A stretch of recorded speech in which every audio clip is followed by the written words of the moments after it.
This is a theme tune because YouTube flagged my theme tune. I think YouTube are a sex trafficking network.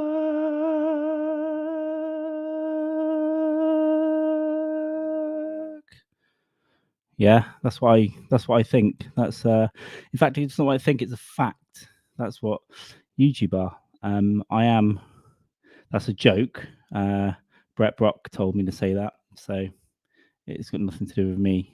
Hopefully, everyone can hear me because I can't hear much, so I'll just bring people in. This is the Port Chronicles. This is a special Port Chronicles. We've got the pig himself, Mr. Jamie Dykes. We have Oink Oink. God, these are so quiet today. This is really annoying me. Or I'm just ultimately going deaf, or my brain injury is starting to kick in. Take them out. There we go. We'll have to see what happens. Might have to swap over as we go. But I'm just going to take a sip of this and enjoy. 1 second.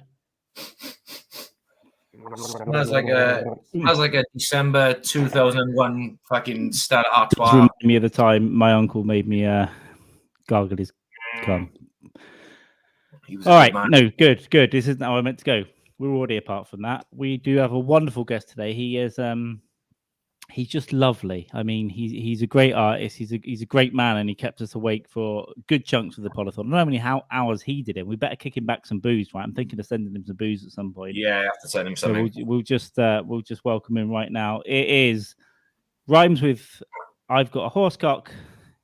Brett Brock. Hello, gentlemen. Cheers to you. God. Cheers, man. And you're nearly done with your first Guinness because here's what you do. You just go. You don't even ask. You just go. Yeah. Do you know what was really fucking cute on the polythons? You jumped in like earlier on, and then you jumped in then later on when everyone was starting to slump a bit as well. And it was really cute because every now and again when people were coming in, you was like, "Oh, shall I jump into leave, guys, so you can bring someone else in?" And we was like, "No, you need to stay because we need a fucking." Like another co-host on this one, and I was just thinking, oh bless him, he thinks he can leave anytime he wants. Yeah, well, in addition, we know you're funny and you've got a really interesting personality, and we could if we let someone else in, they might have just been really boring. And cancer or not, I don't want to talk to anyone boring. Honestly, I didn't really know how tired you guys were, and I was already buzzed when I jumped in, and I just kept drinking and thought. And once I realized how tired you guys were, I thought, well, I'll just try to add some, loudness, I guess, or trying to be a hype man, I guess. And I'll just keep drinking. And, because I didn't want to take it, like if Doug or somebody was going to come on, I didn't want to take away their time.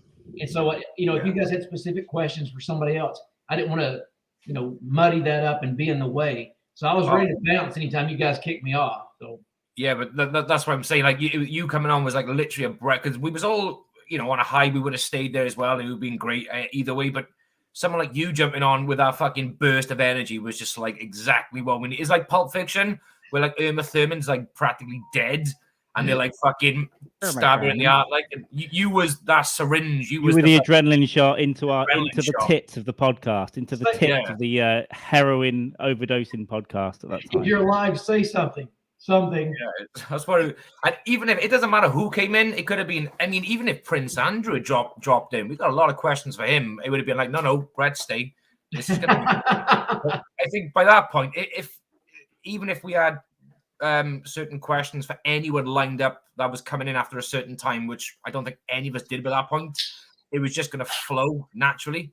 I wouldn't give a fuck who it was. You was going to stay. We was going to keep you like fucking Fritzl's daughter in a basement. Well, all right. We don't have to go into that. Welcome, but thanks for having me. I appreciate it. And then no worries, man. Thanks for coming. And we can take breaks from the dick sucking and just come up for air. And every now and then we'll get back into it. Take a breath. How's the dogs? Oh, they're good. Just it's cold here, so they've been in and out all day.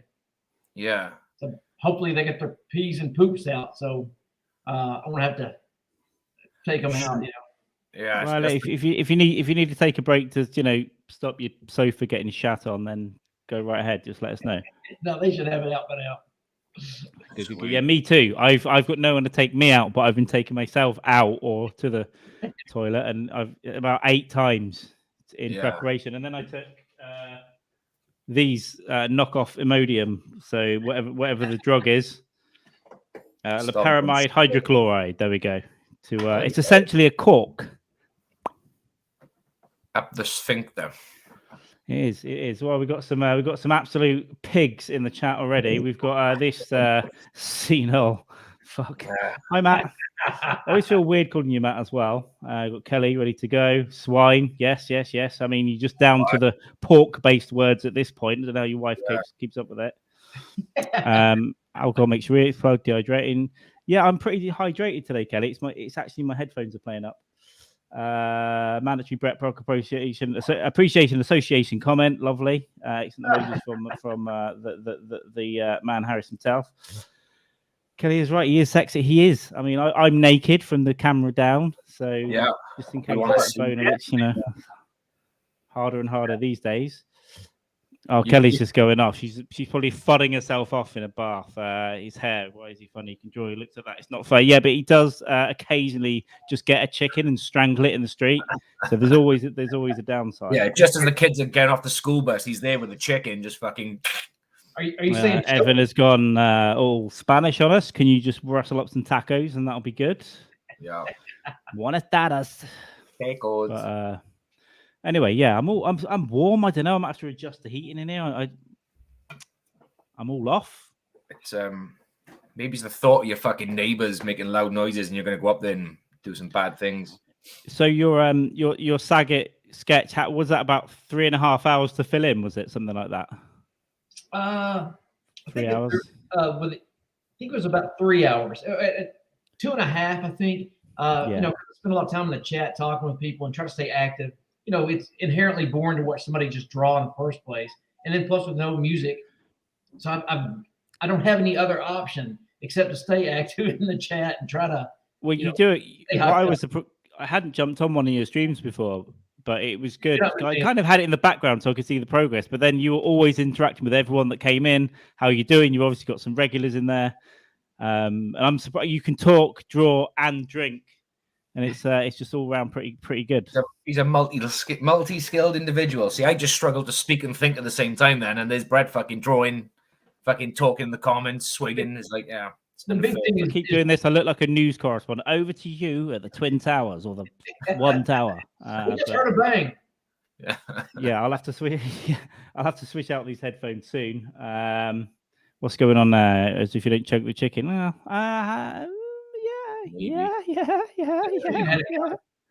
A physical chicken? Are we talking about like the penis chicken, Evan? That's physical. I mean, if you, it's not a metaphysical chicken, is it? It works, and you can slap donkeys with it, so it's real to me. Well, that's all that counts. If it's real to you, then it's real to everyone. It's I'm sure there's something on that in quantum physics somewhere. It's about to fucking be.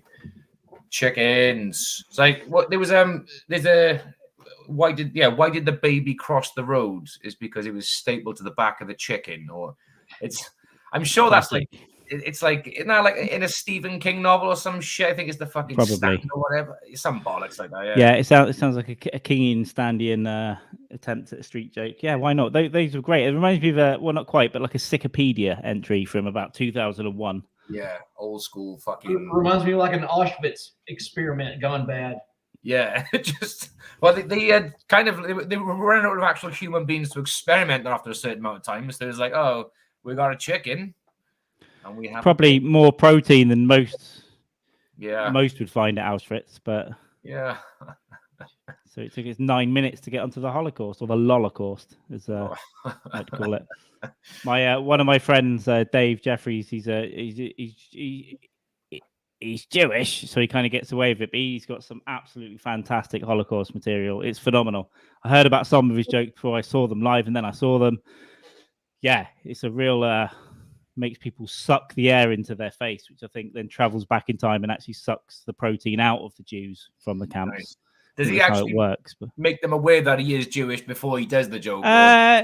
He'll tell them at some point, but I think he'll maybe tell them after. But he's got some really like phenomenal. I couldn't even do them justice, but they're pretty good. Baby. Here's the reveal. I'm uncancelable, folks. Yeah. It's a nice weapon to have. At some point, I looked into it because Jewish heritage on my dad's side, but it's only through your mother, right? That you can really, if it's from your mother, but even a couple of generations back, you can still get a passport to Israel, an Israeli passport. But it's on my dad's side, so we couldn't do that. But I did briefly look into it last year. I thought, one, it would be good to have dual passports, and secondly, it would be good to just be able to use a J defense if I ever get myself into a tight corner. Yeah, that's what you need. I thought my grandmother was Jewish. It just turns out she's really, really, really fucking tight with money. It's well, you can't.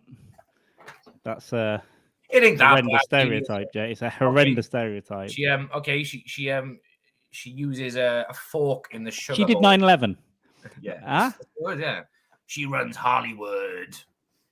Good. That's this is going to look good. I do have a Jewish friend, so none of this is. It's all fine. It's the heat. It's the heat in the middle of winter that's making us get onto this straight away. Sorry for making you uncomfortable, Breck. We shouldn't have immediately gone into. Well, it's fresh.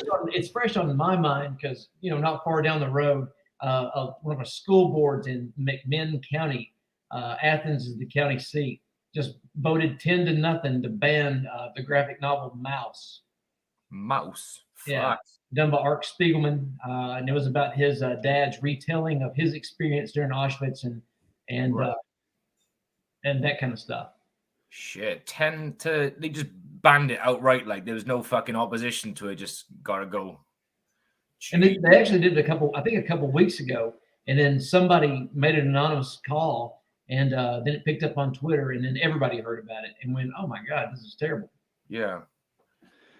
Outrageous. Evan does say Hitler and the top command were all off their faces. Yes, they were, wasn't it? At least speed, wasn't it? At least some amphetamines were going on there. Speed, Didn't Hitler have a meeting with Mussolini and he was absolutely fucking just like chewing his jaw and like, come on, man. Off. Yeah, but I like the way you watch all these documentaries, these really in-depth World War II docs. They go into a lot of detail about shit, but very, very, very rarely anyone will touch upon the fact that he was off his fucking mind.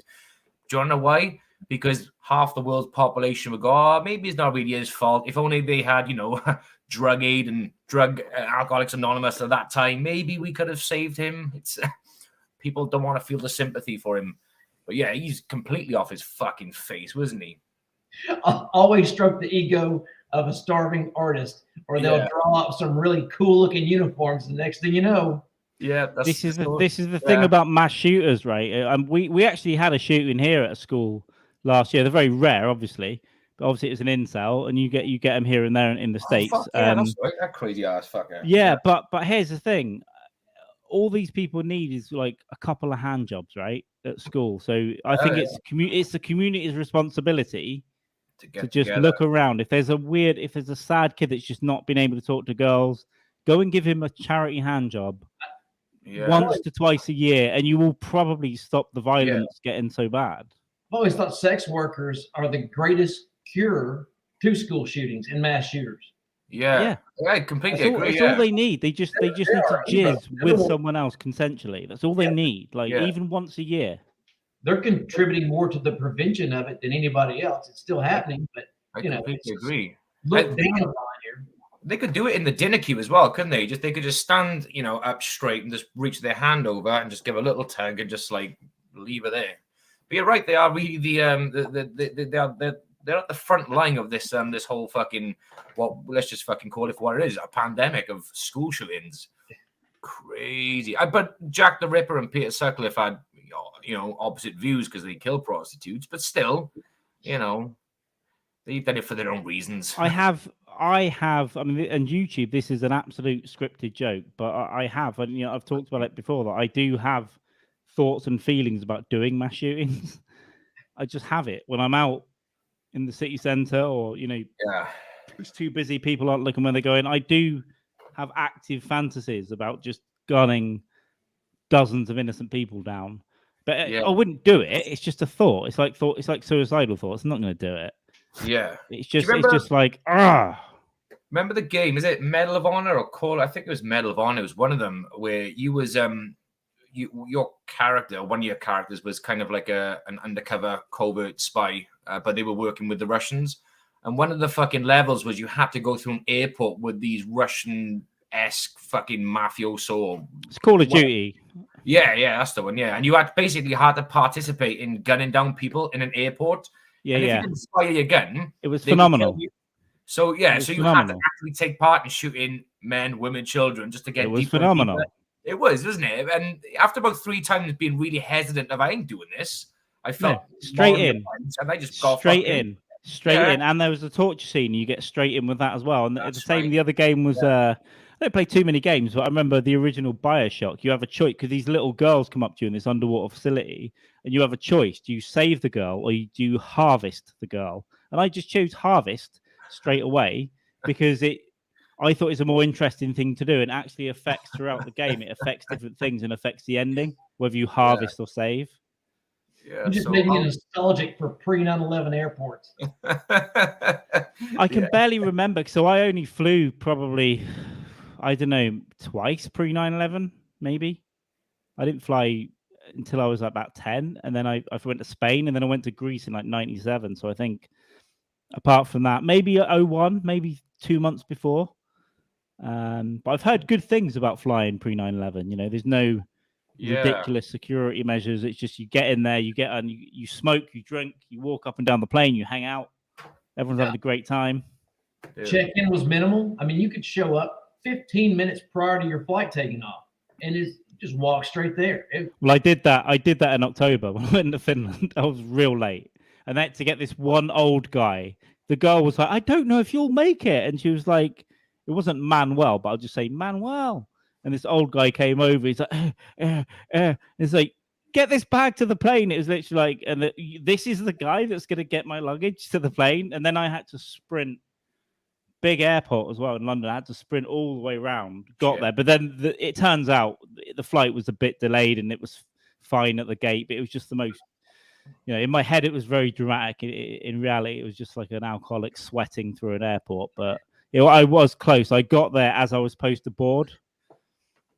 And it was a fucking, horrible thing. But yeah, I do push it at airports sometimes, but I always do allow like an hour to get through shit. You got to sample the beer in the local airport as well. But I've got it down though. So I'm in the queue. The belt comes off a good, you're in the little zigzag things, at least 2 sections before that. The belts come off, the watches come off. Sometimes I'll forget something. For the most part, everything's out. I'm ready to go get the shit in the tray.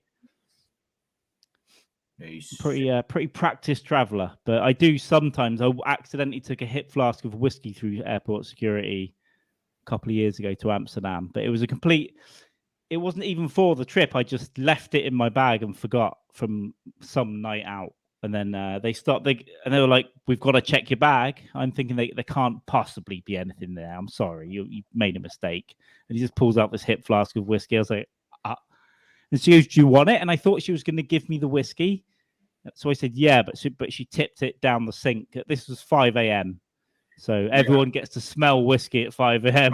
security. But she gave me the hip flask. Courtesy of Carl. Which I don't think they have to do, but it was very nice for her to give it to me back anyway. But it was a bit embarrassing. But it's not a box cut, is it? You can't stab anyone to death with a hip flask. I think I could beat an air stewardess to death with a hip flask. I think I could do it. Yeah, it's with just the corner, and you just hold her.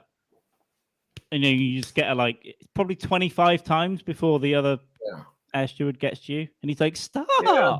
Well, it's just a matter of physics, isn't it? How fast can you apply this amount of force per square inch, and then dead? It's, I think I could do it. I think I often, as well. Sometimes on planes, I sometimes think I could get a lot of shit done on this plane real quick before anyone stops me. But wouldn't you have to have a nice grip around the neck to really get it in? Yeah, you pull that back, you get this way. I think you could. You're really gonna want it, It's a joke. YouTube, it's scripted. This is scripted material. Yeah. But wouldn't it be fun though, just in her last passing moments, is just whisper things in her ear so she has to say them over the speakerphone as well, some weird shit. I eat raw chicken so I can shit on my husband when I get diarrhea. But while she's choking out, it'll be Just want you to remember this is a non-smoking flight. Yeah.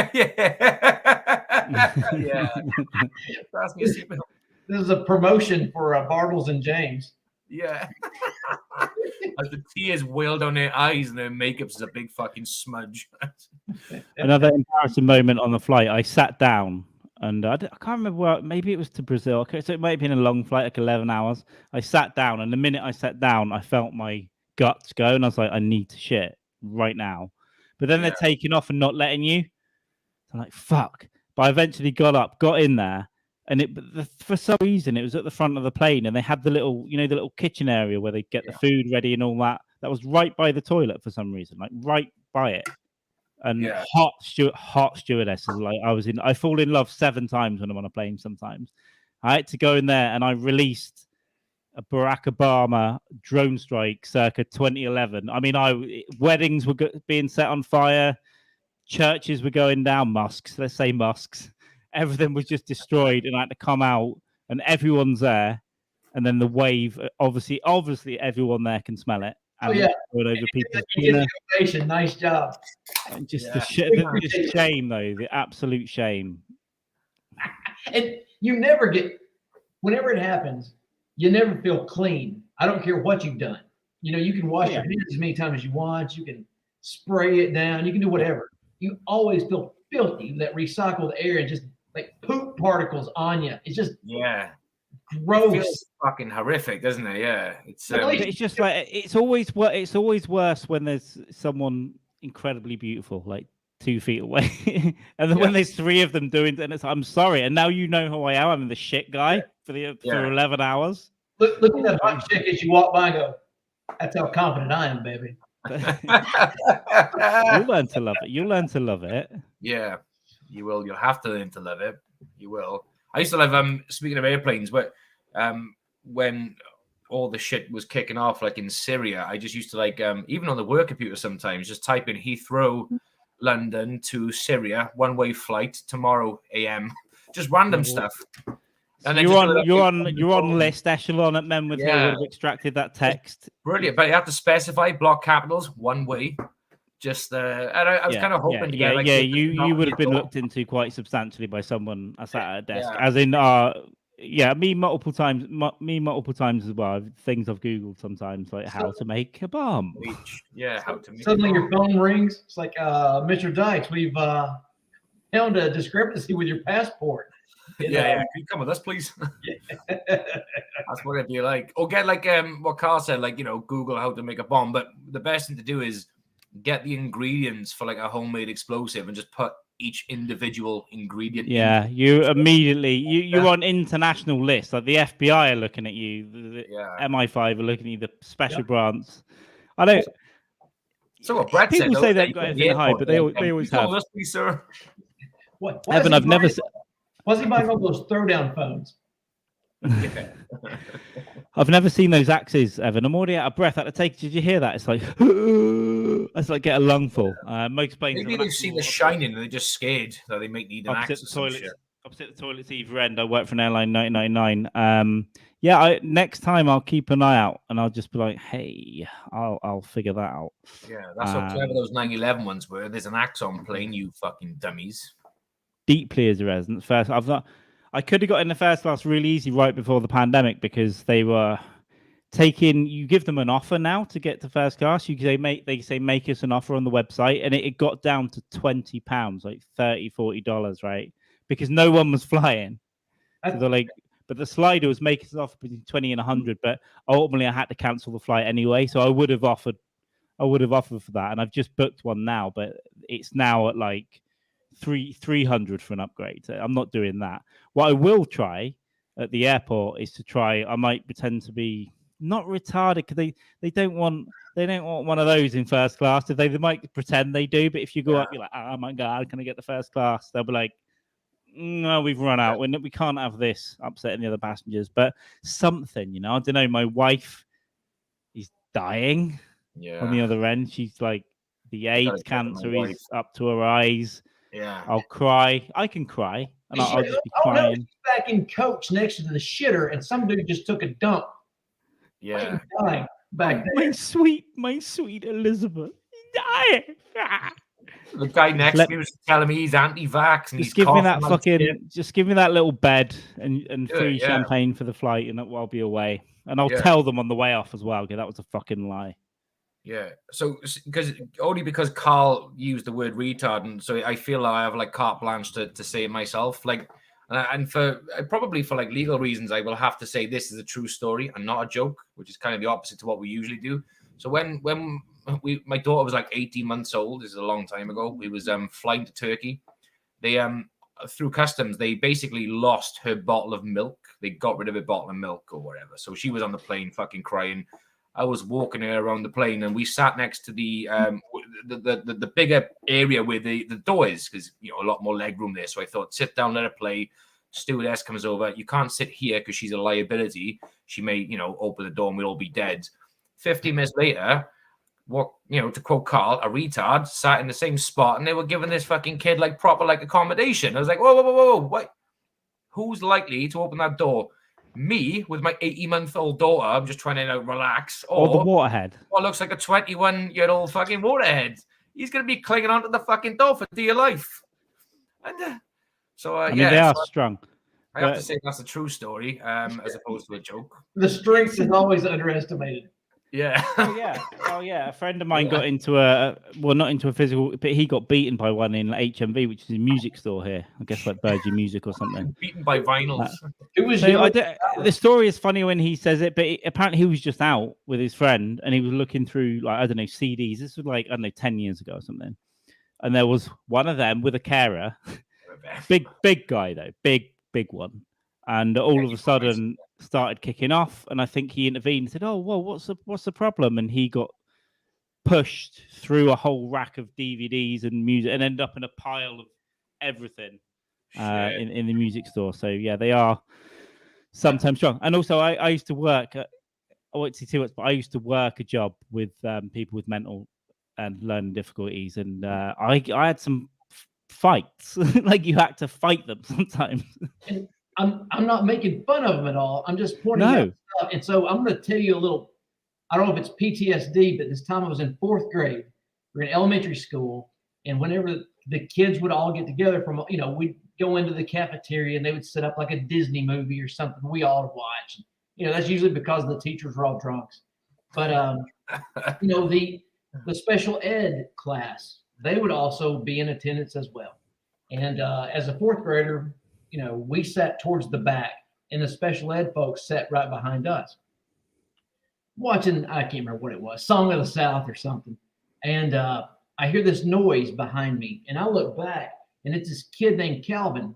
And Calvin had this massive dick out of him, and he was just pounding away on that thing. And I mean, giving it hell. And it was the biggest cock I've ever seen in my life, and especially as a 4th grader. And, then the teachers came over, and they, because again he's strong, and they kept getting stronger, because you go to go throughout school with them, until you graduate high school, and he always wanted to shake your hand every time he saw you in the hall. And it was this is all the way to junior, senior high, and high school, and it he would just be a grip of death, just like it was. He had like a vice for a grip, and you had to kind of pat him on the shoulder. Okay, Calvin, I gotta get moving, buddy. Turn loose my hand now. And let go, lady. But then do you think, okay, I've got dick meat on my hand, so I got to go wash it off now? Because they don't wash their hands, right? I worked with a couple of guys. One had really long nails, and he would grip your forearm, right? Grip hard, and dig in, and then drool on you. And it was like, for fuck's sake. But he had bad hips, so you couldn't be too rough with him. But you had to be like, get the fuck off me, like. Get it off. You couldn't do it in front of a manager or in front of cameras, who you'd be on a documentary later. I'm just telling everyone now. But you had to be aggressive, get the fuck off me. But then you had to watch his hips and all that stuff. So it's tough. It is stressful when you work in those environments. You've been up for. Sometimes I would sleep in, so you would sleep there. You get paid for sleeping, but you would get woken up every fucking hour with someone haunting the place or trying to drink bleach. And then you'll work the next day. People don't turn up for work, so you're there for 15 hours and then have to sleep again and then do another shift, and it just gets to you. And then staff snap, and I did snap at them a couple of times, but it was just a human. Now after this, and I've made you dinner, and you're trying to stab me because I may try to make you eat an onion. Not try to make you eat an onion. I'm eat some vegetables. It'd be good for you. I'll fucking stab you. Oh Jesus.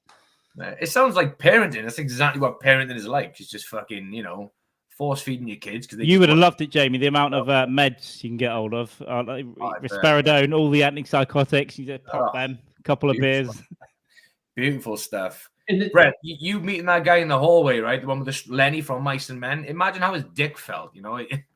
I bet the end of his dick was like a bulbous fucking raw spot, and then Carl then getting meeting in the hallway with. I tell you what, he had enough real estate on that dick to play around with. If he got one part of it a little sore, he could move on to the next section. It's just like an elephant trap. Yeah, that as well. It was like an Andrew scar. How long it was, Just some of these guys would just shit themselves, right? They all had a problem around food and shitting. Like they'd eat food as fast as they can because when they were in these old facilities in the 80s, if you didn't eat first, you wouldn't eat. So that if you put food down, it'd be like, whoa! And then some of them can choke. So they kind of conditioned into that. And now they had their own place. So the company I worked for was really good.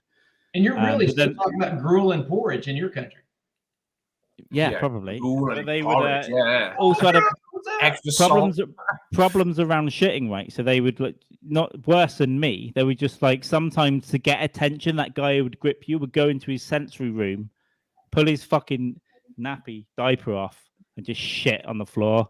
And it's like, oh, this is what I'm doing for the next 10 minutes, hosing this down, cleaning it.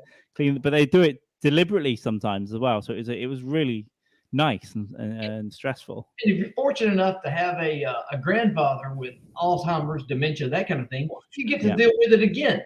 I'm trying to, you go over to his house and he's like, what does it smell? And he'd go into the bathroom, and instead of putting his toilet paper into the toilet and flushing it, he's taking the toilet paper after he wipes his butt and putting it in the trash can.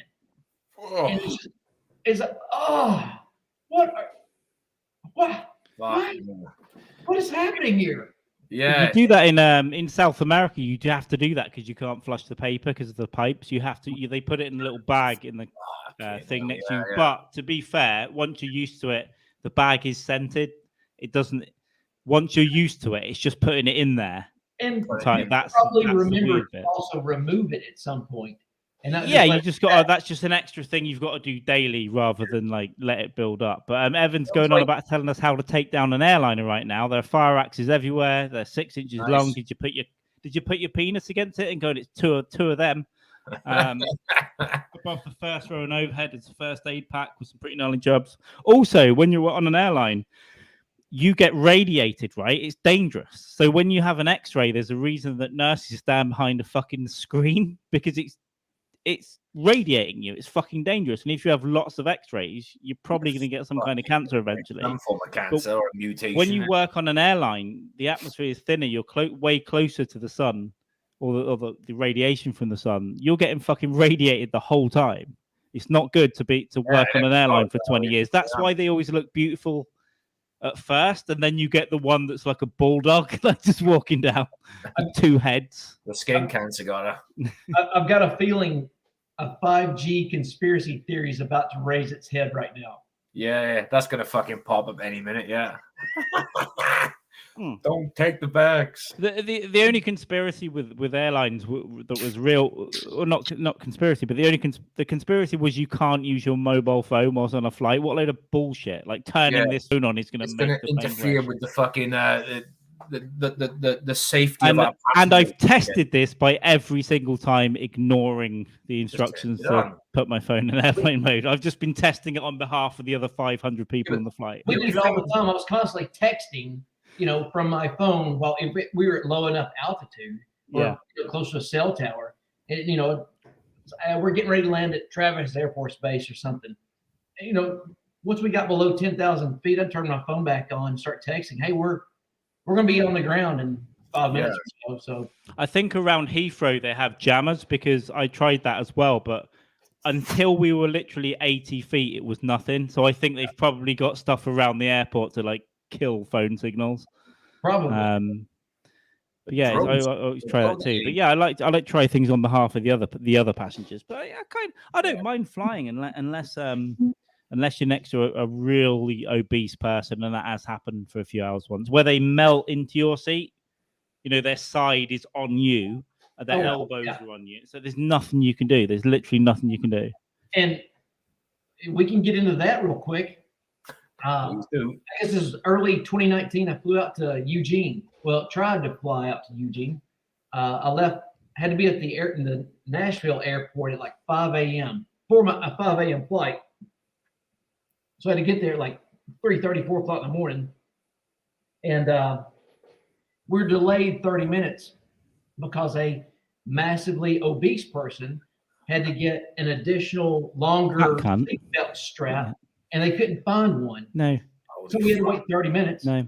And then, we get to Atlanta, because you always have to go to Atlanta if you're going anywhere. If I was flying from Nashville to Memphis, some reason I had to go to Atlanta. That's a local geographic joke. But get to Atlanta, and the baggage belt broke. Another 30-minute delay. So we landed at Utah, and they park us just diametrically opposite of the gate for my connecting flight. And so me and a bunch of people are just sprinting through Salt Lake City airport. And as soon as I get to the gate's closed, and I can literally see my aircraft pulling away from the gate. And I'm like, I would go absolutely bananas to that fat fucking slug. Here's the thing, right? Let's not fat shame, but there gets to a point where you're so fucking disgusting because your selfish inability to stop pushing things into your stupid fucking head forever that now you're impeding on everyone else's life. That's when it becomes a problem. Now this is not a society. I've got to, first of all, if I have to walk around you in a supermarket, that's a fucking problem for me. Yeah, that is. If you're on a plane and you're melting onto my seat, buy 2 seats. Buy 2 fucking seats. Tax them. Twice as expensive for you now because you eat twice as much food as I do. Yeah. And because of that, I got to spend the next 11 hours at Salt Lake City Airport in Utah. Nice. And just constantly on the phone bitching with Andrews and telling him what's up, and then went to the bar and just started. That's when I came up with the idea that airports should have conjugal visit rooms. Something. A bunch of strangers at a bar. It's like, hey man, we're here for 11 hours. Let's just go meet. Yeah, I mean, there's some up. So you can end up having a good day. You can end up having a good day. Airport bars are expensive. Let's go get a room. Yeah, you can have a good day. I've been delayed here and there, and I experience the bar from time to time, but it's fucking pricey. But it's crazy. I like Brett's idea though. Maybe there's a gap in the market for that. Maybe we should offline and come up with a business plan and fucking figure that out. This gap in the market. And for that kind of access, I mean, absolutely. Put it away from women and kids. Put it at the far end of the terminal that's not used at all. Yeah. One of the older two, or find an old airplane that does not work and use that. Convert that whole fucking old plane. Yeah, and there's going to be odor coming from that wing of the terminal. So completely. Whatever. Whatever happens in Terminal 3 stays in Terminal 3 or whatever the fuck. Yeah. Like it'll be the new what happens in Vegas stays in Vegas. You ever fucking been to Salt Lake City, man? I was in 2023. I tell you what happened, man, but I can't. But, that'd be brilliant. There we go. We've covered the Holocaust, flying, and slow big men. But the other thing I didn't quite cover as well was the massive penis. I agree. So when they would shit themselves, so you go in, but then you see this fucking thing swinging around. You're like, oh my god. Now we're alone together on a Saturday night with this happening. Yeah. And the other thing as well, they'll fuck each other if they're in like a bigger residence. They'll start fucking each other, and it's like and then you got to pull them apart. I didn't really have that myself, but I've had friends that have had that, and it's like, oh no, they're fucking. One of my ex-girlfriends worked in a brothel, an insane asylum, a home. I don't know what the political correct term is. I'll do. She worked in a nut house. A Downs house. Yeah, whatever. And she had to do the same thing. It was like having to hit them with cold water because if you turned your back on them and left them alone, they would find a dark spot to go have sex in. And I mean, they were just banging away. And you can't have that. You know, if somebody gets pregnant, the families would just sue the hell out of you. And you can't have that happen. And but yeah, it was like dogs getting locked up. I mean, on one hand, it's fucking cruel because you're literally removing the ability to fuck from them, and it's like, I'm sorry, dude. It's like a dog that. Well, I'm not comparing them to dogs, but it's like you can't just fuck everything. It's like you need to. Yeah. You know, and if you get in your contraception, give it to them and let them fuck. Yeah, and if you're in that, if you're in that place, that if you just have a moment of clarity, you're probably like, I was really hesitant about coming here, but I'm getting laid all the time. This is not so bad. I got drugs. I got fucking 3 square meals a day. I get a lot of pussy. Getting a thumb up my butt is all right. We can get Brendan Walsh to do a Yelp review for him, maybe. Oh yeah, just phenomenal stuff. This is great. Wow. Beth, if you're watching, let us know in the chat because you've been having trouble logging into your own YouTube account because you've been fucking drinking all afternoon. So just let us know. Complaining on Twitter about not being able to log in. I don't think you need to log in to watch a video. So check the link that I just tweeted. Drinking is good. So I can't really judge because sometimes I do it too early as well. But today I'm chilling. I've had 3 little beers. These drinking these a lot actually. These Jaipurs, like these Indian pale ales. They're just like. Can I do the accents? No. You've already been. I assume you've already been told off by the dog for your cheap shot earlier about the Jays. I didn't catch that. I was coughing. What do you do? I think you've already been reprimanded by the dog for your cheap shot against the Jays earlier. I assume that's what he was saying. He said cheap shot. Might upset him. No, I haven't picked up on that one. No, I can't. That was back in the chat earlier. One of my favorite things from the podathon was like the more drunk Jamie was getting, and the only reason I was noticing because I had to switch to water fucking halfway through was that's a bold doing an Indian accent and then starting go just as a new guest popped in that we didn't know down the bottom and they can hear us. It's like I was raped by my mother on a bus. I'm like Jamie. You have to apply the accent to make that funny though. I know. Yeah, tell him, bro. That was a bold statement, Carl, wasn't it? Yeah. When Jamie was getting drunk. It was a bold statement, yeah. It's like, I feel terrible. I feel terrible for even saying it, but I was like, Jesus, I'm trying to because what I knew, you scared this actress lady off by, but the thing that she got scared off by was just you and Curtis, which wasn't even that bad. Wait, was that the one right before me that she did? She was an actress in one of the worst movies ever. No, she came on. There was another one that turned up that left because of the Jamie Scott Curtis bit they were doing. Yeah, she thought it was a roast, and she got a little bit. She shit out. But this actress was in like John Wick 3 or some shit. But yeah, she messaged the dog and said, "Sorry." Andrea Sukes, I think. I assume Andrea Sukes cock, so she probably shouldn't complain. Yeah, because I was watching you guys, and I knew I was coming up next, and the actress I saw, I guess she was blocked for an hour, and she only did like 30 minutes, and she bounced, and I saw you guys were just by yourself, and that's why I jumped in early. You just go, made me feel time here. That's what we had. And Andy Baker, another Fat Guy Cooks, and Kristen Becker both did that as well because we were fucking. I think early that morning we were flagging, and Andy jumped in to help us, and then Kristen was in the chat, and she said, "Wait, we can just jump in." It's like, yes, come in and help because there were several points where we were just like, I think I passed out at 1:00 that morning and left my laptop on, and I woke up around 5. After 4 hours, woke up at 5 a.m. and that's when Andy and Kristen had jumped on, and so I was watching it while still horizontal at that point. Yeah.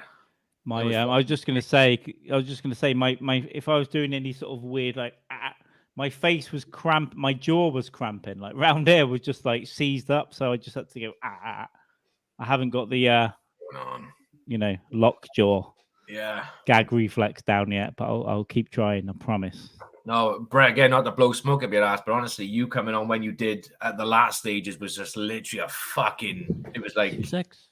Hell, you needed, man. It was completely, like you said, you know what you sat there thinking, fuck, these guys look fucking wrecked. and our energy was dropping drastically. We would have kept it going, but having a new lead, like because Craig jumped on as well, didn't he? Yeah. Oh, and I told Craig in a private message that I thought he added an anchor of integrity or an anchor of I can't remember how I put it, but I was getting wasted, and you guys were kind of drifting off, and Craig kind of brought us back full circle to tell us what we were all here for. That's exactly fucking what he did. Guinness, Kelly. Guinness, the classic black Irish. I can only do 1 or 2 Guinness, or maybe 3, but I struggle with it. But I love a Guinness every now and then. I'm getting ready to get my 4th one out. And just matter of fact, if you don't mind, 1 second, I'll be right back. You never have to ask. You never have to ask. Let's talk about when he's gone. Now. 1 second, I'll be right back. No, he didn't. He just got it down to a code. He's like, 1 minute. Yeah, he did. Just go and get drinks, man. Last Guinness before I have to switch over to a local micro brew, which I think has a higher alcohol. I feel a sponsorship coming on. we'll have to talk beers. We'll talk beers at some point, Brett, down the line, because at some point I want to send you a little beer package. So we'll have to see what you're into. But I love. I've been getting into what I call wanky beer in the last few years. I do like it. I'm not much of a fruit beer kind of guy, and I say that every once in a while. Yeah, me either. I'll have a citrus pale ale once in a while, right? Yeah, I'll every once in a while if I have to, man up a little bit and everybody's ready to go drink it, and I had a little too much the night before. Yes, you have. What could be called a gay drink. Yeah, I'll start off with a little fruit beer. Listen, a little beer with a bit of lime in it, or a bit of citrusy. It takes the edge off a little bit. It doesn't make you feel so.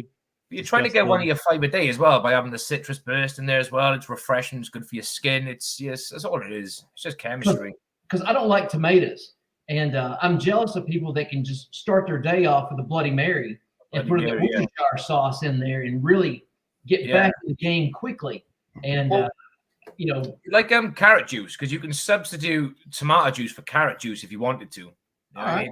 It's not the exact same. I've done it once before. It was like carrot and something mixed fruit, but I tried it once. It was okay. Yeah, Bloody Mary with a bit of Tabasco sauce. Yeah, we used to even stuff like sours back in the day. I remember being at weddings. We had accidentally got really fucking drunk before a wedding the night before. Like we got so fucked up. You should never go to a wedding sober ever. No. But we were fucked. We were just hungover from the night before. We just overdid it because I hadn't seen family for ages, and we were just pounding these beers. And the next day at the wedding, when we want to drink, we're like, I don't think I can drink. But what they had behind the bar was just like apple sours, just shitty shots, right? They're like 20% or something. But we just had a bunch of those, and it took all the, when you can taste beer from the night before, it just get rid of all of that stuff. And got us going, and then we're like, okay, now we can drink. We had I remember you mentioned the little apple drinks. We done, I don't know, year and a half off and on in Germany, and so I brought back a bunch of German beer and Hefeweizen and Crystal Weizens, and also brought back a bunch of apple corn. And okay. I had all that laying around, and I was like, hey man, everybody come over to my house, let's drink this out. And we had a bunch of fine cheese plates and ham plates and that kind of shit, little hors d'oeuvres and stuff, and drinking all this apple corn. And it became an awful night. Everybody got shit. The whiskey came out, the bourbon came out. I mean, the gang was all here. It was one of the worst hangovers I've ever had in my life. Yeah. Apple corn. Well, what?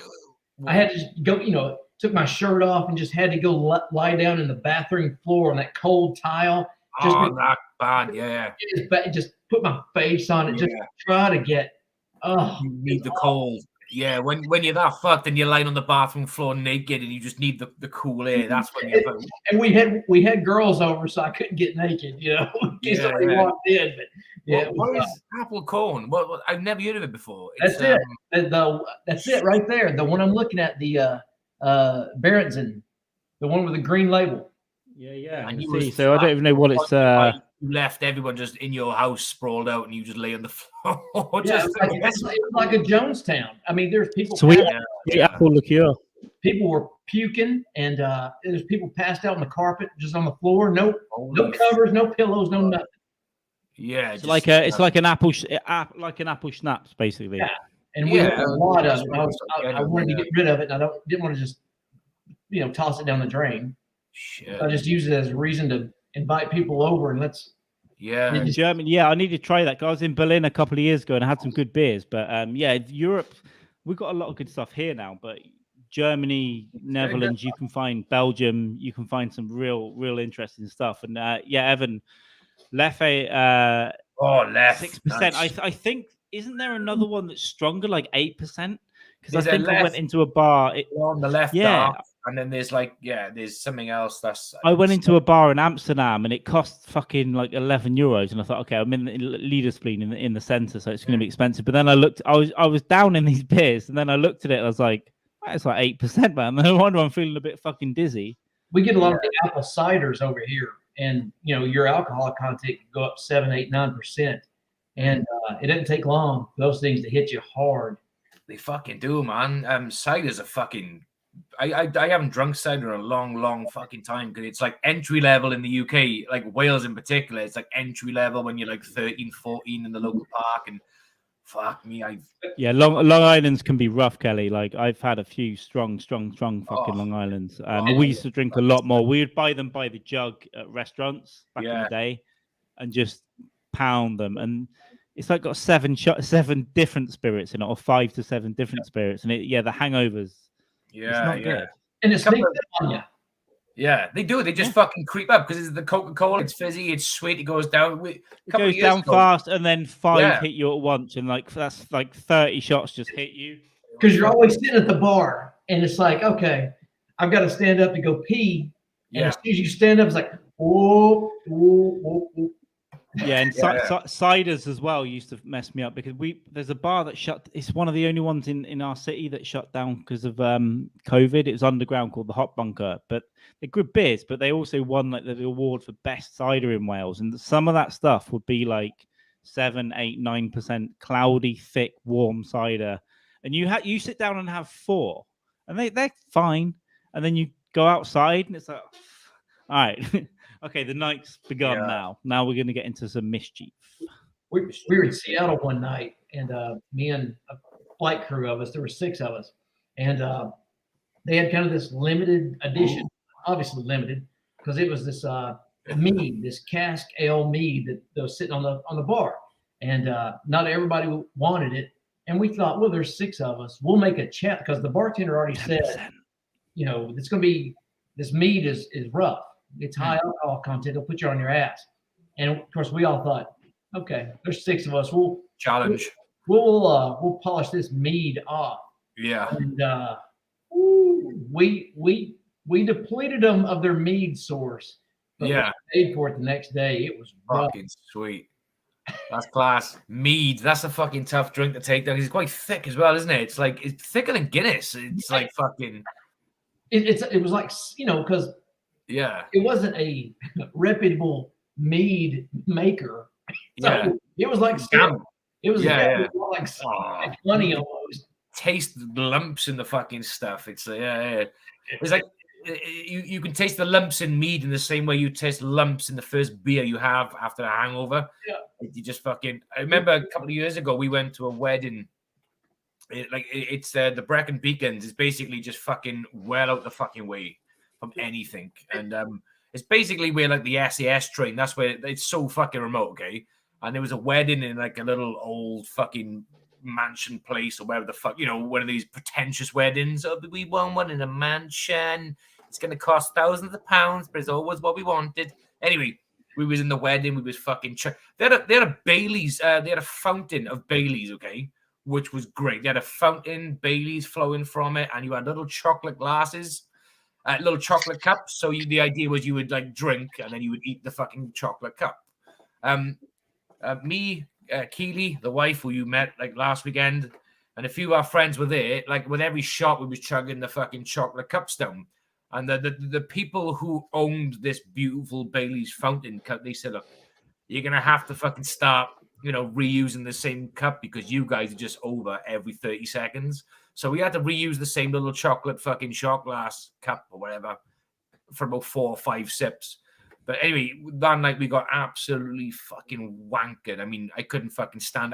Me and my mate Craig had to take Keely to the bed because it was like a hotel type place as well. Early, I went back down until fucking stupid in the morning. The next day, breakfast, I was just sitting on the table, shaking. There's a good photo of me just on the table, just fucking curled up. So I was walking around there with a blazer on, a pair of shorts, walking to the car because that's all I could fucking think the way to the car. I didn't give a fuck. And I went to the boot of the car where I put my bag just in, grabbed a warm can of beer out from which I took, to the hotel for the night before, and just fucking chugged a can of warm beer because I was like, I had this really bad shake and I had to get home for the kids with the wife as well. And it went down like lumps. The point being is it made me feel okay for the rest of the day. We had food, we went out, we had a couple more drinks, but it's the same as the mead. It goes down in clumps like your first alcoholic beverage when you are severely fucking hungover. Like if you occasionally you're out and about and you just see a homeless man, you think, I've got no money, I've got no coffee, but I can suck him off. I could, that's exactly what it's like. Yeah, congealed, big thick congealed stuff. But the night of that mead, though, we were already in Seattle, and by around midnight, we decided that we were either going to turn into Vikings and steal a houseboat and head up to Canada. Oh yeah, or we were going to continue drinking and get shanghaied in some bar with a basement, shipped off to China on some, sex slave ship of sodomy and sold off when we get to port. So it would be one or the other. But speaking of homeless, go ahead, Ted. No, I was just gonna say, either way sounds good to me. Whether a Viking going to Canada or whether you're getting sex slave to China, either way sounds good to me. We were going to get on a boat that night for sure. I've been there. Took the ferry over to Bremerton and back. I think that's what happened. Yeah, I've been there. I was in many moons ago for work. I was in St. Pete's Beach near Tampa, Florida, and we tried to steal a boat that night as well. I don't know what the plan was. There was a plan where there was a party. It was up the.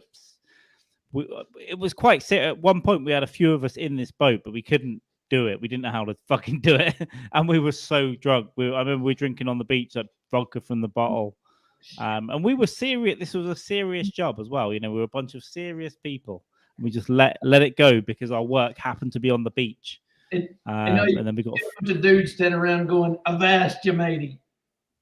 There was, but there was also there were females involved as well. Like they were, I think they were encouraging it more. They're like, we need to steal this. We need to take this boat up the ocean to get to this. We can't disappoint the winches. Yeah. We need you biatches to breed. Wild time, but yeah. You guys mentioned the. You're talking about booze and homeless people. I like to help homeless people when I can. I don't care. I don't care what they spend the money on. If it goes it's none of our fucking business. Yeah. But one of my favorite stories. It's been the late '90s. I was living downtown. I was walking to a bar that night. This homeless guy comes up to me and goes, hey man, do you have any money? And I go, yeah. And he goes, well, I'm not going to lie to you. You give me some money, I'm going to spend it on booze. And here's the deal. You give me $2, I can get a small bottle of wine. But if you give me $3, I can get a big bottle of wine and shit, I'll split it with you. And I laughed all the way to the bar. And I just reached in my pocket. I think the first, note I pulled out was a 5 or maybe a 10. I don't know, but I just gave it to him, man. No need to share. Get yourself a couple bottles. Have a good night.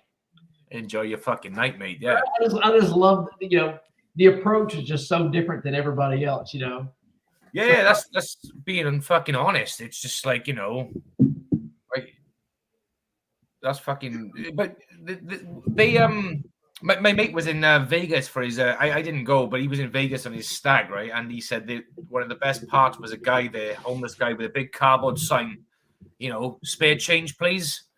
And it was spare change, please. Why lie? I like beer. I thought that was hilarious. But my argument when it comes to homeless people is this, right? It's they give them the money, like you said. It doesn't matter what they spend it on, right? And I some people have questioned this little theory or philosophy of mine, which is I've said, well, give them the money. I said because they work hard for their money. And they're like, what? And I'm like, well, when was the last time you sat right in the same fucking spot for like 9-10 hours asking probably thousands of fucking people going by, just got any spare change? It's probably so demoralizing and humiliating, but yeah, they fucking stick to it day in, day out. So I said, as far as I'm concerned, that's fucking hard work. That's fucking grafting. They might not be fucking, laying someone's, grass or turf or putting tiles on some fucker's roof, but they're doing what they got to do, which is stand and if you give them money to do what they want to do, it'll just clean up the streets because they'll die sooner. That's what I think. It's like, just fucking take the money, dude. What do you need? What do you need? Some smack? The next time you get on stage behind a mic, imagine the entire crowd for 10 hours a day just going, "You suck. Go get a job. Yep. You're a loser. For 9 hours, the entire crowd doing that to you while you're on stage trying to tell jokes." Exactly. Yeah. And that's what it's like for those guys. They're standing. I don't need to imagine, Brett. That's just my life. This is my experience. And also as well, it's like these homeless people, like some of them, like they legitimately want someone to put their head down for a rough night. Okay, they want to pay a couple of quid to go and stay in some hostel, get their head down from like 7 p.m. be kicked out at 6 a.m. in the morning, right? So let's just say now they are like, I don't know, £2, $1 or so short your money, a couple of quid our money, okay? If they are that couple of quid short, by you giving them some money, they can afford to put their head down for the night after they've done their booze and their drugs, okay? If they are a few quid short, imagine what they have to do in order to get that extra couple of quid. They've got to suck me off. They've got to suck me off. I love to. This one homeless guy before me, Keely, the kids took our 2 nephews to Cardiff, the local city, just for a day. And there was a homeless guy. He was coming back, and there was a homeless guy under the bridge as we was walking back to the car. So I got out a couple of loose changes, all I had in my wallet. I give it to him. I said, "Oh, just there we go. Enjoy your day, buddy." And he said, "Thank you very much." He said, "I can see you've got a wife there and 4 kids." And he said, "You didn't need to give that to me," but he said, "You're teaching your kids a really good lesson." He said, "I want to thank you very much from the bottom of my heart." And I said, "Look, I didn't say you needed more than I do. It was a case of just, it's the least I can do."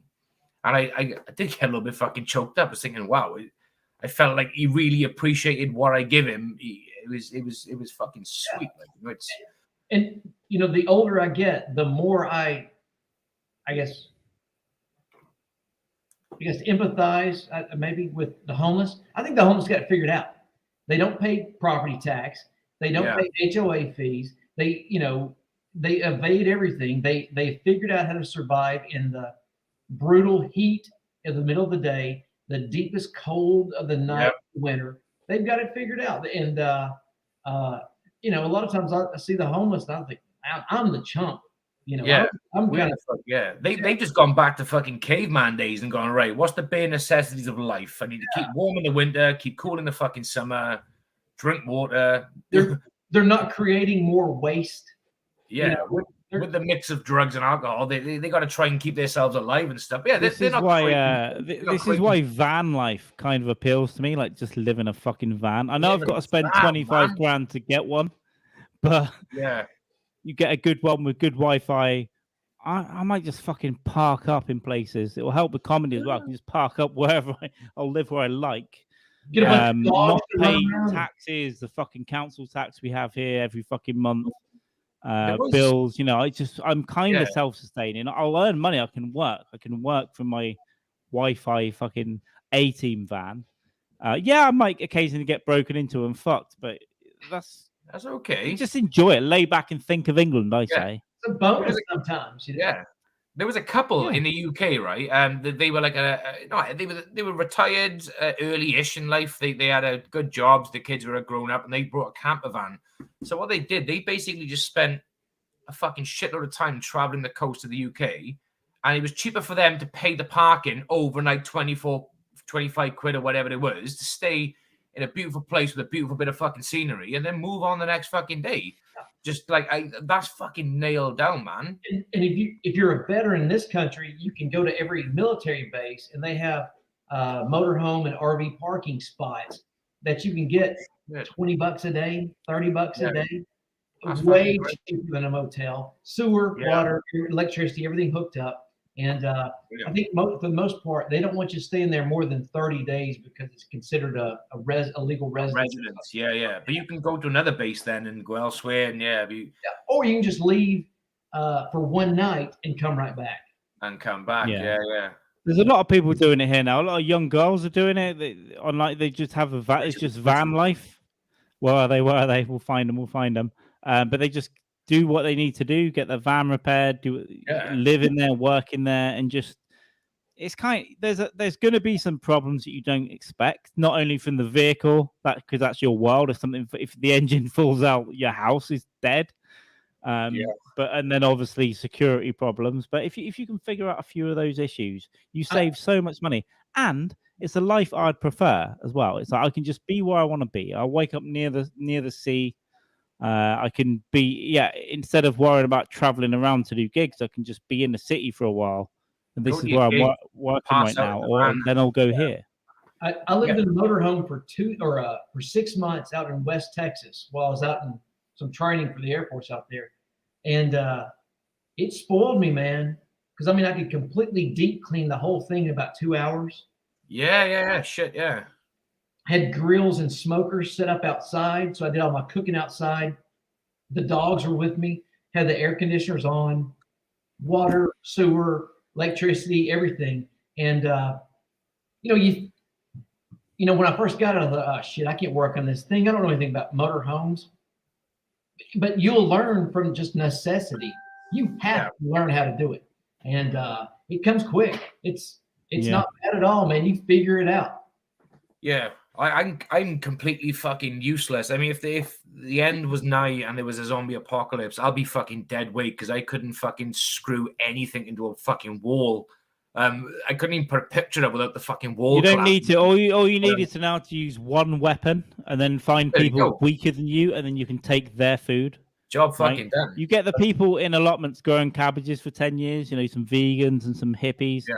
And you just go to them and you split their fucking heads open. A couple of the kids, a couple of the women, and you go, listen, this is how things work now. Give me 60% of your food or I'm coming back.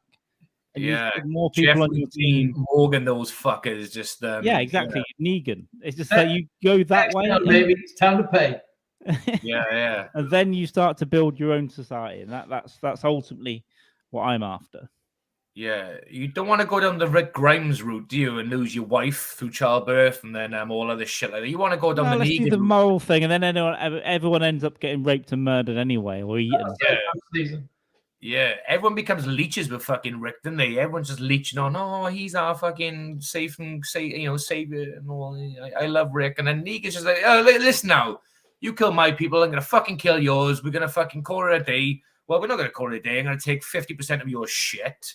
Give me your shit, and then be grateful that I didn't fucking bat you in the head like Glenn, you cunt. But first, I'm going to make you watch me bash these two dudes in the head. Yeah, but first I'm going to make... I thought, you know what, because his introduction to The Walking Dead, right, was fucking outstanding. One of the best introductions to anything I've ever seen, because he was smooth as fuck, he was cool as...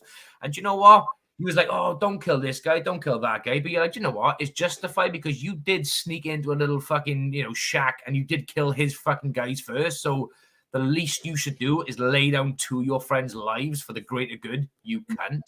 It was like, yeah, fuck them. They're dead. Yeah, I kind of stopped watching it around then. I watched maybe half the next season and maybe I'll go and catch up one day. But yeah, where he did Glennon, and you think, oh, he's going to be fine. And then he lifts up his head and his fucking eye is out here. And he's like, yeah. I love you. It's like, holy okay, well, he's done now. I fucking love that character, Negan. I think he does come up with some good fucking points as well, It's like the latest season, isn't it? Where Maggie says, oh, if you had your time, if you could go back in time and do things differently, would you? And he said, yeah, I would go back in time and do things differently. I'd fucking kill a lot of you. I'd kill you all. Because look at where we are now, thanks to you lot. And it's like, oh, okay. And she's like, maybe you shouldn't be saying things like this Well, to me. we all get to live in civil societies now because that happened for us. Someone did that before. They're like, we're just going to be fucking horrible for a while, and eventually we'll just have loads of wealth and like safety. So somebody put a tweet out. Well, I can't remember who it was. I know I liked it. I can't remember if I retweeted it or not, but it was something like, this pandemic has ruined science fiction movies for me. And the setup is the world was 2042 and aliens were about to invade Earth. And we as humans united, and he goes, the fuck we did. I like it. Yeah, that's fucking class. That's brilliant. The fuck we did. That's a good one. That's a fucking good one. Yeah, when the aliens do show up, it's not going to be a united thing. There's going to be cults. There's going to be suicide cults going up a mountain. Everyone's going to be killing each other. Yeah, but do you know when they say, "Oh, take me to your leader"? Okay, like in the UK at the moment, we'd have to take them to Boris Johnson, or you have to take them to Joe Biden, and they would say, "Oh, do you know, it's so nice you give the special needs a really, really good shot of this really important job." Like, no, these people are not really special needs. They're just fucking dull as dog shit. Crazy. Well, I choose to have no leader, so that's why I don't care about politics. I have nobody. I'll live my own life. I'll die and live as I please. Well, Keely tells me what I get can and can't stressed do about what's happening up there. Fuck them, and fuck you, and fuck me. Yeah, fuck you, fuck them. Go back to where you're from. Yeah, coming over here taking our jobs, motherfuckers. Yeah. Hilarious. That's why there's loads of like post Brexit UK, there's loads of like rotten fruit and veg in the fields. Because they didn't come and take our jobs. That's why. Well, here's the thing. I'm fine, and I'm going to be fine because I'm not a fucking dummy. So it doesn't matter to me what a politician does. I don't care if they're killing people in the fucking ocean or not. I'm going to be fine because I'm not a dummy. So that's it. That's my word. I care what I see this way. You can look at your like. Anybody that has a favorite politician is too far indoctrinated already. It's madness. It's madness. Like, why would you want someone to lead you? That is fucking madness to me. Why are you looking at another human? Yeah, never had a favorite politician, but what I have had is politicians I've gone, she's cool, he's cool, he seems a little bit different. They turn out to be, geez, thank you very much. Yeah. And it's like the song by the Who, isn't it? You Won't Get Fooled Again. Yeah. Meet the new boss, same as the old boss. Yeah. It's the fucking just ignore.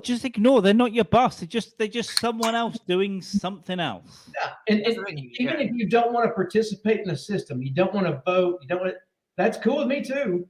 And then how pissed off do you get when April 15th rolls around and you still have to pay for it?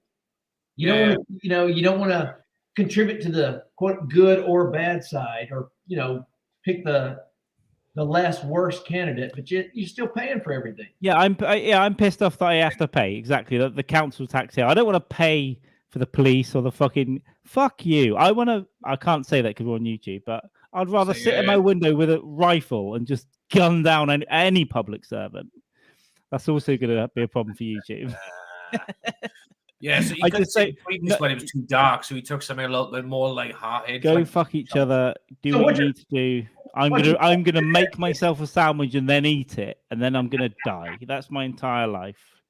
Yeah, that's the dream, baby. That's the. It was a scripted joke about gunning down any public servant, by the way. Yeah, that joke was written by Brett Brock.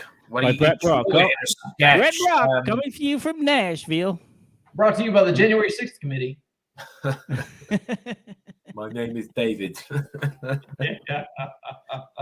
Brillianto. Why don't we do it in the road? Yeah.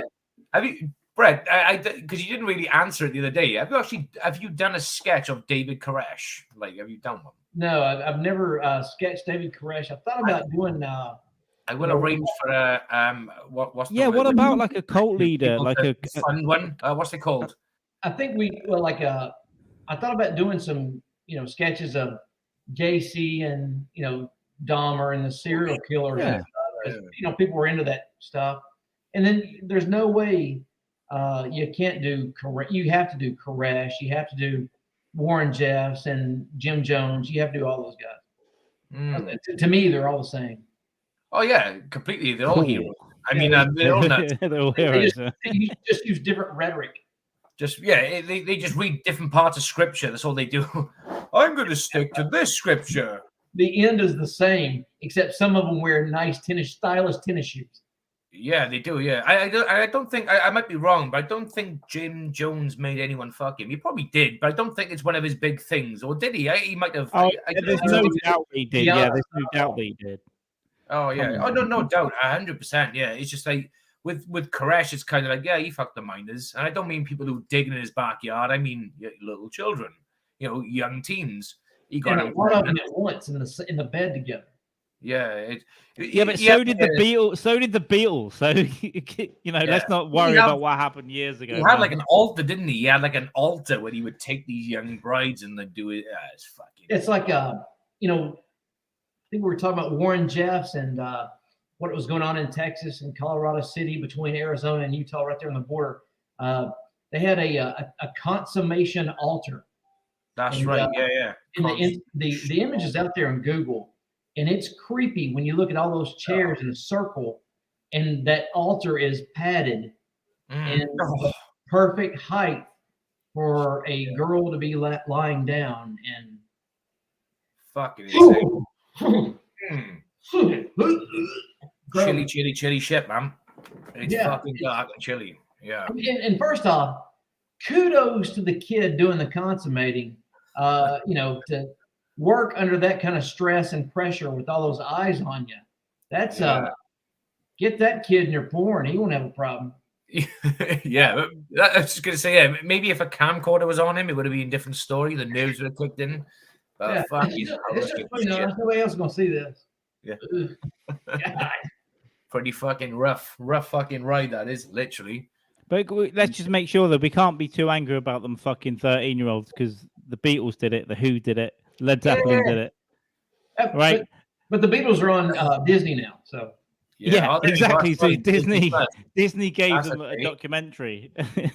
Yeah, John Lennon slapped his wife and hit his kids, and now he's on Disney Plus. Yeah. Like, he would be cancelled now if he was. If you know what I mean, if Paul and Yoko didn't arrange the hit on John Lennon, he would be cancelled by now. Well, I was thinking about the O.J. Simpson thing. I think The Rock did it. I think The Rock killed his wife, because O.J., I don't know, he seems like a nice guy. The Rock comes across as like he's too nice. Well, like The Rock, on that Stairmaster all the time. The Rock is cooking. He had to have pec implants. Tits down to his fucking knees years ago. There's something dark about The Rock. He's too nice. So I think maybe he killed O.J.'s wife. Possibly, yeah.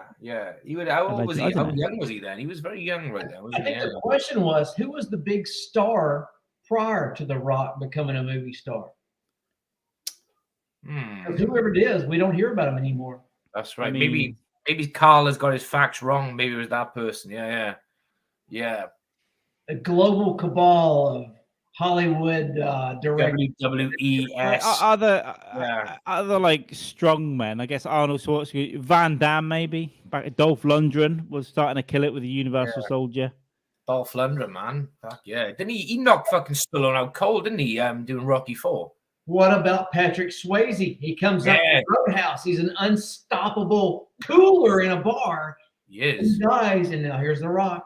Yeah, and also as well in Donnie Darko, he was a pedophile, wasn't he? In Donnie. Well, Darko. Here's the thing: he was in Dirty Dancing as well. Let's not forget that, where he was raping a 16-year-old girl in front of her father, and then guess what? The dad gets angry, knocks out the pedophile that's fucking his daughter, and now he's the bad guy, and nobody puts baby in the corner. It's the same character from Dirty Dancing and Donnie Darko, right?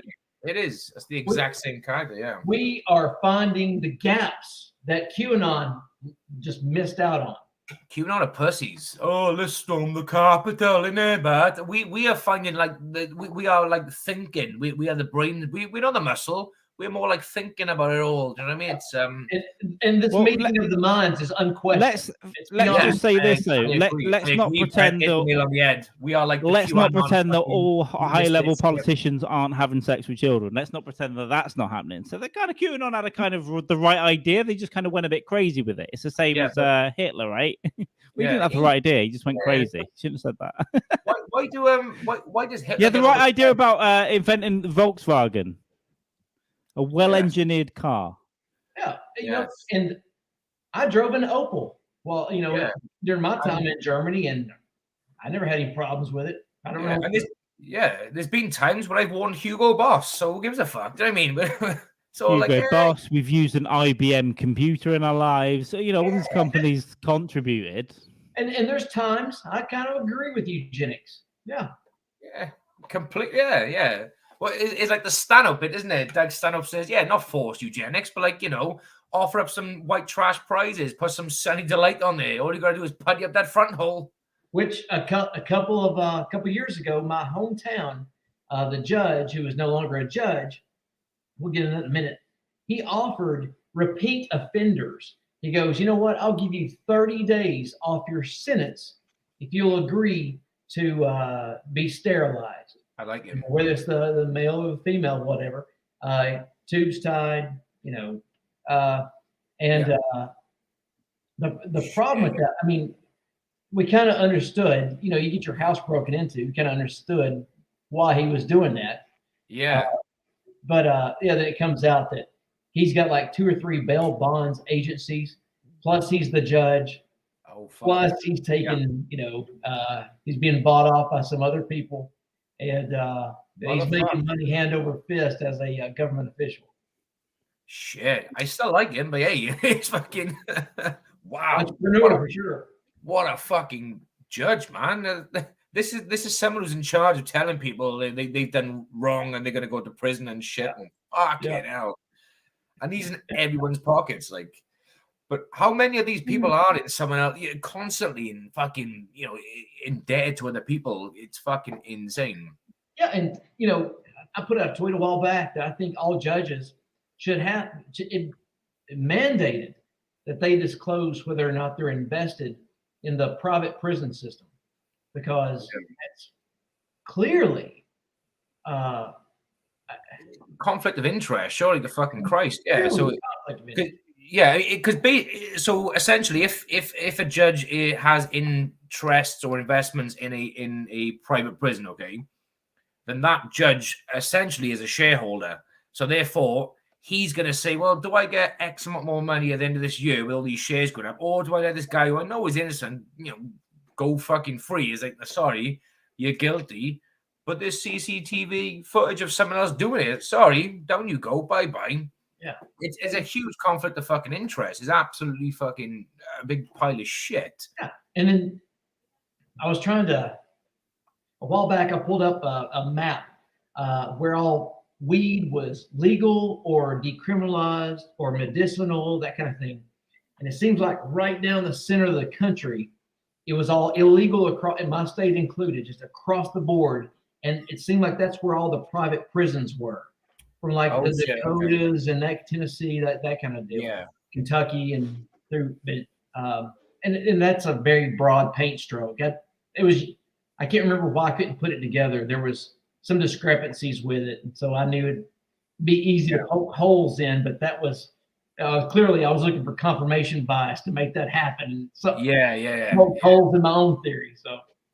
Well, at the end of the day, it's your own fucking theory. You go after it. But yeah, it's fucking insane. It's just the whole fucking system. But like you got these people making these laws and these decisions who are probably in the background doing some really horrible, gratuitous shit. And yet they're saying, well, you was caught with a bag of fucking weed, you know, which is probably enough for 2 people to get high for like, you know, a couple of hours. You have to go to prison for a very long time to think about what you did. And in the background, they're like fucking, they're investing in dodgy companies. They're fucking like, you know, like Carl said, to quote Carl, fucking young kids and all sorts. It's like insane.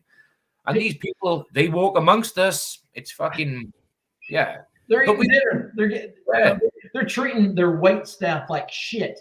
Yeah, fucking completely. Yeah, it's fucking. Giving them on tips. You be good now, or I'll put you in the pokey. Hey, can I go take a piss?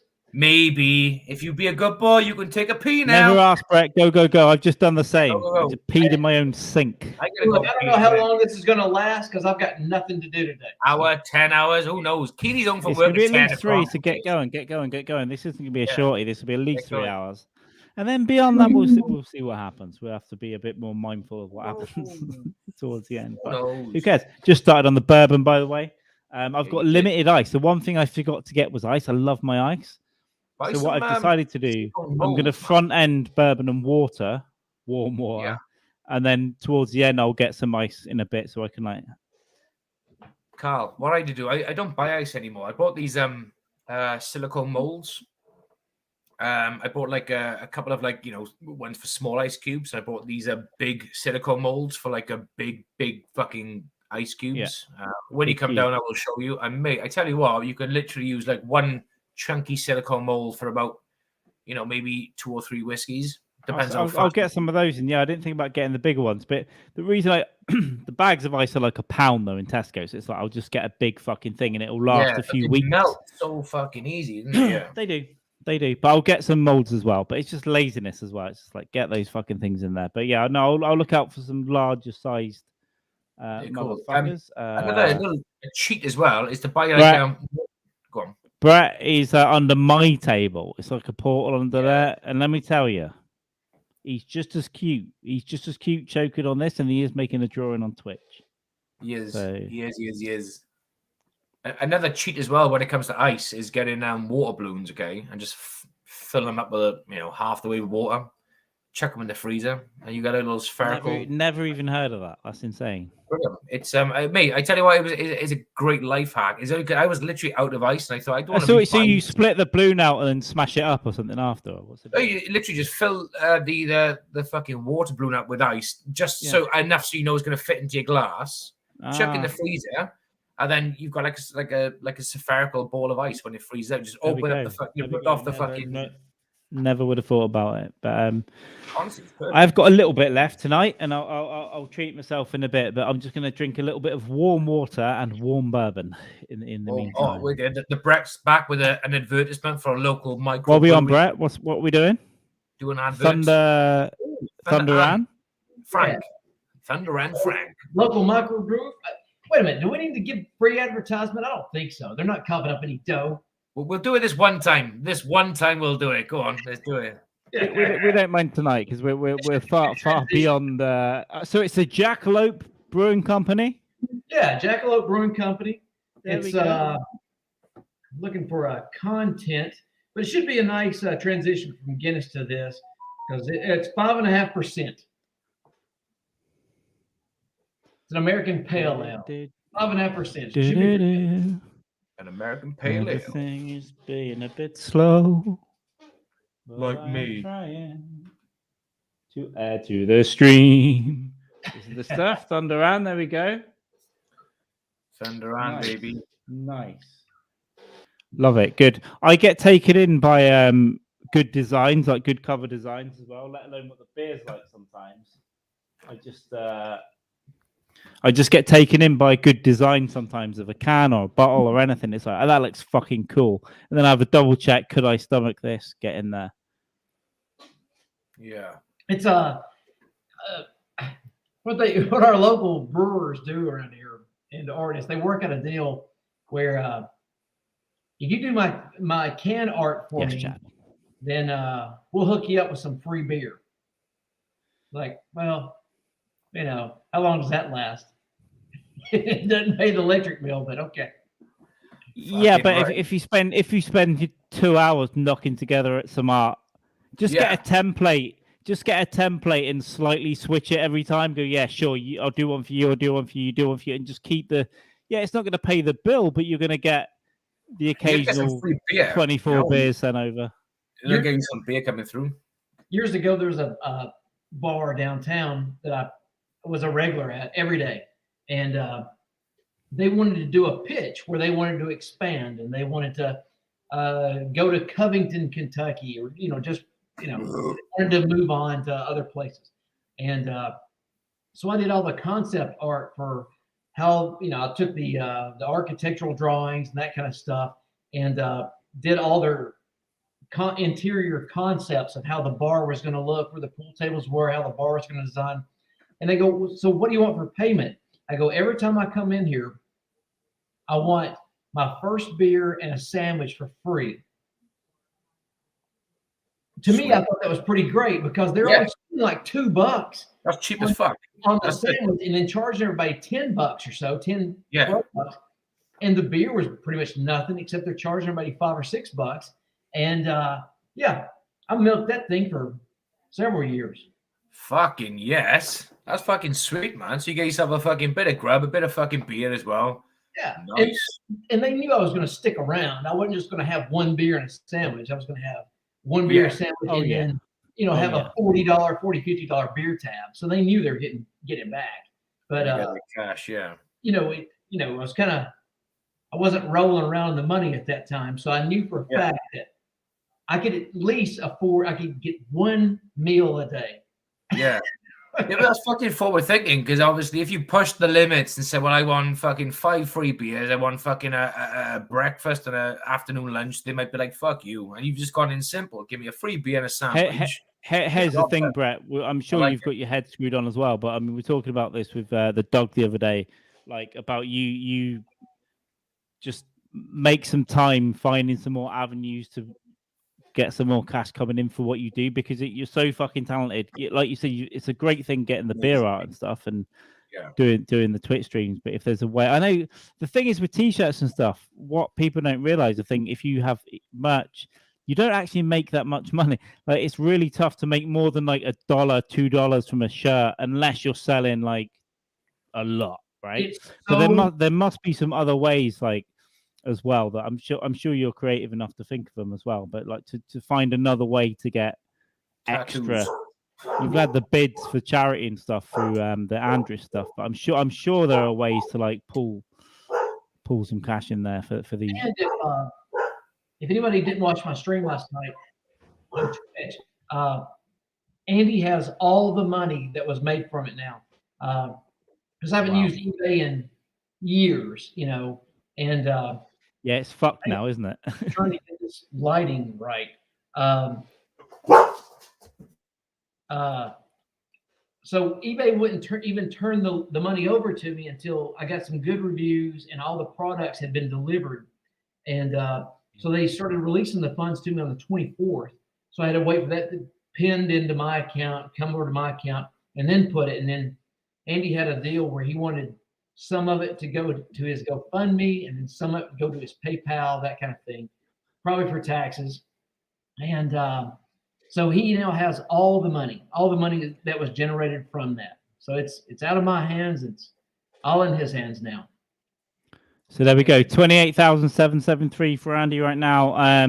Yeah, what the other thing is, I've heard him talk about it a few times, Brett. He probably also wants something right now because I think he wants to pay for his daughter's flights and stuff. Delaney to fly around and stuff, and she's had so whatever the personal thing is. Like I've always said, now I've been listening to a few issues with Andy. What I've always said is like, who gives a fuck what they use it for at this point? Yeah, you need treatment, bills, fly your daughter out because she's been a fucking legend, and also if you want to buy some weed or some fucking a hero dose of mushrooms, whatever, every day, whatever you need, you use that fund, use whatever people are sending to you. And as I said before, like they should extract this money out of here soon because they're going to need it when chemo starts and stuff. And then, which is still fucking insane to me, you've got to pay for it. And then either if we can still put stuff into this one, or they do a new one to reset for chemo, people will still be putting stuff in every month. I will give money every month to this, so I'm sure other people will too. So there's no need to like just have it all. What can we get? You're gonna get a lot of money. I think what specific he texted me a couple days ago, and he goes, the work I did, and again, everybody that the winning bidders and everybody that won those bids and put that money up, it paid for his anesthesia bill and half of the morphine. Holy fuck! Wow. So it's and I wasn't even thinking about that. I didn't think I thought he would probably put it towards, several months of utility bills and food on the table for he and his wife and his This daughter. Is before he's left the hospital, basically. Before he's left the hospital. Here's the thing with that. Here's the thing with that, though. If the pay meds got ripped out of his back and they were linking down his fucking ass for 2 days, surely that's culpability of the hospital, right? And surely. I talked about that on the Twitch stream as well. It's a good fucking point. They're definitely going to challenge the administrators on that hospital on that. Oh yeah. There's no reason we should pay for that. It was wasted. And of course, yeah.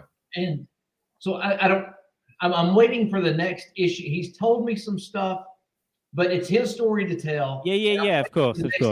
It's personal business, but it's a legal fucking thing. That sounds like. Yes. I know it's hard to deal with medical shit out there, but it sounds like a bit of culpability on their part. Like you've got to make sure you're doing your job properly. If I hurt and the epidural is out, and they go, no, it's not out. Yeah, it is. 2 days, right? And he's in horrendous pain. Well, about a 24-hour period, certainly. Yeah. That's Saturday. So he's in horrendous pain. So if you go and get gas, petrol, whatever, and they go, we're pumping it in, but they just spraying it all over the fucking car, and then go, see you, $100. No, you've got to put it in. Yeah. Matt Napo, I have only 3 dirty friends, and I'm looking at them. I hope to God you've got your penis out and your wife is at work. Please. Matt Napo, great interview with that gentleman, Vietnam vet, PTSD interview the other night. Great job. Yeah, I meant to. That was one of the later ones. Sometimes when at 1 a.m. these things will pop up, I try and join it. Funnily enough, I press the link to the attractive model that was on the other day. But I will look at the PTSD dude as well. That sounds really interesting. I mean that as well. Often when you do set fire to innocent people, you feel bad about it after. But moving on. Wow. He's not watching. He still thinks they're all weird on because he's all fucked up because a bullet hit himself in the face. It's fine. Anyway. Left, right, and center. I had the napalm the whole fucking place. Oh, come out. It's 3 fine. bullets. Everything's fine. I'm only joking. As Robert says after they bombed the entire village, fucking sad. Yeah. We've all seen that picture of Myling. I wish I was in Nam like Dolph Lundgren. I think it was Universal Soldier, and they had flashbacks to Nam or something, and he just had a necklace of ears, like from the village. Fucking ears off. But that did happen in. Not to get into like post Vietnam stuff, but that did happen, right? Soldiers were on like LSD and just went into a village and cut kids' ears off and went crazy. Yeah. Brad Pitt did it too in World War One. Legends of the Fall. Did you guys not watch that sexy dude take? I've not seen it yet, but I know in World War II he did scalp Hitler, so or carve the fucking thing in his head. I suppose when you go back home, you're gonna take off that uniform. Yeah. What a great film! What a great film Inglourious Basterds did, because I tell you, I didn't watch it for a while. It's one of those things I let go, and then I watched it. I got to rewatch once only. And then didn't see it in 6-7 years. And then I watched it during the original pandemic. First of all, I'm in love with Shoshana, whatever her fucking name is. I'm absolutely in love with her. But I forgot how wild it is. And when you get the scene with, maybe we talked about this before, but when Eli Roth was in the cave, the Bear Jew, in reality, Tarantino kept him in there for 2.5 days. And he's like, we're going to shoot. No, you got to wait. And he's in there doing push-ups and stuff. He's obviously on testosterone. And he kept lying to him, going, no, you're going to come out, but not yet. But for 2 days. Oh, yeah, but in 3 hours, maybe. And he got him so angry that when they went, go, when he came out of the cave, he was genuinely he was just an angry actor. Right before that is one of my favorite lines. He goes, now you may have heard of us. You may know. We ain't in a prisoner taking business. We ain't in Nazi killing business. Yeah. It's a classic. It's a classic Tarantino line. It reminds me a lot of the patter from one of my favorite movies. Not one of his director job, but with Robert Rodriguez, with Dusk Till Dawn. It's one of my favorite things. I had Dusk Till Dawn on VHS and wore it out. It was one of those. Obviously, the Salma Hayek bit, but just the dialogue. Lines. Yeah. And the soundtrack from Dusk Till Dawn. I've got it. I've got it on Spotify. Yeah. Ding, ding, ding. It's a dark night. And the Mary Had a Little Lamb stuff in the bar, all the crazy stuff. And then they get wild and build a bass guitar out of a dead body. Yeah, that's right. Yeah. Out of nowhere. It just comes a fucking... Fuck you, good night. Fuck you, good night. That Salma Hayek dance. And Tito and Tarantula are playing After Dark. And After Dark is just a cool, Ding, sexy, ding, ding. you know, We can dirty do the bar move type with a vibe. snake. Yeah, it's And great. she's, by the way, in 1995, she was like just like a fucking the sun itself. Like, what is happening? Amazing. I hope I don't come up like a pig, you know. Hope Yeah, so. you will, but continue. Pig. Selma Hayek must be made of wine. She keeps getting better and better. Yeah, it's called surgery, but she does look good though. she Listen, you got to allow someone in Hollywood a bit of pressure to have a Yeah, little something. No, you're right. She is like in my top 10 most memorable like women of all time. Like I remember, But like I tell you where she's hotter. Is it was it 11 when Desperado Desperado or came out? I'm watching it going, Again, oh, Desperado. fantastic soundtrack. Yes. And Six Blade Knife last night when I was doing Steve Buscemi. Yeah, and his I saw that, party at the bar. Phenomenal fucking sketch. First note, I'm rewatching Yeah. Desperado. And again, that soundtrack with Dire Straits as he walks in and Six Blade Knife starts playing. And it's just over the top, gratuitous violence. That's my love. I love Tarantino's at the bar, right? At the beginning of that, at the bar, like mouthing off. Joke, didn't he? Tarantino Later on. Later. He tells that joke, Right, didn't he? okay. Yeah. He's there with a guy that doesn't check out. Yeah, I love that joke he tells. He said, so a man walks into a bar, goes up to the pool table. He's like, I bet you whatever, you know, fucking dollars a piece. I could piss on him. He's pissing on his phone. He's pissing on the bar. He's pissing on the bartender. Bartender's laughing at him. Yeah. And not only will you be mad about it, you'll be happy about it. This is fucking hilarious. Wild dialogue. But that dialogue from Dusk Till Dawn, it's sort of reminding me. It's even the little stuff is like, we're going to Mexico. What's in Mexico? Mexicans. It's just the simple like back and forth. What's her name? Richie, will you come over here and eat my pussy? Juliette Lewis. Oh yeah, Julie Lewis. Yeah, would you be happy to come over here and eat my pussy? I'd be happy to do what you said there back in the room. What did I say? Yeah. That opening scene in the convenience store. And it's so quiet. Toilet paper and the paper towels and set it on fire with all the lighter fluid.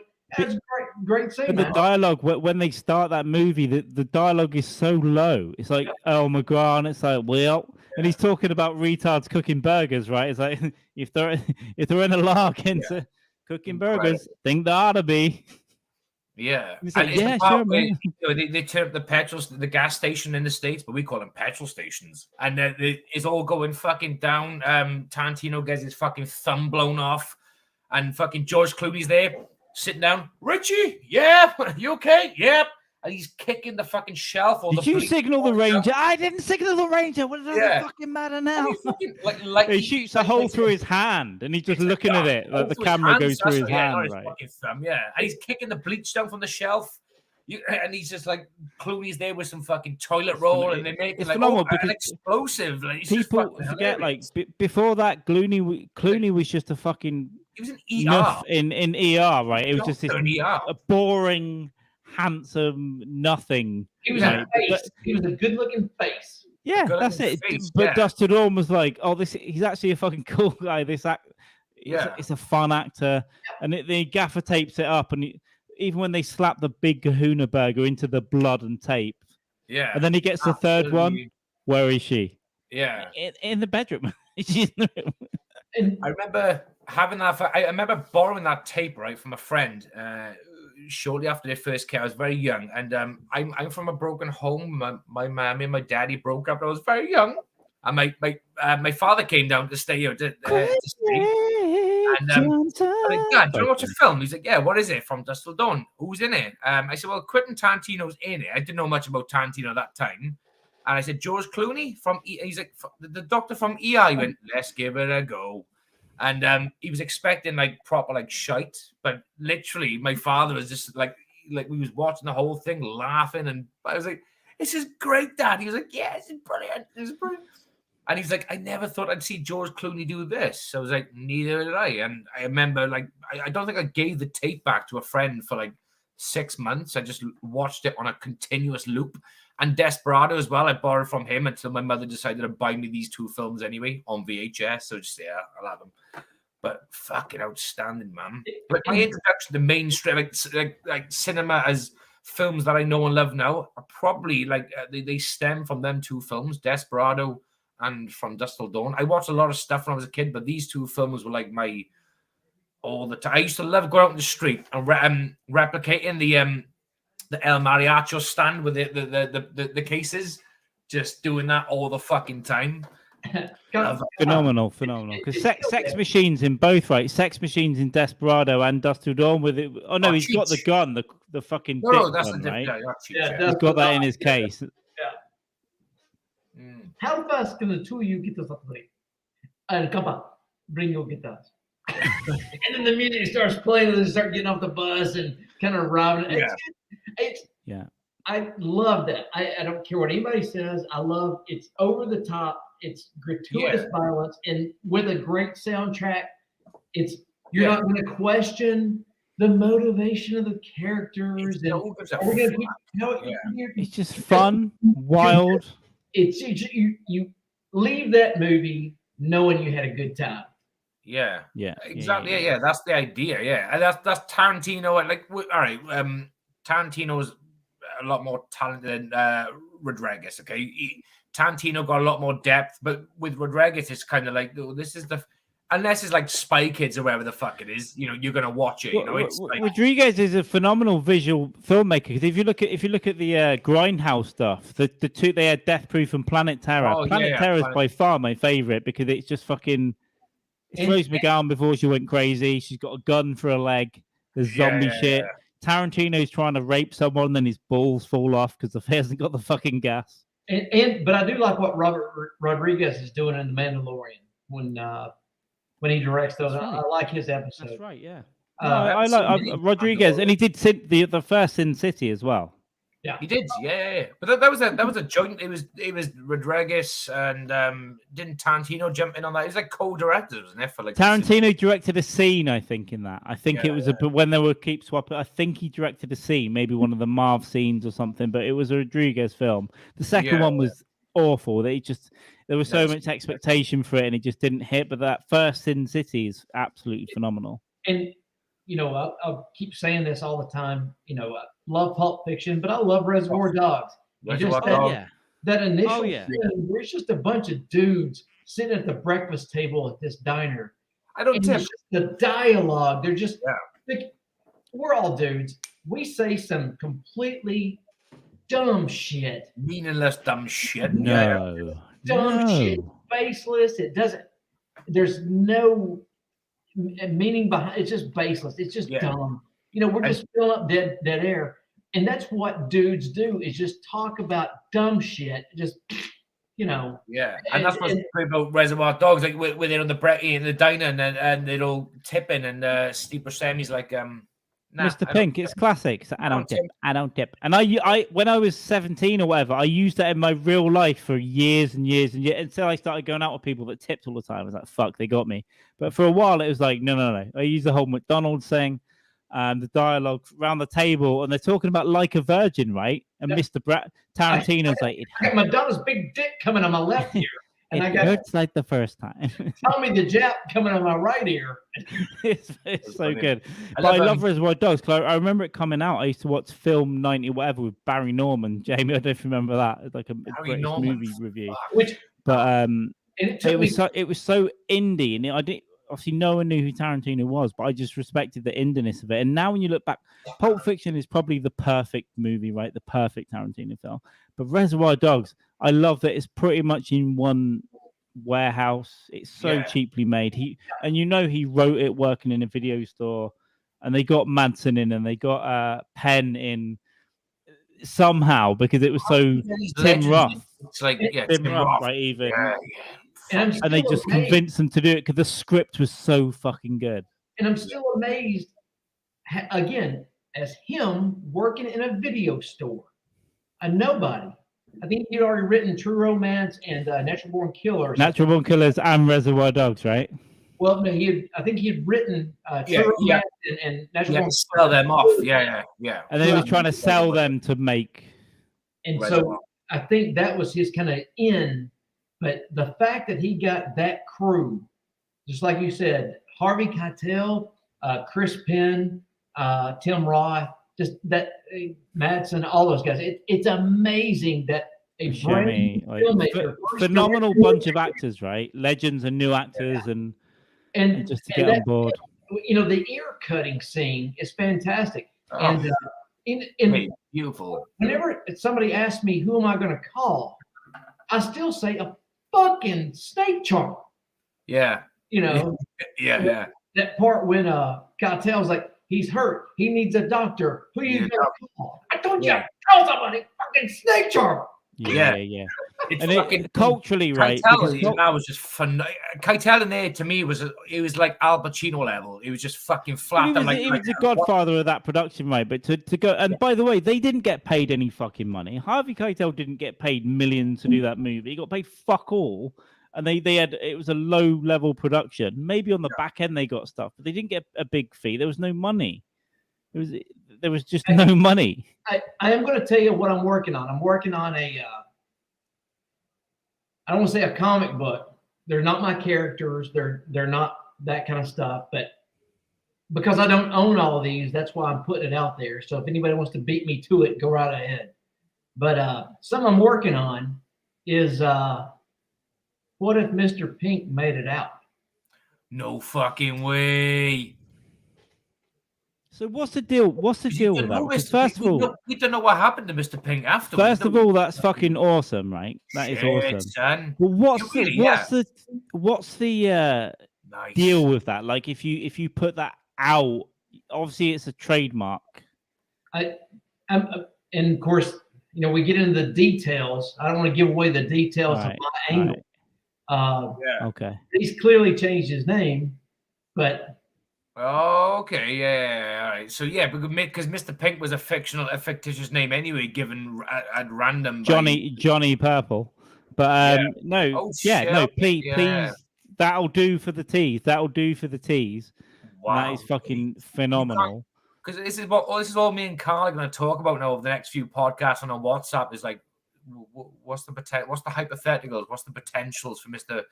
Pink? What's okay, so culturally Reservoir Dogs as well, because when I started going to clubs and shit, Stuck in the Middle with You and all that 70s, those tunes. By the way, Tarantino's soundtrack selection, nobody listened to that music anymore. Nobody. No, but he selected the right stuff. I fucking listened to that shit.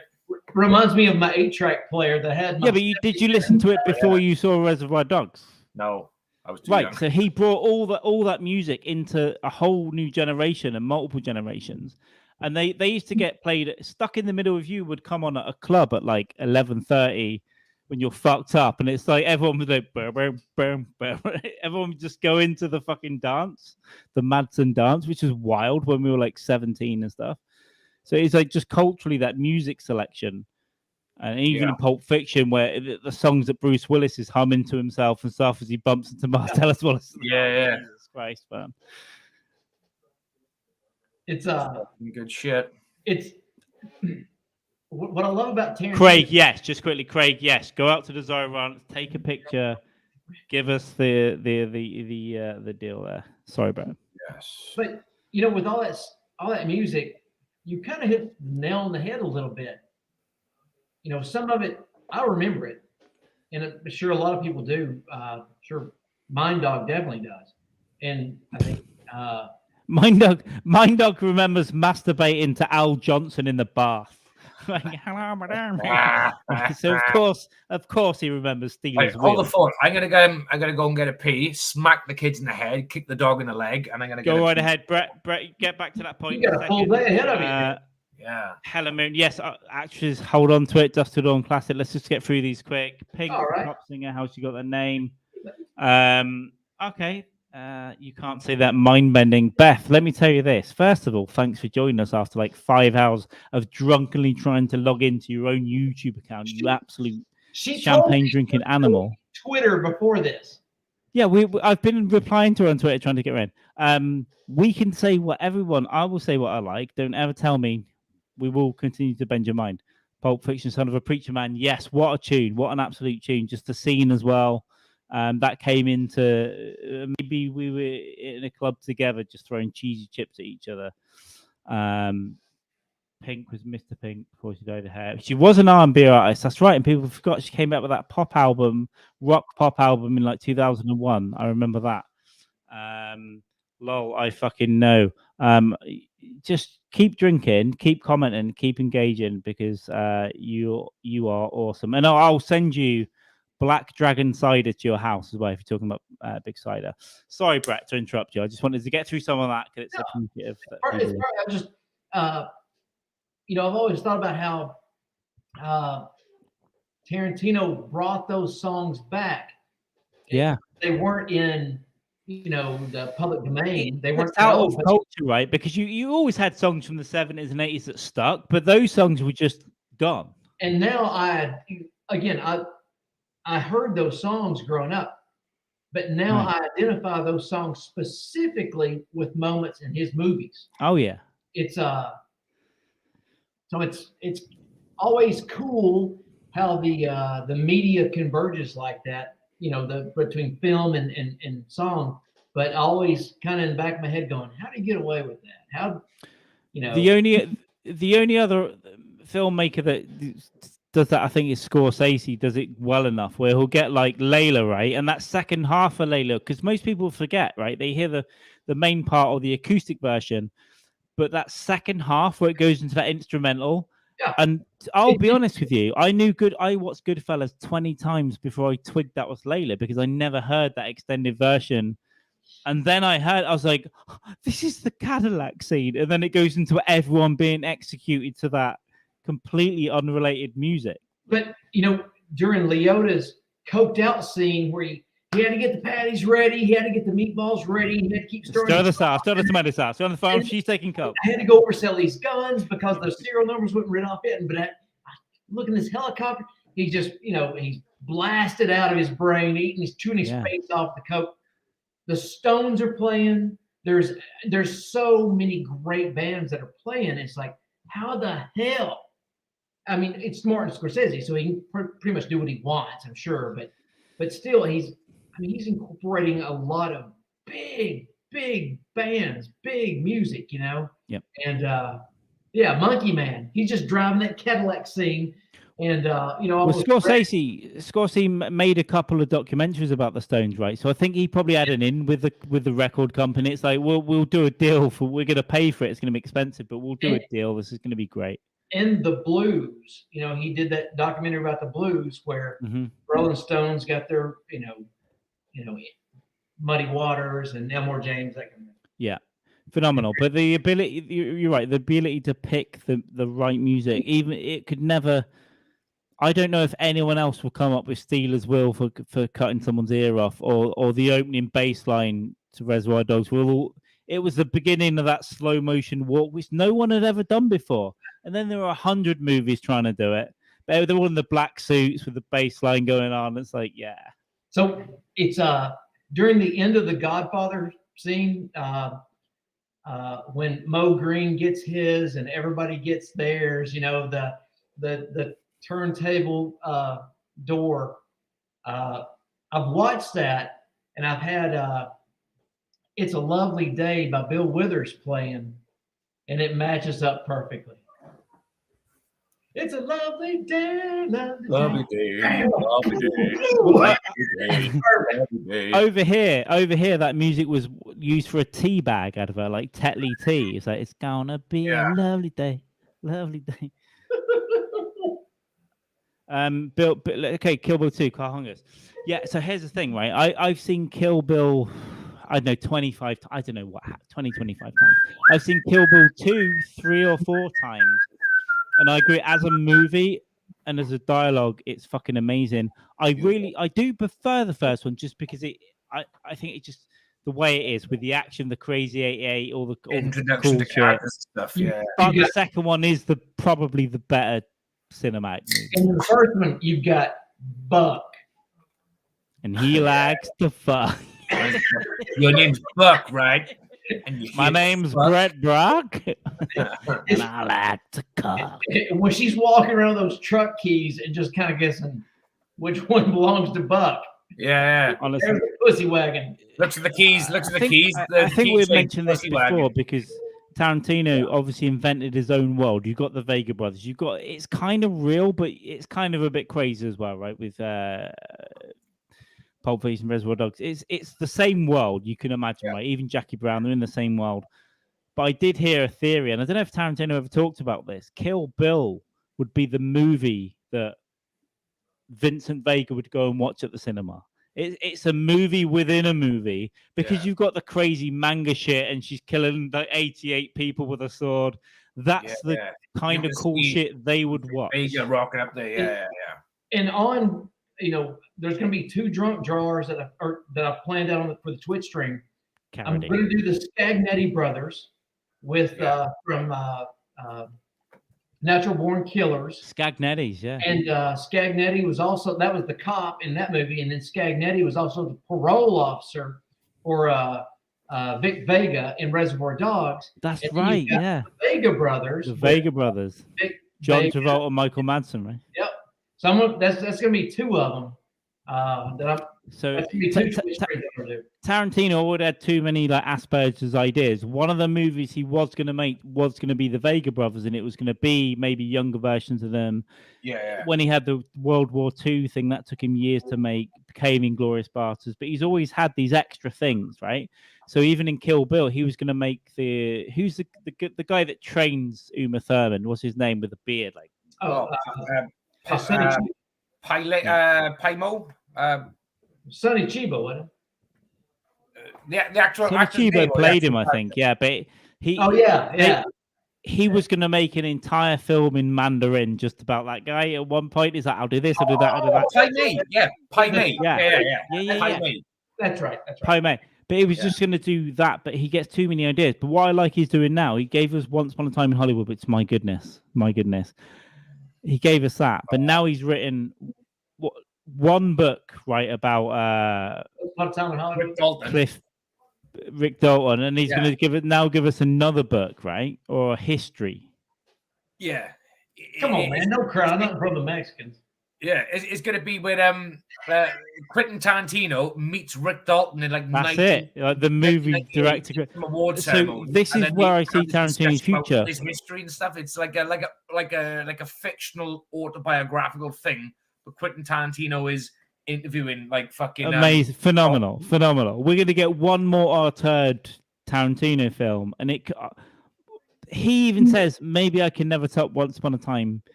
The people that don't like that film, by the way, I will come to your house and start eating your face. No, I'll start eating your arsehole like a wolf, and I'll go through your body, and I'll talk to your wife while I'm doing it. You've got no business commenting on this stuff. Go on. I love that film, and I love LA, right? I love the geography of LA. I like the history of LA. I like all this crazy shit that's happened there. Yeah. I like obviously the Manson murder. There's nothing about the film I don't like. And walking through your backyard, knowing what you know now. Yeah. That's insane. And that shit happened. I mean, he altered it, but Manson walked in somebody's backyard and asked if so and so still live here, and they did.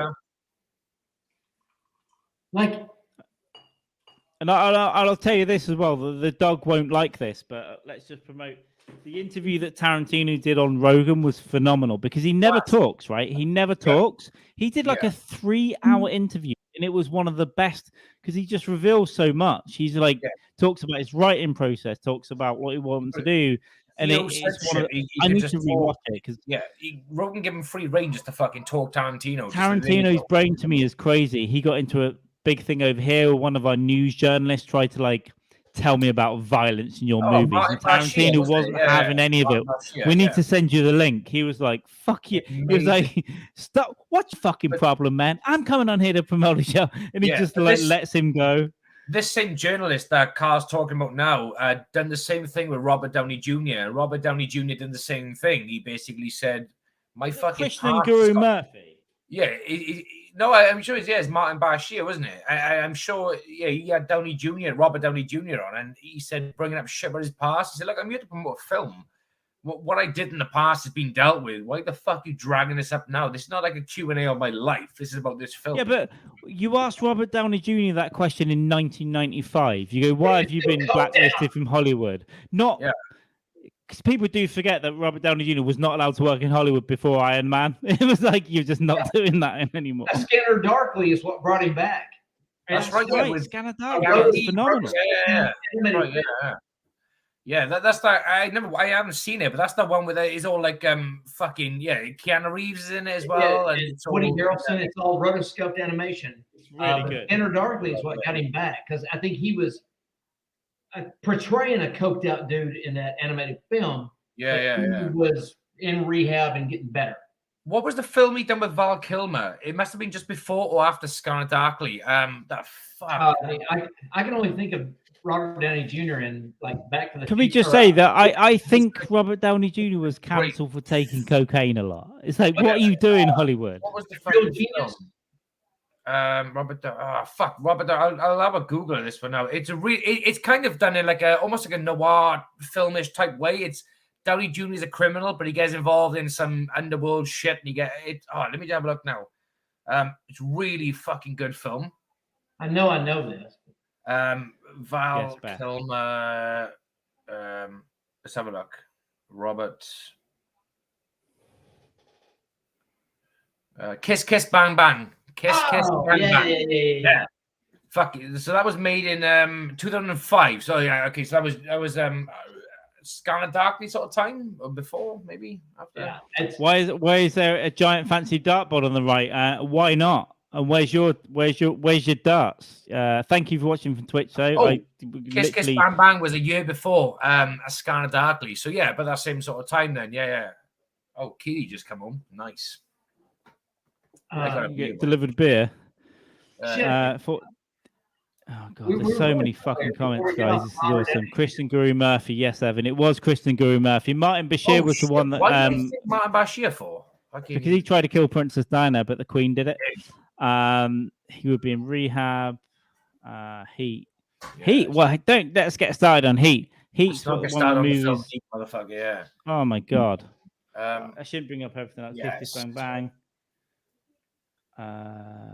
Everything you all say is brilliant. I'm not bringing up any more comments for at least 5 minutes because you're mad. But thanks for listening. Also, can I just say, it's wild that people listen to us. What the fuck are you people doing?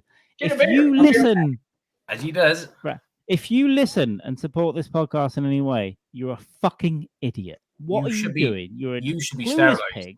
Yeah, you should be doing something else. This is mad. But on the other hand, kind of appreciate it. And let me tell you this: if you get in on the ground floor now, because we will grow, I'm sure. If you get on the ground floor now, you will be remembered. I will send you booze and merch because I don't know why I'm even here. Yeah, exactly. Brett and we fucking we're gonna have.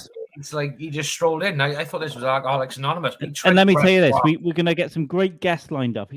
Sometimes it'll be me talking to comics you've never heard of either. Sometimes it'll be me talking to myself, and sometimes it'll be me and Jamie. And sometimes we're gonna get some fucking awesome people. We're already talking to people from the Pardathon, including Brett and other people that we're so it's so mad to me. I go to the funny farm. That's what's happening. Here we go. Call back. This is what I wanted to say the other day, right? It's so mental to me that people that I've known about and listened to for years or whatever and now want to talk to us, and that is fucking insane to me. So you will see us talking to those people too. You guys in the chat are having a great time. Share it with all your dirtiest friends. And there we go. There'll be nothing else from me about that tonight, apart from give us a subscribe and like. If I get my penis out on the stream later, delete it. Don't look at it again. And we'll all edit it together tomorrow. Seems we're on self-promotion. Sorry, Carl, go on. Continue for I jumped in. Let's just bang some of these comments out and we go, you have kids and can't go out. Beth, don't worry about your fun kids, dude. Listen, when we grow, right, we'll take some money that we eventually earn and we'll pay for babysitters. And I'm going to send you Black Dragon to your house. I promise you. That's not a security guard, I know. It's Welsh cider. That's 9%. Don't send her anything. Life's all about choices. She had all those kids. She should make those kids work. Melanie, thank you for joining us. I think you're new to this disaster. Hey, Melanie, Good. how's it going? It might be movie chat now. Earlier on, we were talking about the Holocaust, so you decide. Well, we're also talking about mentally challenged people, beaten off. No more knobgate. Jamie, sorry, did I interrupt you? Was it? No. I interrupted you. You was reading the comments, and I got rude, and I interrupted. I do apologize. I was just gonna say, on the interest of self promotion, Brett, if you want to like plug your stuff, then the floor is yours, as they say. Brett Brock Everybody is involved in the international trafficking of art. Yeah. Follow Husky Boyo, I guess, everywhere. Brett will promote himself in a minute, but let me just do this. Brett is actually not just a drunk. He's not. He doesn't just hate women. He is actually a phenomenal artist. Not just. Look at this Buscemi. Am I right? That is phenomenal. I missed that stream, Brett. I'm going to try and. I promise you, he streams on Twitch everywhere. So Husky Boyo, Twitter, Instagram, Twitch. Look at some of this. Bob Saget rhymes with what? Let's not talk about it. Whoa! Hey, what are your problems with Brian Daggett, who works down the greengrocers? Now, can I tell you, Brett? Jamie's interacted with you for a while, right, on Twitter. Me and you were fairly new interacting with Twitter before we met on the podathon and all that. Can I tell you something? I fell in love with this sketch. In love at 2 a.m. I like just go, what's this guy doing? I was like, this. I want to marry this painting right here. Just mainly because I like green. That's it. Look at some of this stuff. It's fucking ridiculous. It's ridiculous. I mean, a bit of Pitt there from Fight Club, a bit of Frankenstein's Monster, a bit of this motherfucker, No Country for Old Men. Yeah. I mean, it's endless. Chaley. I'm going to get some of these wrong. Is this Brett Erickson? Okay. Yeah, it's like Brett Erickson. Andres. Yeah. Oh, this is Chaley. Yeah, Andy Andres. Because I was watching some issues with Andy, and they had this in the background the other day. I mean, it's called Andy Andres. Absolutely superb. Maybe a bit of Shank there, Boba Fett. Whatever you look at is absolutely phenomenal. And weirdly, he drew me, Jamie, and Mind Dog as well, which is absolutely just off the cuff. Wild. So just quickly, I mean, the first day I thought, have I really got a lumpy face? Yes, I have. That's my lumpy, fucking stupid fat face. But he's called it perfect. That's Jamie. We won't show Mind Dog because he has dementia and it might upset him, remind him of the war.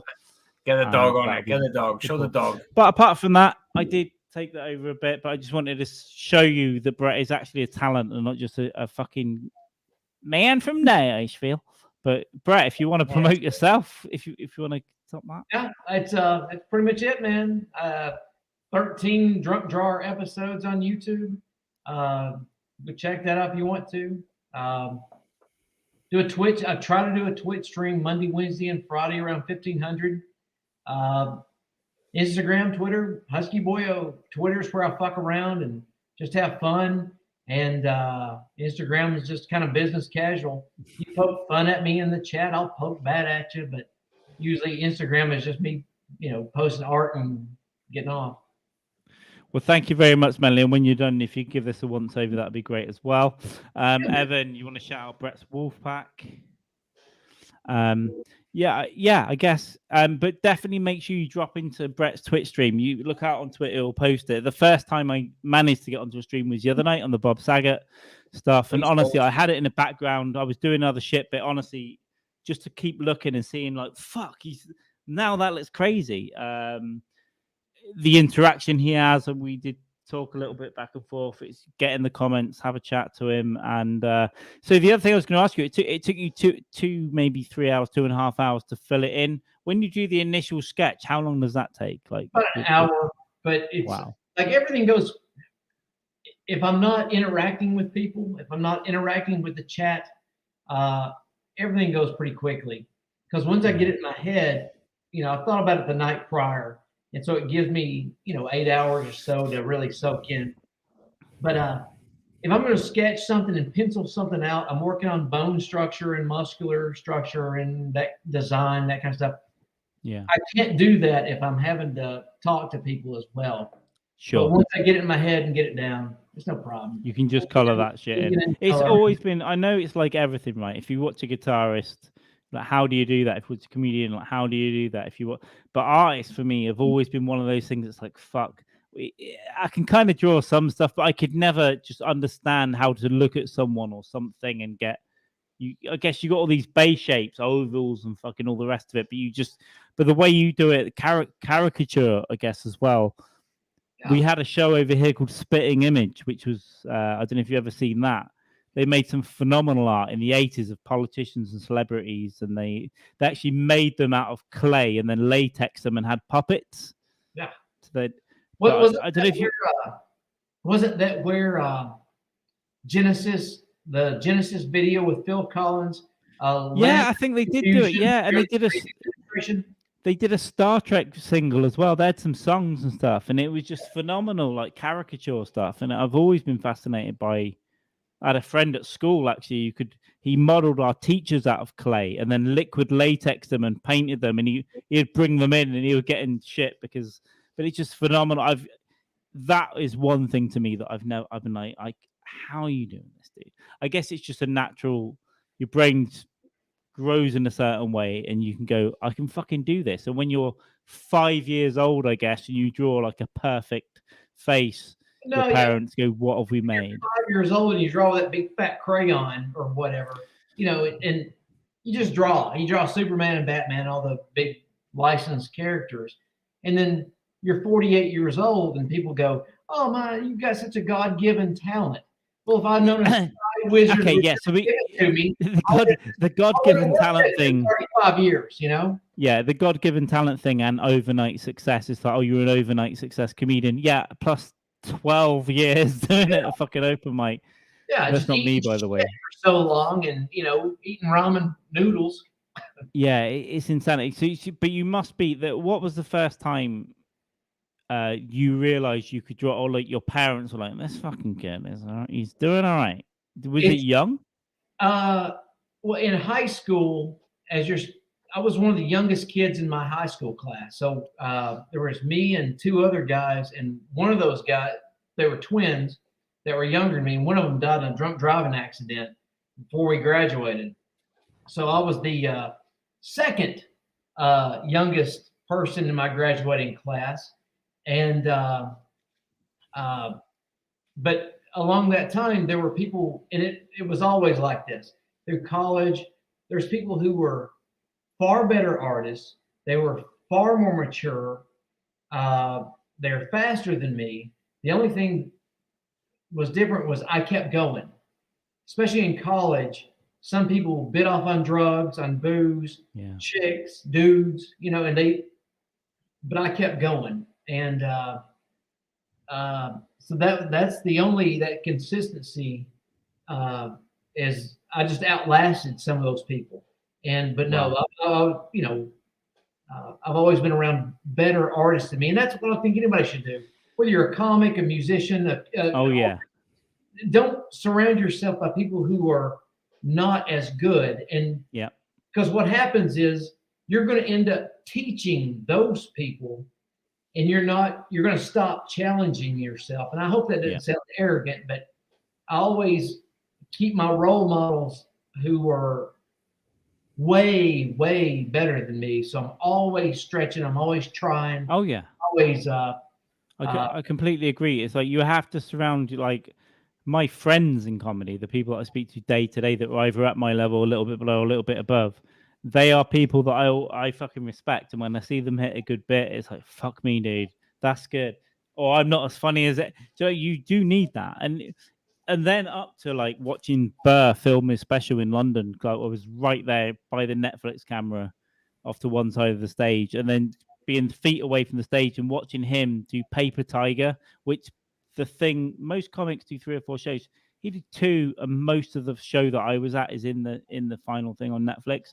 And just to watch like this fucking genius do what he's doing, inches away, going, oh, that's inspiring to me. You go and watch the best, and then like you said, you surround your friends and the people that you're working with or around.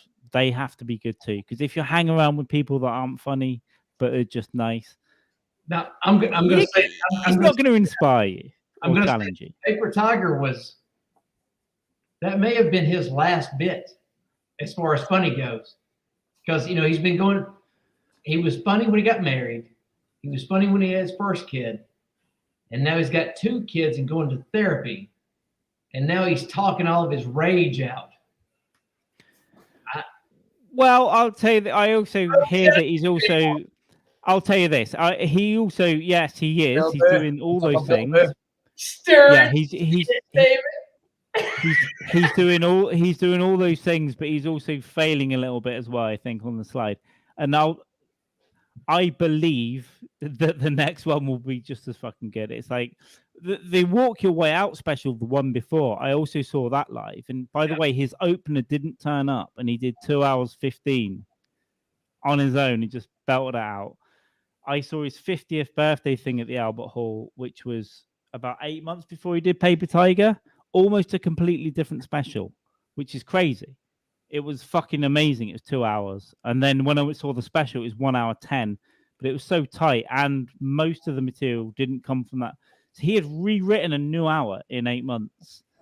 I believe in Burr. That's what I'll say. And I believe in Louis C.K. as well, because Louis' last special blows out. It goes back to the old Shameless stuff. It's phenomenal. So I think he'll come back. It's hard. Sometimes you think people get comfortable, but I think that I don't know. I think he's probably, if he does another 2, 3, 4 specials, at least 2 of them will also be brilliant, I think.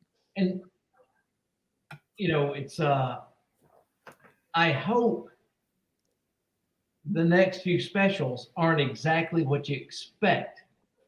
I hope he tries something different, because there's a trend building, and but anyway, it's just yeah.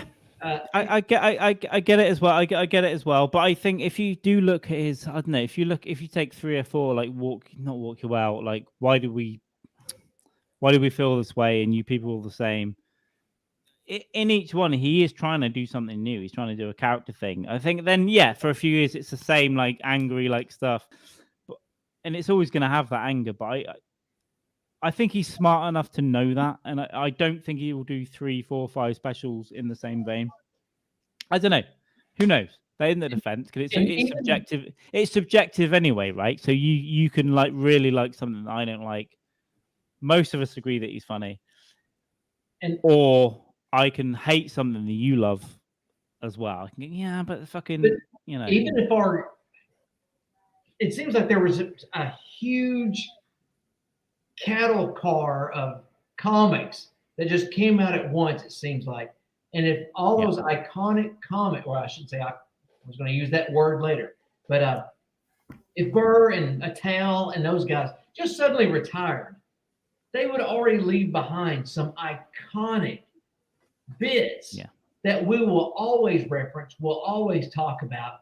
Like, they're already, like, Stanhope as well. They're leaving behind legendary bits that nobody can, I won't say nobody can talk about anymore, but it'd be hard to make it as funny. Yeah, it can't replicate.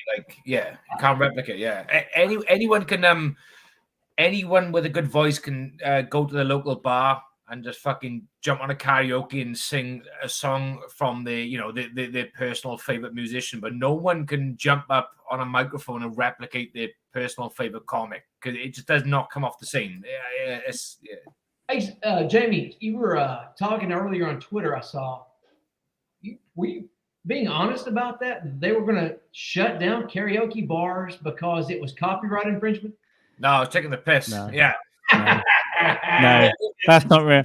But, Twitter, they got no traction, but like Facebook, there was a few people going like, well, that's impossible, because it's like, I was like, no, I said, look, and I just wrote on Facebook, I said, look, under Article subsection 13, 2.5, it stipulates this under the new laws.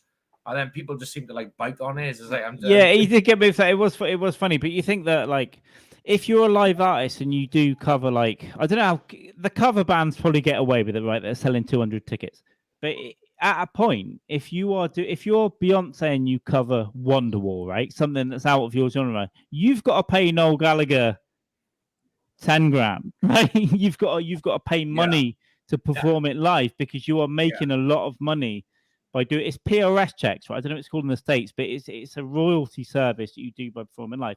A cover band of Queen or the Beatles, for the most part, they've officially, they should pay, but I think for the most part they go under that radar. But it is funny, people believe the karaoke. Hey, I want to address Evan. Evan, thank you so much for the kind words, buddy. Yeah. But it's to me, it's not really like that. It's like I've always driven a manual transmission vehicle, and sometimes my timing is just off. Sometimes when I'm behind the wheel and there's a passenger in the car, I can make a manual transmission feel like an automatic transmission. I'm so smooth. My timing is just there. It's just on. And then there's other days, my brain and my feet and my hand do not work together. And it's the bumpiest, choppiest ride out there. And it's the same way with art, man. Every single day, it's you just can't stay in the comfort zone, and you can't, you just got to keep chopping away at it. So it's a great comment, Evan. And I heard Brett is now experimenting with gay stuff, and that's okay. All right, that's okay. In the name of art or life, actually. Whoa, so, you want a street joke from 7th grade?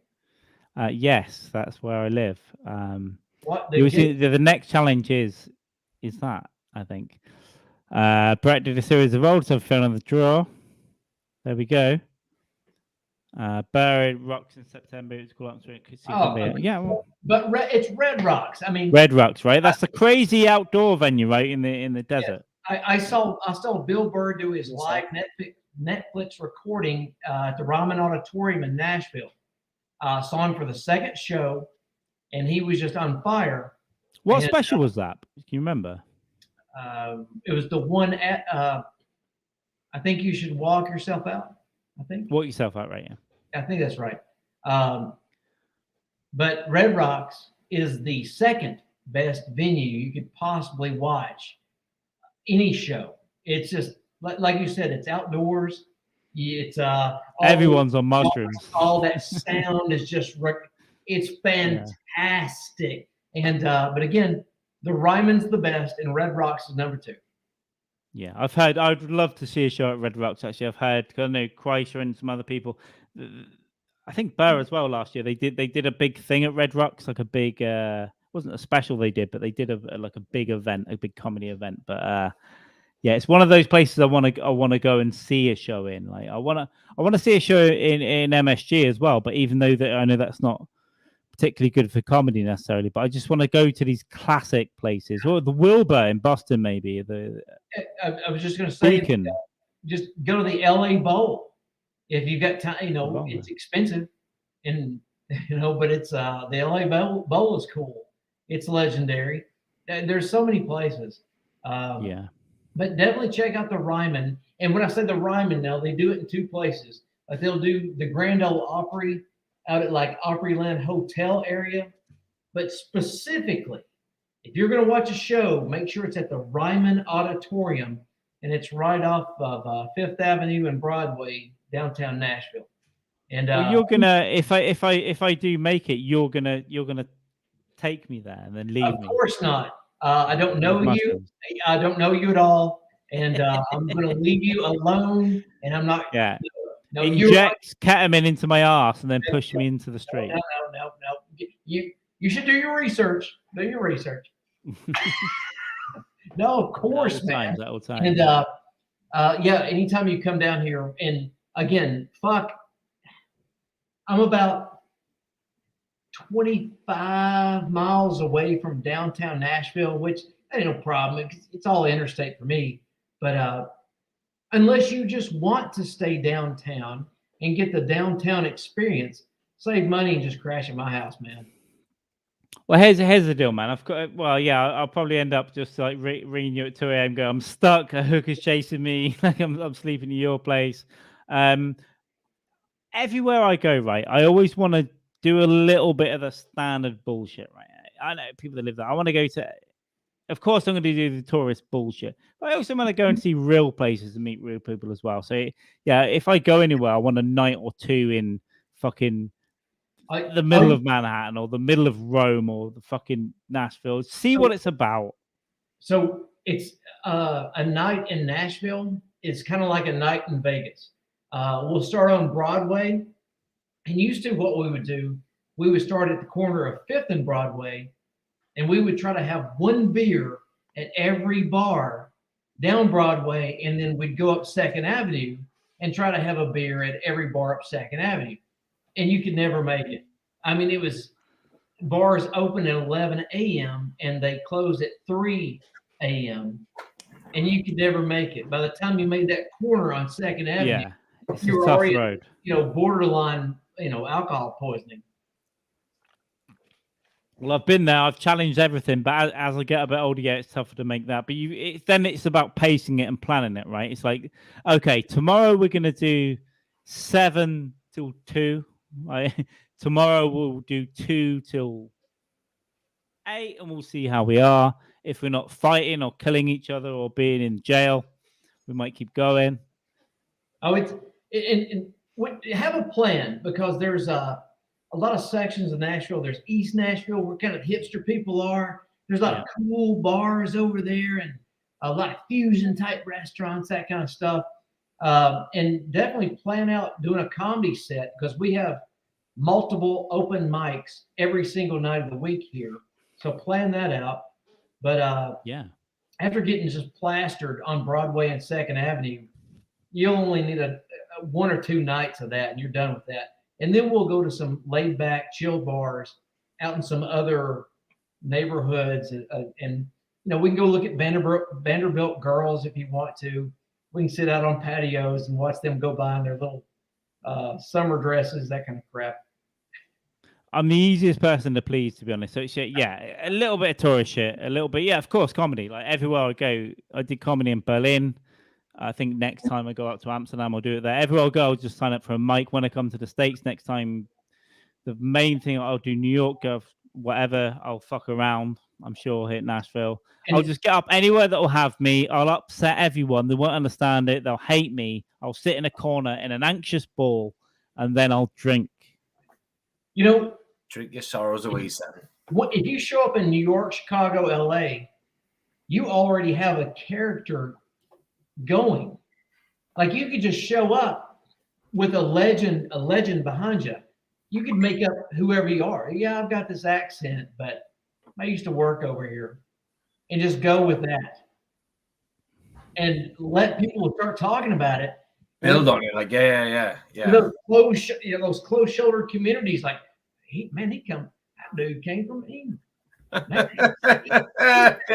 Work over here. What do you used to do, man? Yeah. Unbelievable. Let that spill. Evan, first of all, why anybody does that big enough name to say, hey, bitch, or sorry, business manager, you work on that and we'll figure that out later. Evan's been promising to fucking dig deep in his pockets for a couple of days now, and we're not seeing any money paid our way. Evan needs to relax a little bit there. But I think Evan's still off work. Maybe he's about to start back working, because he was talking about work harder. Maybe his back is getting better right now, so he can return to the workforce. And those disability fucking payments are not going to last forever. I missed some of this because I'll be honest, guys. I muted that Twitter chat because I'll tell you why. I stated my intentions. You know what I want. Kelly, get to work, 10%. Evan, get to work, give me money. That's it. I don't want any other input until you figure out a way to just give me money for nothing. Yeah. That's all. While we're on the topic of whatever the fuck. I just did tip this drink on me, which made that statement a little bit less cool. But the dog, Matt, the dog Napo said, this is true, fucking Brett. Okay? He said, James, what's your address? He said, I have a sponsor who deals in cigars, Cuban cigars. I said, oh, send them my way. This was like over a week ago. I'm still waiting for my cigars. Well, I think probably there's charlatanism, if that's the thing, is involved. There are people Give me your trying to cigars. pimp their business on Mind Dog TV that aren't real. I don't care. Give me your cigars. I will heavily promote your cigars. I will share you. Just give me some free cigars. I'd be good with that. I'd be fine. And I'm amazed at Mind Dog TV, the production schedule. Like, I'm just waking up, my coffee's brewing, and I'll get an email alert like, "Oh, Mind Dog's live." Yeah. What? And then here's why. The wife, no fucking out to work, right?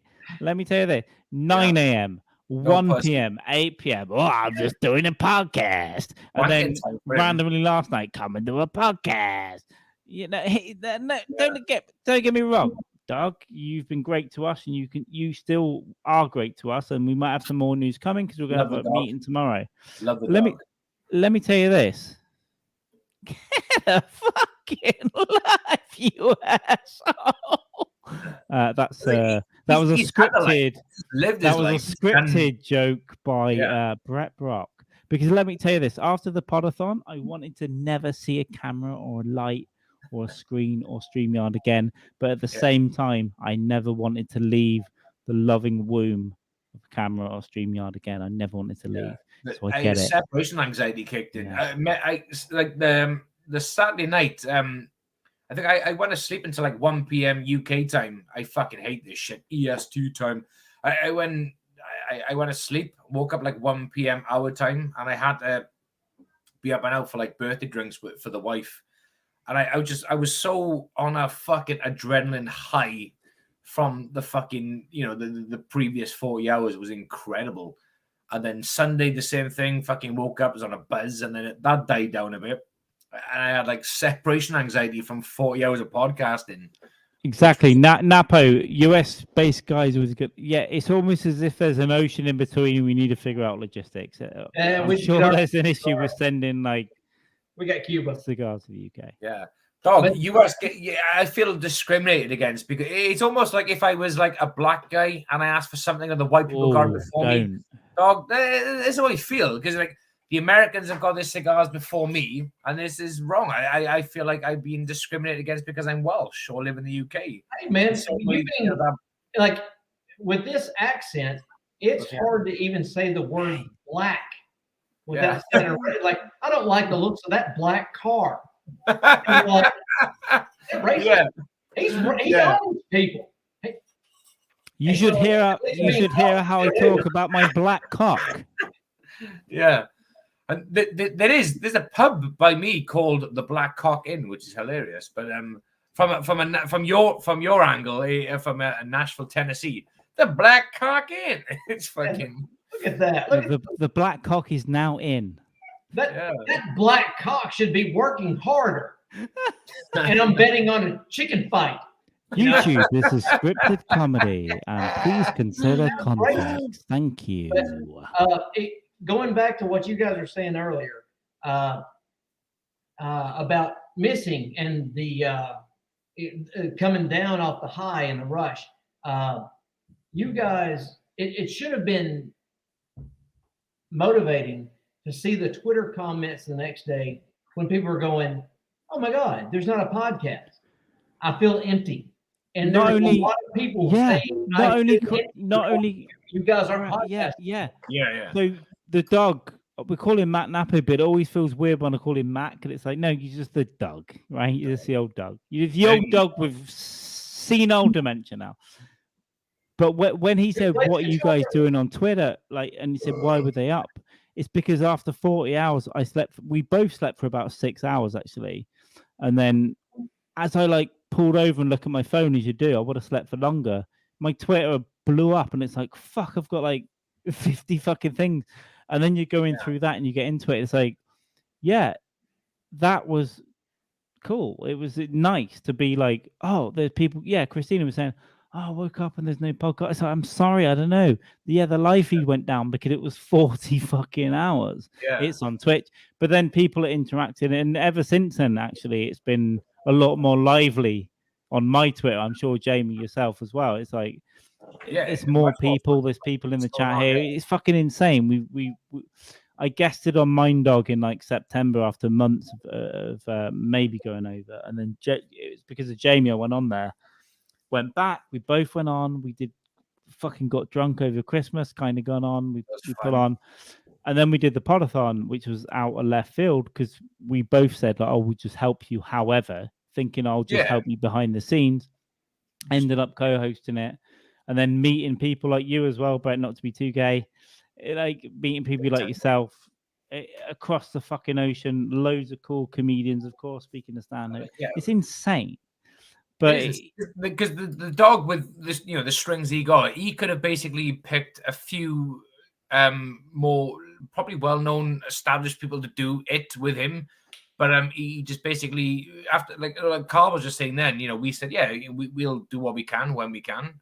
And then we didn't really have any talks with the dog. He was like, so he just basically said, so you guys are free just to do it, whatever. Yeah, it's cool. And the next thing we fucking knew, the dog just said, you guys are like, now bona fide co-hosts. Here's my login details. It was like, oh shit, okay. And it got real. We had like a little we're working up to the will. We're working up to the bank details and the will. That's we'll what get it is. there. I was like, what the fuck, man? This is insane. Like we've got this great fucking honor and privilege of working with the dog. Then speaking to everyone from, I'm gonna forget people. There's no point in saying names, but Brett Erickson. Thank you very much. Whoa. You limeys are trying to get back in. I know what's up. Oh yeah, we're trying to wiggle in there. Listen, listen.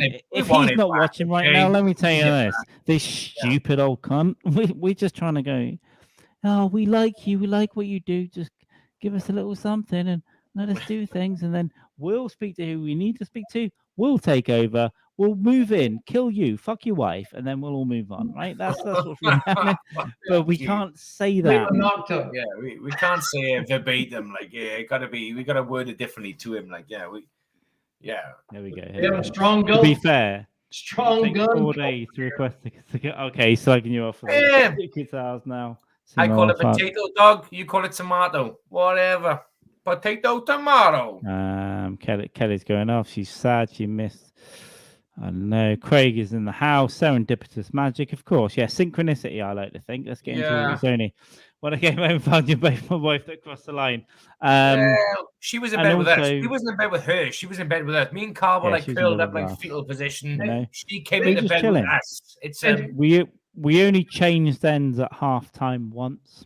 Yeah. So that doesn't count. Had you mowed the yard or fixed the steps, you've been just fine. I was gonna mow the yard, but then I saw that he's got 1,000 feet around his perimeter, and here I've got 1 feet. I've got nothing around me, so I live in. So I would have mowed his lawn, but it was just too big. Yeah, and 20% of that perimeter is covered with Jim Crows. It's terrible. It's frightening. But they got Union Jacks, like on the Jim Crows. They got Union Jacks draped on them as well.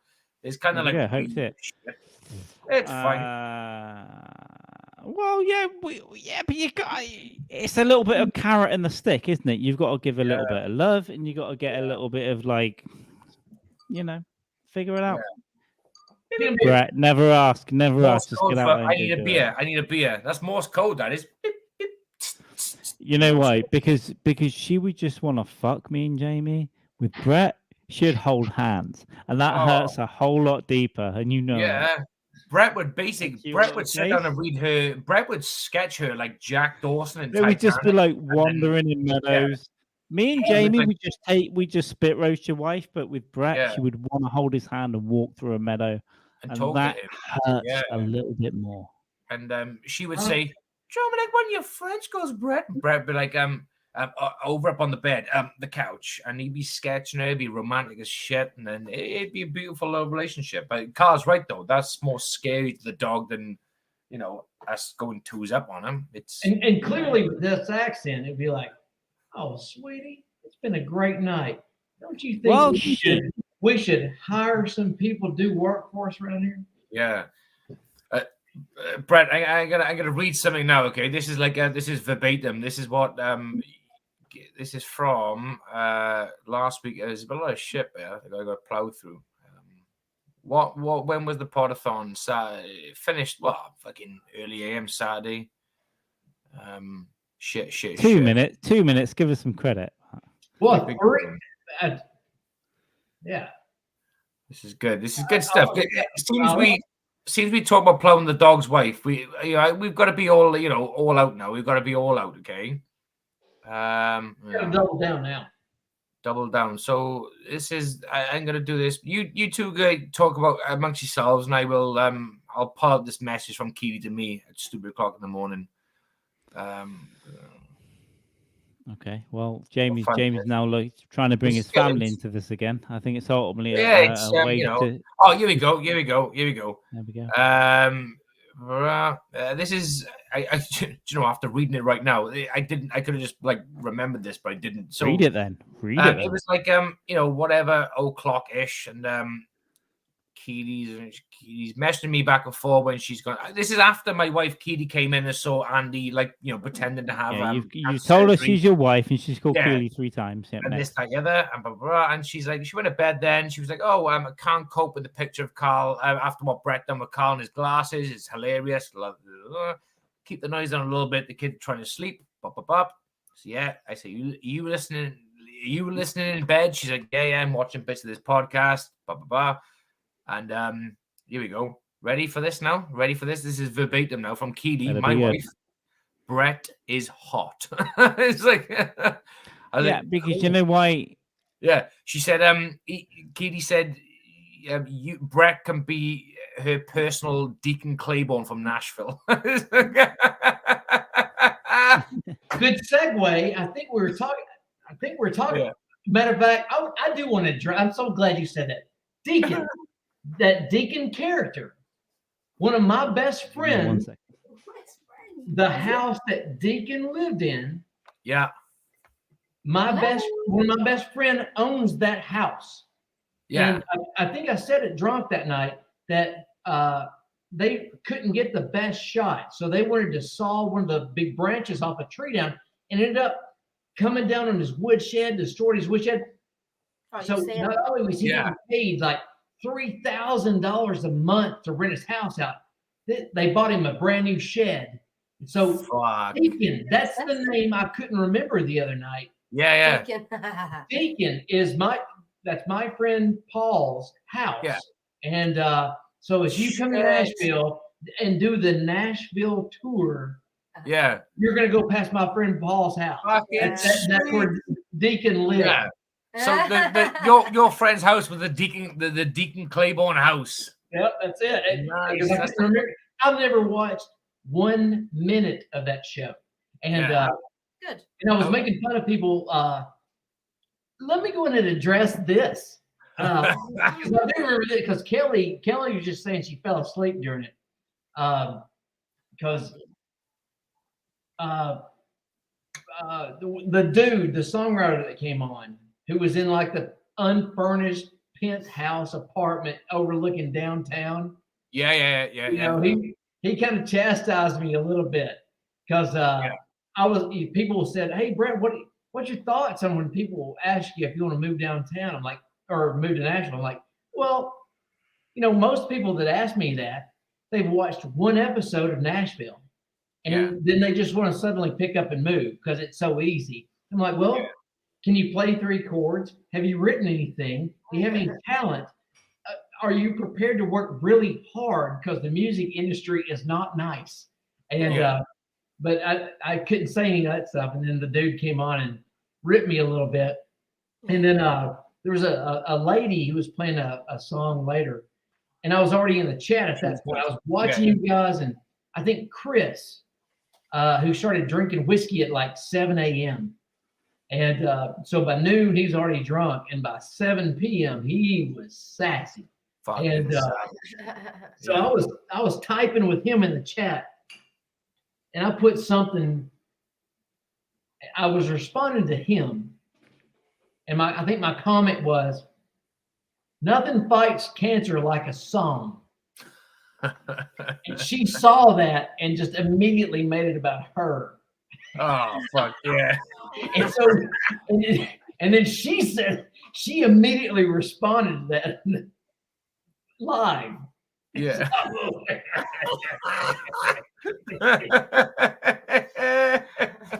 Holy fuck. Brett Brock's staring at riots with fucking Nashville musicians just before they come on the fucking Podathon. Yeah, I've heard their shit for 30 years. I don't care anymore. I miss all this. Was that the dude? They moved in here with their parents' money. They live in a high rise. I don't give a shit. Yeah, play your 3 chords back. Whatever. That was fucking class. That's brilliant. You're not gonna be in Led Zeppelin. But that's the thing, because Katie watched Nashville when it came out, and then a couple of years ago she was like, "Oh, I watched Sons of Anarchy, Breaking Bad with you. Watched Nashville." I was like, "I'm going, yeah." I was like, "I will watch Nashville with you because Hayden Penitent, whatever the fucking name is in there. And yeah, we'll watch it." Who's that tall? Yeah, that tall, and her husband was like a fucking 12-foot ball. Is a beast. Yeah, her husband. I can only imagine what he did to her, but she was fucking incredible. I watched Nashville, small dick though. Yeah, I watched Nashville. It was okay-ish, and it got really fucking like literally the same old shit as the episodes went on. But she loved it, and she fell in love with Deacon Claiborne. She was like, "Oh my god, I want to put my fingers in my pussy right now." It's Deacon Claiborne. But like you said, it is the same. Like it give this perception of you could just turn up to Nashville, know a few chords, and everyone's a winner. Yeah. Now you got a recording contract. Yeah. That's exactly. Deacon and Wheeler sandwich. Oh yeah, what was the other one? Wheeler. Wheeler. Brett hasn't watched the show, so he's another guy they call Wheeler, whatever. Just baby rattle a couple of music execs, and now you're fine. Yeah. Yeah, but the reality is, it ain't gonna happen, like, is it? It's just fucking insane. And so many local comics were in that show as extras.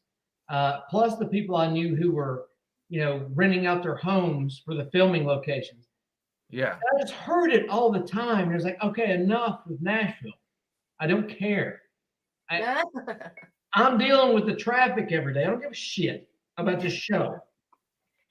He's on my level, man. Traffic, It's like that around here. You for a little town in the Shire, it takes you about 30, call back. 30 minutes to get out of the valley in the morning. It's crazy. Yeah. It's crazy. It's in the Shire. I gotta get it's so hard carrying these mushrooms around and She just gave you a call back, Brett Brock. Well, I know. It comes with a soundtrack. Bling, bling, bling. All the coins everywhere. But like I said to you, it might look like the Shire, but the people are from fucking Mordor. It's insane. But Keith, you just said then about Nashville, like, suck a bit of dick or whatever. And I said, it doesn't always work like that. And then Keith went, well, it worked for Weinstein in Hollywood. So, yeah, but not for most people. And also, a lot of people did make a career out of doing that, and they kept their mouth shut afterwards. Yeah, as well. But they should have kept their mouth shut. That's the problem. They should have kept it wide open for big Weinstein. And they did. And most of Hollywood loved Harvey Weinstein forever. They loved getting their mouth fucked by him, and they kept their fucking mouth shut. As gross as that dude was, I could not get past him beating off into a plant. Amazing. Into a plant pot. It's like, just let me come into this plant pot. Yeah. Why? Horrific stuff. Yeah. It's I feel like I bet that's where where are the vegans now? Where are the vegans now? If the vegans really cared about killing, why didn't they care about Harvey Weinstein, a fat, disgusting pig like that? It's love. It's pure love. He raped into the mouth of a plant. What a pig. Plants can scream when you chop them down. Yeah, they do. Yeah, now you've got this fat, gross person nutting all over them. Now, you know what they say? 80% of the plant said, "Make me a star, Harvey." Yeah. It's like that Family Guy sketch, Put me in a movie, Harvey. With Walt Disney's sketch of Minnie Mouse. And Walt Disney's like, take it off. And Minnie Mouse is like, do I have to? Walt Disney's like, you want to be famous, don't you? And he's sketching Minnie Mouse. Oh yeah, fucking brilliant. No. I'm good. I'm just getting started, Mr. McNapper. I'm just getting started. Oh, and maybe I'll just maybe. doing, And chilling I- out, nature jacking. Again, I didn't know how long this was going to go, so I have a ton of beer, and this is the only thing I've got planned all day. Brett, Good. let me tell you this. This is. We're nearly 3 hours in. I ain't planning on stopping for a while. I want to hit that bourbon a little bit more. You keep getting beer. Who gives a fuck? And we forget that it's like what time is it there now? 3, 4? It is 15:55, almost 16. There we go. 4 Oh, there we p.m. go. It's That's 10 okay. p.m. here. 2200.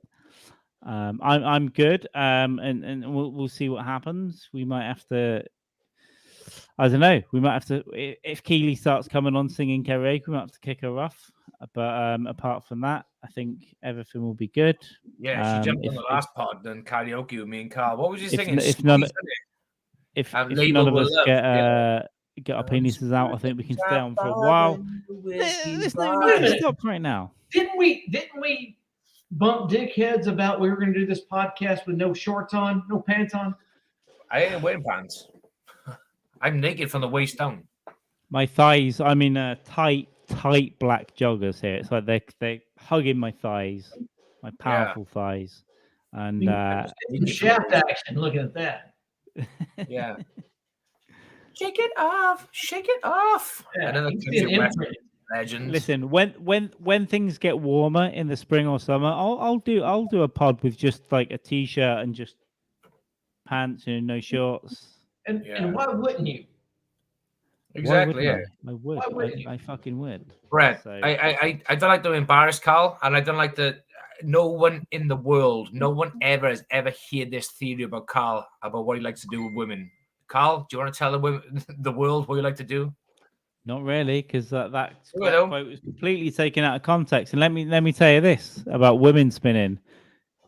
It was a joke about the guy before us who made us watch spinning women art for 30 minutes. And here's how I spun a woman. And I did it in Photoshop and I spun a woman. How funny was that, Brett? The joke was, if I want to spin women, I'll spin women. I think most people underestimated that. Weren't we talking about like having sex with quadrupeds or quadriplegics? Probably. Is that where dude. I think it probably all linked together in some beautiful one way, armless pie, and then we continued. So probably, I don't know. It was like 4 a.m. for us. Yeah, after about 35 hours of podcast. I've never had sex with a one-legged woman, but I've had sex with a one-armed woman. Cool. What was that like? That's fair. Like how short was the arm? Are we talking like elbow up, like wrist or what? Well, I mean, I shouldn't say she had one full arm. This is back in 1992, and I mean she had an other arm, kinda, but it was like a Slim Jim wrapped in beef jerky with the chicken foot at the end of it. It was like that. Did it have any fingers? Little fingers? It was. Oh, okay. That thing was mangled. Yeah. All right. Did you make her hold your penis and then go? This is a. She grazed the tip of my penis with that thing, and I remained strong. And so that's how I know I've got it in me. Yeah. So. It's a test. It's the main test. That chicken foot was something else. Keel. Got a number? Keel. Come listen to this. Flipper. No, it's done. You don't need to listen to it on YouTube. But I'll tell you this. With that little fucked up arm and that chicken foot at the end of it, that chick wanted some sex. That was fantastic. I mean, she put it on me. They try harder. The less they got, they try harder. Fun of this lady at all. I mean, she gave back more than I put in. She was fantastic. Yeah.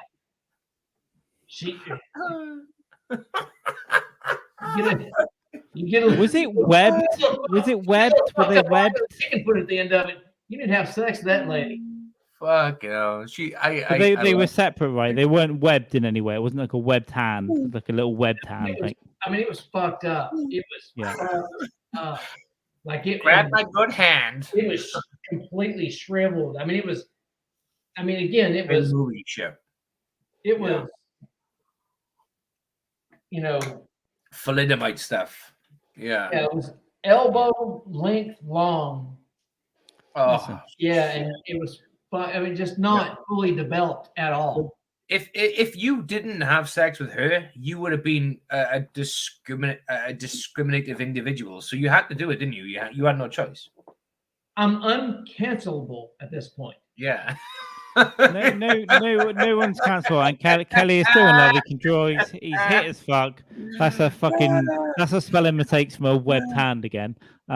He can maintain. It can't live anymore than she does, Brett. So somebody said Kelly is in. You're not turning anything down, are you? I go, the only thing I'm turning down is the bed sheets.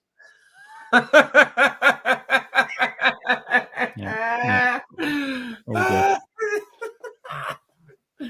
Oh my god! I just done a Brenda Walsh peel off, and it fucking just came out a little bit of pee. Oh my god! You are the ultimate pig. I love you. How about that? Because I always looked at sex, back in the. Would you smash a full on midget like a 3 foot 5? The story alone. Are you kidding? Yeah, no, me too.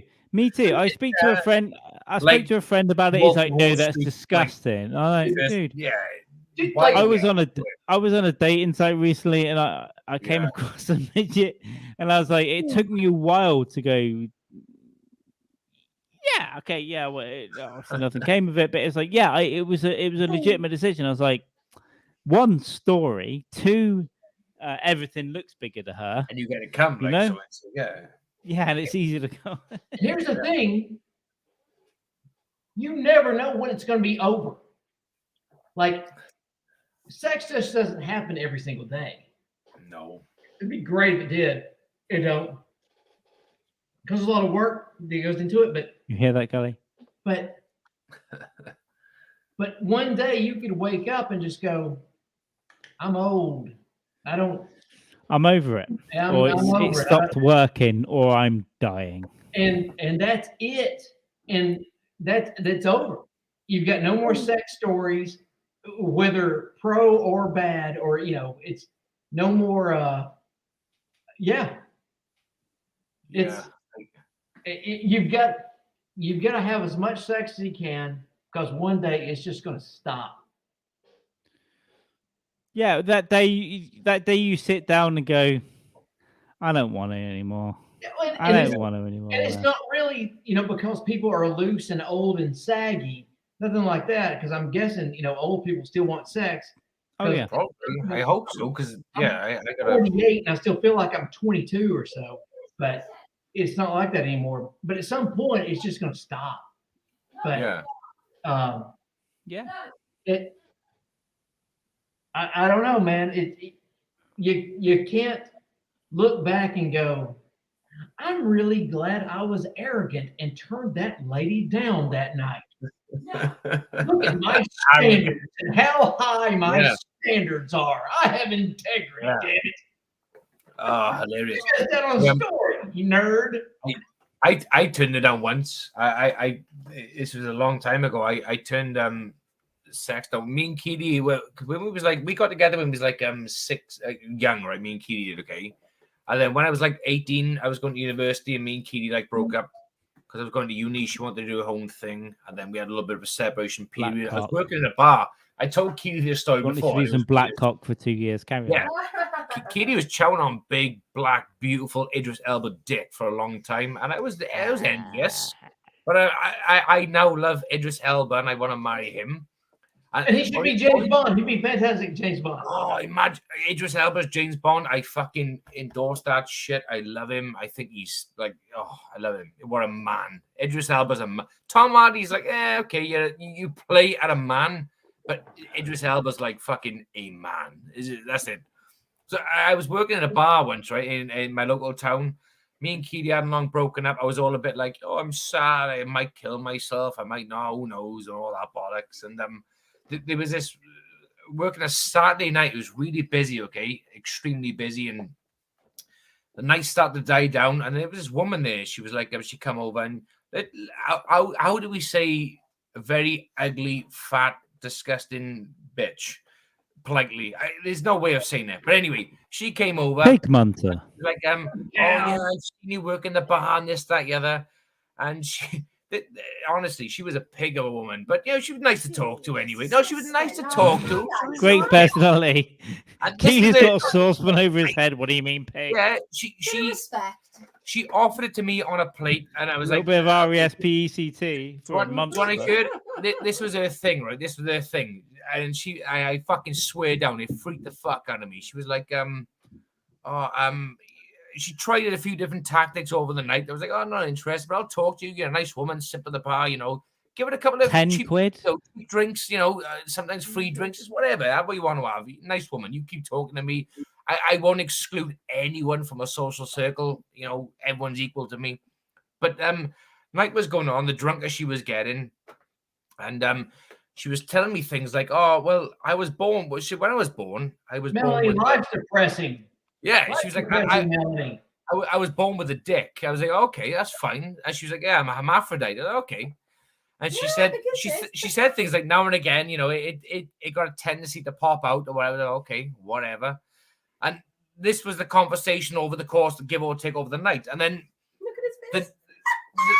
That's nothing. And then fucking at one point, then she come out and she was like, you do know I've got the ability to go on all fours. I was like, okay. She went, no, but literally like a dog or a wolf. And I can, and she showed me, she pulled up her sleeve and she done weird shit with her arms, like disconjointed stuff. And she became a vagina. Yeah, she said, when I go on all fours, I literally go like a dog. And she pulled up her fucking sleeves, right? And her joints were like click, click, or whatever. Yeah. And she was, I can go on all fours like a proper dog.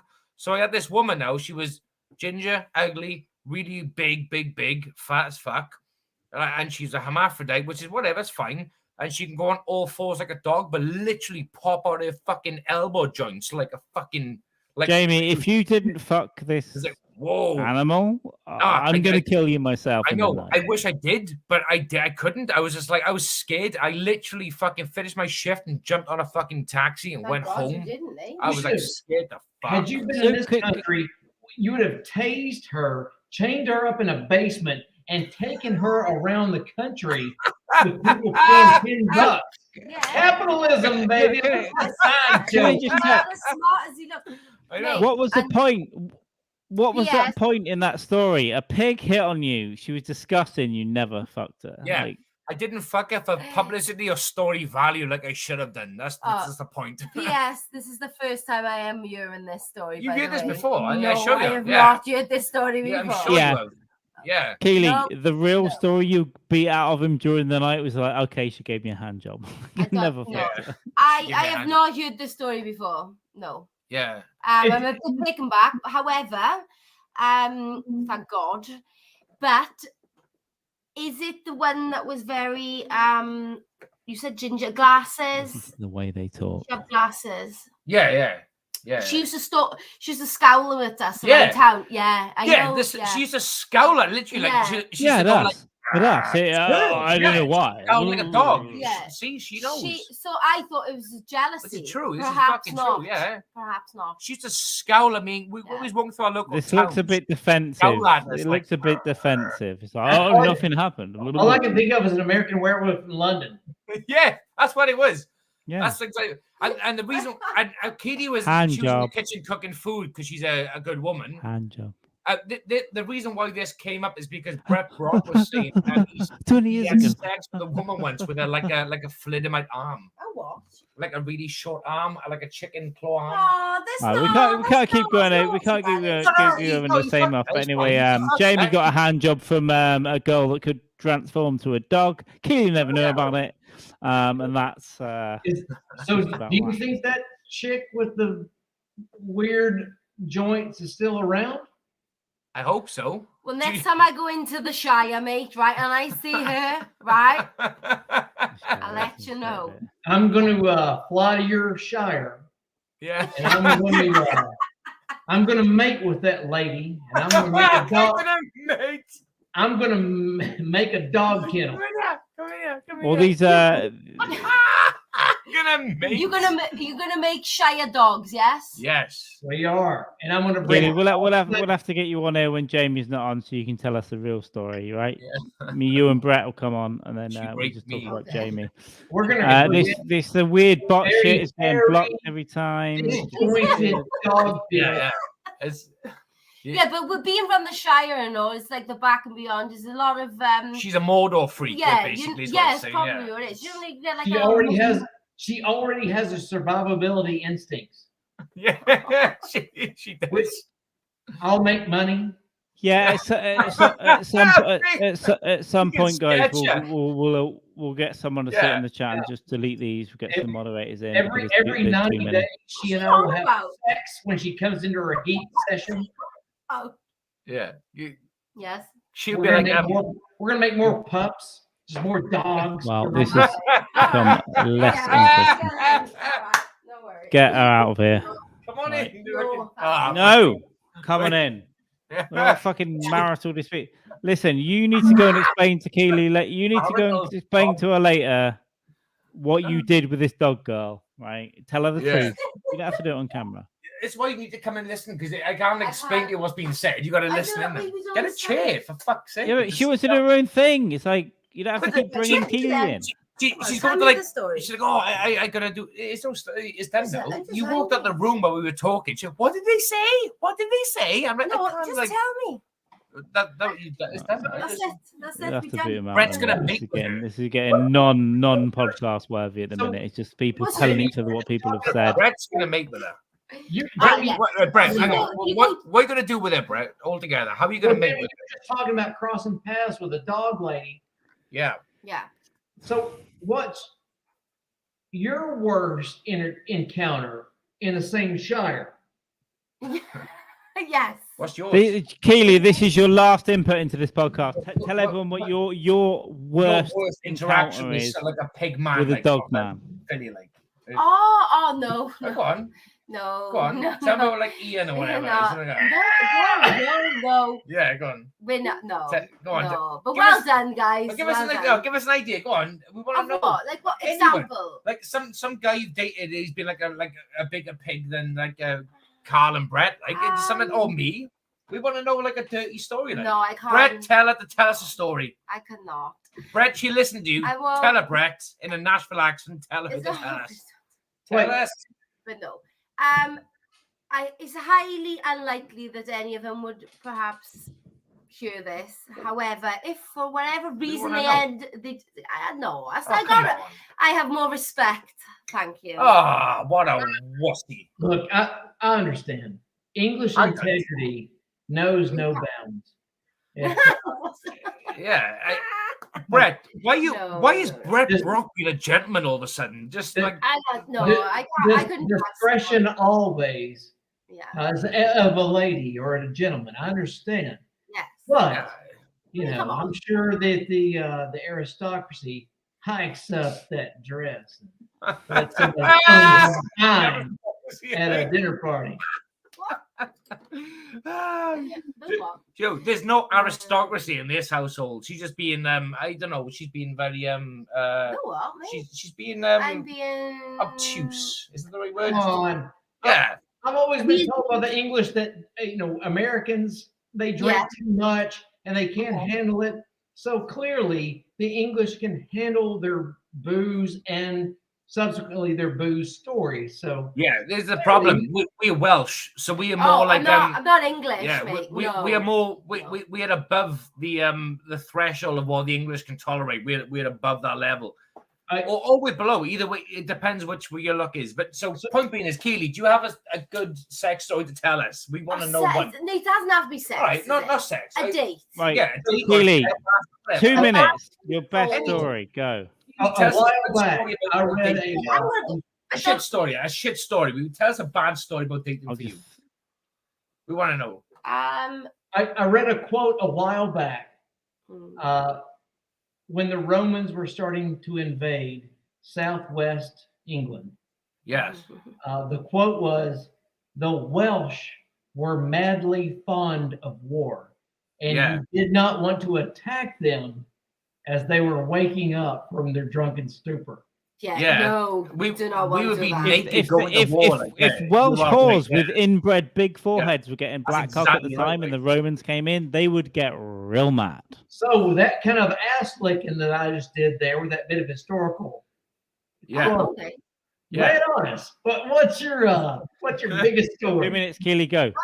2 minutes, go quick. Give us one. Give us You're one. Mike. A little Right. story.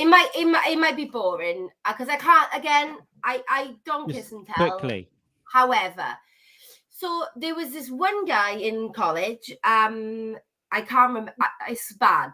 I cannot for the life of me Who remember cares? his name. Just say it. I can't. I don't even know his name. Spit it out. But Dave. he always Big flirted black- with me big on black the Dave. college bus, and you knew about him. And The bus. on the bus, yeah. And he asked me out on a date on the break, the same break. Yes, it was the same break. So he asked me out a few times. I declined him. He was genuine. He was a good-looking boy. He was handsome. He was blonde. He was tall. He was Aryan Brotherhood. yeah. You know, he had ambition. She's a fan of the Nazis. Right? He was promising at that point. Yeah. Not for me. Not for me. Anyway, I said, look, it'd be wrong of me to do so. I said, I don't fancy you. Sorry. And that's that. Anyway, he pursued. Anyway, I agreed to go on a date, and so he didn't drive. And neither did I. So we arranged to meet at a point. And when we had a nice evening, basically he wined and dined, he paid for everything, he paid for my taxi home, he was very gentlemanlike.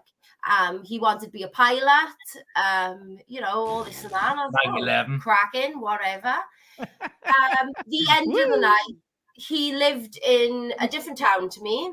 He paid for the taxi from one town back to my hometown, the Shire. Sounds gay. And then obviously back to his own home.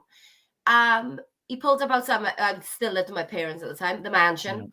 And I pulled up outside the big house, and I said, oh, thank you. It was lovely evening. Thank you. But a gent. He was like, do you think we might see each other again? I said, I don't know. I'm not gonna lie to you. I'll give it a go. I'll see. And he went, okay. So we sort of leaned forward. Lean forward and I give him a peck. Yeah. You guys are on this, actually. I give him a peck on the cheek, got out of the cab, and I went into the big house, and I never spoke to him again. just blanked him off. Right, what the fuck is that story? I mean, people got pulled in to tell that story. Keely, that's the most boring story in the world. At least say at the end. Excuse me, Carl. We already established that I'm a lady. I do not kiss and tell, and I'm not shaming anyone in my hometown. You sucked him off then. Right. I gotta be honest. You wrapped that story up really quickly. Jamie fucked the dog lady. Jamie fucked the dog lady. You sucked this guy off. That's all we need to know. Yeah, that's what we want to know. We want to know. Carl, if you want to introduce your alternative stories in the fucking what they call them, the bonus features or whatever, you crack on, mate. But what's funny to me about that story is if that dude told the story, 20 seconds would have been, well, I took this chick out on a date, wined her, dined her, and then I took her home, and then I unzipped my pants in front of her big ass mansion, and then that chunk of the story would have taken 20 minutes. Yeah. Instead of her, she was like, oh, lovely evening, fantastic, 20 minutes of fine dining, and then bada bada bing, I went home. But that's a true story, Brad. It's true. Yeah. You know? Oh, well, we've all got true stories. Yeah, I prefer Brett's version of events. It's None all of them about are the exciting. details. None of them are exciting. Surely you need to go now. You need to climb up into the roof and fix the TV aerial, Keely. I assume Jamie put you to work. You can be up there with Rod Hull, making sure you can get Channel 5. I don't know what you can do now, because Flick a bean. I can have my Yeah. supper, mate, and go to bed. I have a shift in the morning. go and get your stew. Save Go the and do. elderly. So you're gonna make TikToks at work tomorrow? No, Why not? never done it. Don't do TikTok. Brett's off. Gonna be it again. Brett's off. Yeah, I'm not surprised. Keely, go and make the dinner. All right, that was fascinating stuff. People have got to listen to this. Next time, soon, I'm going to come to your house and we'll do an in-person podcast. You better have a good story, because that was. Can I make one up? Yes. Lay about it. Yeah, but it's got to be real. It's got to be, real bad, and What if preferably. Embellish on loosely based true events? I'll do. That's fine. Yes, that too. Yeah, That too. We That want is that. our We little need that. comedy, That's so That's exactly what we do. Do that. Do exactly that. And next time I visit That's it. London, if I ever do again, I'm totally making up a story about hooking up the Kate Beckinsale. Yeah, I do. But yeah, I want to be there for that fictional story. Fucking sweet. Take a night. I can have it. Oh, Take care, Keely. Whether I meet her or not. No, Jamie, stop. Listen, stop bringing her into the podcast. 'Cause it's fucking. Do you know what I mean? It just takes a weird. It's nice to see her and stuff, but it just takes away from something. Can I say goodnight? She's laughing at balls. She's laughing her tits off. Yeah, good. Anyway, back to the podcast. Fucking hell, don't they? Don't they? Oh There's my always goodness! one. No end There's to always it. one. There's no beginning, no end. Oh, and then I got a taxi and then nothing happened. There's always Alright, one. dude. Yeah, what Brett said was like he's gonna come to London, or he's gonna make up a fictitious story about Kate Beckinsale. Not Kate Beck. Yeah, Kate Beckinsale. Yeah, beautiful woman. Keely can do the same. Flick your bean, She yes, can you make did. up a story. I did say go flick your bean. Yeah. I go and flick your bean, baby, because that's her number one thing. Loves that bean flicked. I put that on Twitter a while back as well. I call it bead. Oh yeah, well it is like a bead or bean. It's just like it's the same thing. A bean squishes, and but a bead stays there. It's like you're not throwing beans out in Mardi Gras in New Orleans. You're throwing beads out. Yeah, it works on multiple levels. I choose bead over bean. Yeah, I like. Do you know? I got to adopt the Brett Brock bead philosophy over feminine or female exterior orgasmic pleasures. I'm gonna do that. It's flicking the bead. I like it. That's what Catholics do, isn't it? They rosemary beads and shit. They did a lot, to be fair. They did a lot of stuff in history. They did a lot. Yeah.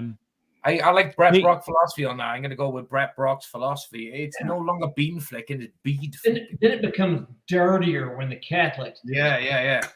All the time. And then they go, well, we did it more then, but we do it less now. It's like, yeah, but you still do it, though. You don't get to be a pope and wear a king of the pedos hat without still fucking kids. The Pope, I'm telling you this, you can sue me, Pope. The Pope today fucks children. That's what he does. And he by having sex heart. with children, it runs golden knowledge across the entire Catholic Church from his pedo hat. Yeah. Get out.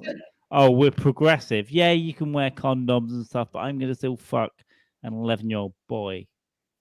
It's like, where was the gangster movie of that? Like Italians are all about good fellas, like bad and fellas. we're all Catholics and that kind of stuff, and we hate pedophiles, but we're willing to let that dude slide. Yeah. Do you think there was ever a point where like Ray Liotta goes to the Paulie and goes, "I need some money, Paulie"? It's like, "You're selling drugs? No, it's 500. Do you think like a Catholic priest ever went to the Pope and went, "I need some money, Popey," and he went, Yeah. "You still fucking him, kid?" "No, boss. No, it's 500. Get out." It's 500. Yeah, it's that's okay. the, I've got this place that you've never heard of before that I'm going to send you. That's We've exactly already- what I was going to say. we've Yeah, already New yeah. Island. Set up, and you're going to be fine. When you get there, you're going to be a big deal. In Africa or some shit. And Yeah. there's no internet. Yeah. And there's no phones. And you're going to be fine. That's Little St. exactly James. That's exactly what I was going to fucking say. Is they ship them off to some country in fucking Africa. They're like, oh, you're fine there. Go on. Off you go. Yeah. Do what 15, 20 years from now, The Economist magazine will point you out in a small article, and that's it. You just let it blow over. Yeah. But like when the Catholics, like there has to be like it's inherent to be a pedophile if you're Catholic, right? And it's also inherent in some ways to be racist if you're a Catholic. So can you imagine going to like Africa, phoning the Pope and say, "Look, I know you sent me here in Africa where no one's gonna know who the fuck is what because there's no internet, but these kids are black. They ain't white pretty little boys from Boston. I need." Well, to be fair, the cum gives a great contrast on these ones. You know, it's something different. It's something artistic. It looks better. Relax, enjoy the black semen from these kids. They find it good. It tastes the same. It's sweeter because they're more malnutrition than you. It's always amazing to me whether it's human scientists thinking that they can do things better, or missionaries that go to countries and we're gonna make this place better. It's like they have been surviving already, and now you're gonna show it because an article hit 2 days ago where some missionaries showed up in the last place on earth that had no COVID cases, and these missionaries land, and 20% of the population have COVID now. Yeah, of course. But let's not. Okay, we all joke about Catholics, but isn't it not only every single religion likes to fuck kids? Because Islam likes to fuck kids too. We know that Muhammad was the Western forces traded children to Afghan pedophiles for information that happened, right? Over the last 20 years. You're already talking to somebody with a bias. I'm not religious at all. I think it's crazy. So it is crazy. Absolutely crazy, but not only religion, but it goes every human power structure, the music industry. If you're a famous child musician at 13, somebody's fucked you, dude. If you're a famous child actor, somebody's fucked you. Even recently in Stranger Things, when we think all this stuff has gone, it turns out one of the kids' agents was fucking him.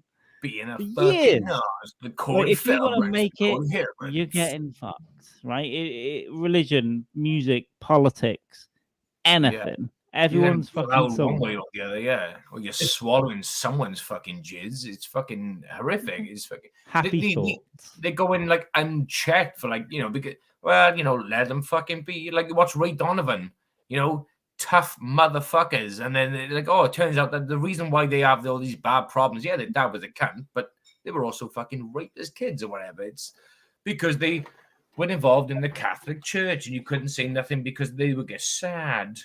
What is actually the butts that I'm blocking, right? The V job, we've all seen them on us and Matt Napo's channel, and we see them around quite a bit. Can I say? Well, it's no point in saying because I think they're automated bots, but I am blocking everyone that comes in with a v.cvm bot. I'm sure no one's watching that's doing that, but it's algorithmic bots that are being created here. I'm gonna have to block you and have to create a new. What do you say, Brett? The link cut out for my end. Wait a minute, I want to buy more followers. Clearly, that's a good deal. That's exactly what it is. I want to buy some more. How did he do it though? Because it's fucking bots are like I just don't get it. They pop up not even resembling remotely close to a human name. But they must be like maybe, but it's not even. Maybe they're buying them from Asia or something, and it's in some fucking. It's like anybody that follows you on Twitter, and it's like Steve, lots of numbers, and they, Yeah. you know, Oh yeah, anything with numbers, right? they joined in January of 2022. Why would you follow them back? Yeah. But Weird, that's what sad weird. some people are. They see a like or a comment. They're like, "Oh, fucking so and so likes me." Yeah, it's like, what the? Well, fuck? no, these are bot driven. They're not even people. I think they're just algorithms that are That's what I creating mean. accounts. It's yeah. That's what I'm trying to say. And then, It's not- it's eventually, I not the guess bots, someone will it's the take over the people who account and go, "Look, I've got 100 followers or 1,000 Yeah, that's the thing. Yeah, followers." it's the people who think, "Oh, yeah, these do not like human names," but people from like a foreign world, they like me or whatever. And you can buy. By the way, you can buy for. I could buy today 50,000 subscribers to YouTube, right? But it's not. One, it's not real. Two, there are definitely people working looking at those algorithms. Three, it's stupid. It's crazy. stupid to do that. Why are people buying Instagram, Twitter? Yeah, you may get away with it here and there, but It's fucking sad. it's not real. It's not real. Especially something like YouTube. You want people to be engaged, right? You want engagement. So if you're going to buy subscribers or followers, then why? Yeah, it's like You it's describe not real. my It's not world real. on Twitter, Carl. Twitter is not real. Like, I'll just put shit out there. it ain't a real place. It's No, dumb. I don't care. I don't care. Twitter is dumb. It's the only thing I take seriously is the artwork, and that's it. Twitter is dumb. And it's only fucking is. Yeah, that's what Dave Chappelle, his latest special, said, didn't he? He said, like, get me, cancel me off Twitter. He said, I don't give a fuck because Twitter's not a real place. But if you get into the political rhetoric, and that there's a lot of people that really take their opinions seriously. Yeah. And they demand insanity. They demand you give them respect. Yeah. And like, it's Twitter, man. It happened during the race wars last year. It happened during politics. If you don't slag off like conservatives, and you have to do a certain thing, otherwise you're some kind of enemy. It's absolute insanity on there. I enjoy Twitter because I curate. I love Twitter. Better than Facebook. Anyway. Yeah, I curate the people that I follow. I love because it's mainly comics. It's mainly friends or people that I respect. But then, you do see you still get into like you see arguments and you see stuff that's going on. I never fight on Twitter. If you comment on my stuff and you call me whatever you want to call me, I'm never fighting with you. I don't care. I'm not even answering back. If you come on and call me a fucking priesty child molester, I'm gonna like your tweet. Maybe I'll say nice. I agree with you. I will never fight with you. I don't understand people who are on Twitter all day going, what about this? What about what? Oh, it's not real. Two of my favorite things about Twitter is when an elected official, an elected politician goes, well, they're taking away our water rights, or they're voting for more money for the military, whatever. And then somebody immediately retweets with, yeah, if only somebody was in your position to do something about it. Yeah. Just that's one of my favorite ones. But one of my other favorites. That's right. Yeah. It's when somebody will talk shit that's just a dumb hot take. Dumb. Nobody likes it, responds, retweets, anything. And then it drops down to the gray area where you have to do additional work by clicking on this to read that person's tweet. Yeah. That to me is the funniest thing. Yeah. Like, you had such a garbage take that we now have to look. We have to do more work to see what your dumb take was. Yeah. If you've got 1 or no likes or 2 likes, it's like, what's the point? You're not getting any traction ever. And then you look at their account. Sometimes you go to their profile and everything is just trolling or doing whatever. And it's 1, none, or 2 or nothing. The whole 5,000 tweets has just got no engagement. No one's agreeing with you ever. You should kill yourself. On YouTube, this is a scripted joke written by Brett Brock of Nashville. You should kill yourself. Because I'm not encouraging suicide, but You know what? the fact that society has made suicide illegal, where they'll send the cops to stop you from doing it, lets me know that suicide is okay. Yeah. I was Suicide's speaking like actually this. like it's fine to do. Yeah, I was It's like, speaking about it with the dog why last did- night. It's like don't be a suicide pussy and- in Sweden. In Sweden, they have suicide pods. You get in them and they adjust the gas and you just die. Of But course. then we were talking about Yeah. like, wouldn't it be fun if you got in one and then it was just a blender, like, Yeah. or you got in one and something just went up your ass until you died. Like you could choose the Yeah. way that you died in a suicide I pod. think Midsummer was a documentary, and what a beautiful way to go. You're just out there. I can't even. Were they in Norway? I can't remember. Whatever. But all those colors and sunshine, 24 hours a day, and fantastic. Yeah, it'd be incredible. Like Freddie Mercury when Freddie Mercury, his last days of age was like on the Lake Montreal in fucking Geneva, and he was just fucking. I mean, just he just relaxing. He didn't die of suicide. No, he died of a terrible age-related illness. The point being is, you can relax in the most beautiful place in the world and take a load of fucking pills and just bottle of whiskey and just relax. Just watch the fucking lake go. Have you ever been to Geneva, Brett or Carl? Have you ever been to Lake Geneva in Switzerland? I've No. only been to Zurich and I've never been to. Yeah, I want to go Zurich like is on the same sort of stretch, if you like. But the actual Lake Geneva is a beautiful place. Sunrise or sunset is phenomenal. It's got this whole thing about it. Okay, like if I was gonna like off myself, I would like to think I'd be able to go there and just sit on the lake one day with a shitload of booze, a bit of food. So I just piss and shit myself. Who gives a? I'm going to die anyway. Just take a lot of pills, prescription pills, over the course of a daily period, and just go with it. Just watch the sunrise and the sunset, and go with the fucking flow. Just a happy day. Someone finds me with their kid. Who cares? It's part of life. You live, you die. I always thought I would drive north to Minnesota, leave the Jeep open, throw the car keys on the dashboard, and walk over into Canada and try to find make it a camping trip, and try to find a baby cub because mama would be along soon. And of course, have a big knife and go down fighting. Yeah. Kind of be honorable. Yeah. You ain't winning that fight. Yeah. Like get trashed. That's a great way to go. Yeah. It's like Liam Neeson at the end of that film, The Grey. Have you seen the film The Grey? Liam Neeson's and at the end of the film is him wrapping he just basically gets like his hand wrapped up in like cloth, puts broken glass on there and runs towards the wolves. Like what you're saying is the same thing. Just fucking go for it. And the thing is, you're kind of going back to nature. Your family doesn't have to worry about you, and funerals in this country are $5,000 to $8,000. Same over here, but it's a scam. But the same over here, the exact same thing. You go, the NHS, you go whatever. But when you die, it's like, oh, no one's helping you, buddy. The cheapest box you can go in is like a couple of grand, and then you got to pay.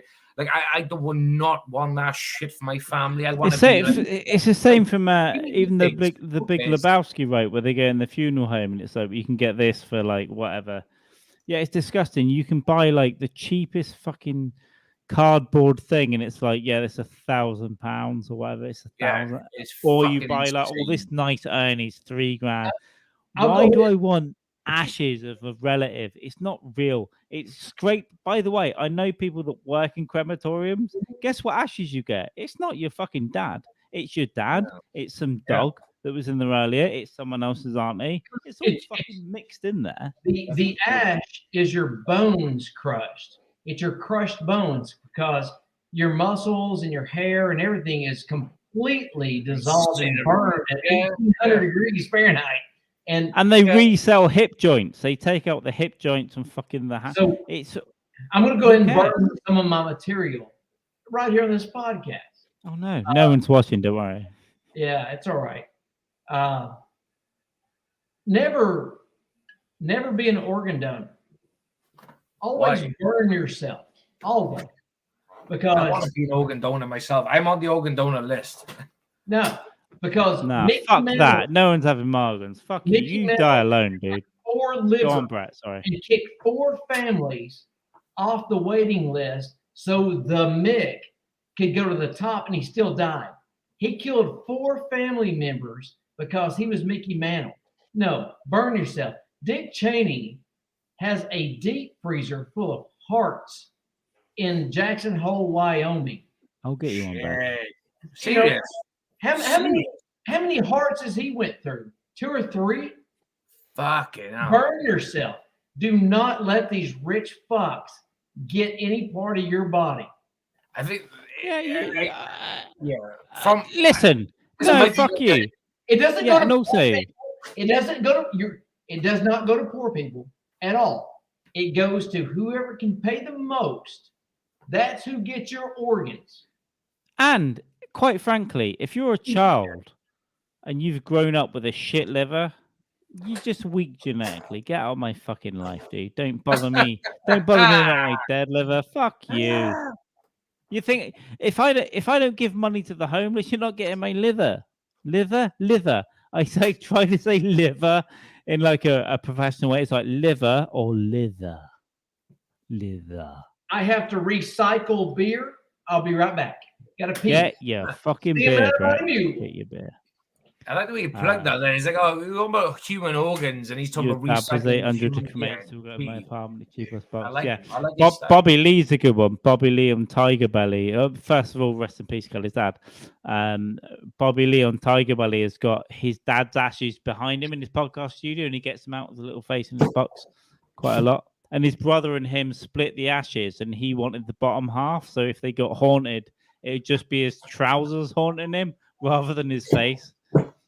So that's but Kelly, also rest in peace, Kelly's dad. Obviously, we talk a lot of shit. I'm sorry you had to cremate your father. If you can pour him in milk and see what he tastes like, that will see good. Your widow's in the basement, good cause, but see appointments. Whatever, you mess. 10%. Fuck you. Yeah, fuck. I was that OnlyFans page coming on, biatch. Just fucking. Yeah, listen. I mean it. I've muted that Twitter, Jack, because guess what? I don't want to mix with the unwashed. I've told you my demands. You get to work, 10%. Evan, you get to work. Just fucking give me money. Shut the fuck up. I don't want to banter with you. You think I want to wake up and have banter with you? No, I haven't got the time. I'm busy doing other shit. But thank you for joining in, and you were very lovely. Fuck around with their chair like randomly for like I don't know whatever reason, and then all of a sudden you're like, oh, I have no idea how this chair works. Oh, the entire 40 hours. If you notice that sometimes my chair I just sink. Fuck this thing. Just sink into the floor like this.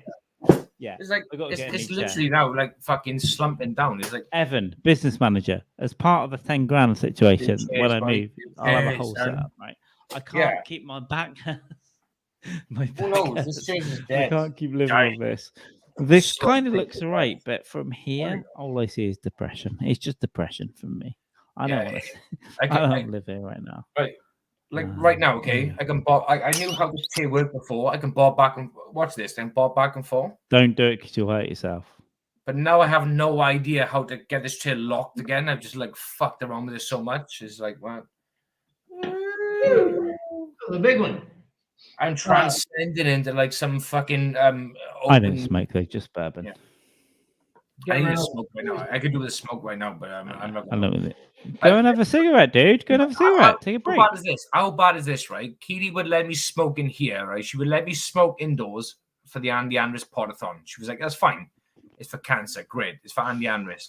But when any other time before or after that, she's like, no. Jamie. Like, Jamie, go and smoke. Go and smoke for 2 minutes. No, yeah, but point being is she's like, what a bitch. I mean, what a bitch. She's a cunt whore. And if she's watching this upstairs, Keely, I love you. Jamie, go and smoke for 2 minutes. Huh? So I'll pause on this. I'm 48 years old. Last night I had a wet dream. Mm-hmm. Yeah, you did, baby. And so go smoke, and we'll pick that up later. Jamie, go smoke now. Go. Yeah, I'll smoke. Go smoke. Go on, go smoke. We'll be here. We're not going anywhere for a bit. I mean, Go yeah, back. you pet a pig, stay and drink your beer and shit. All right. I gotta go and kill a neighbor. Who cares? Like Carl. See you in a bit, Boot. Right, now he's gone. Oh my god, that Welsh Thank is God. Jesus. always going on and on. No The lady around. stories, the accent. It's always with the dogs. I know, the dummies, the dogs, everything. The toboggan. That like he's not fake. He's not fooling anybody. No, exactly.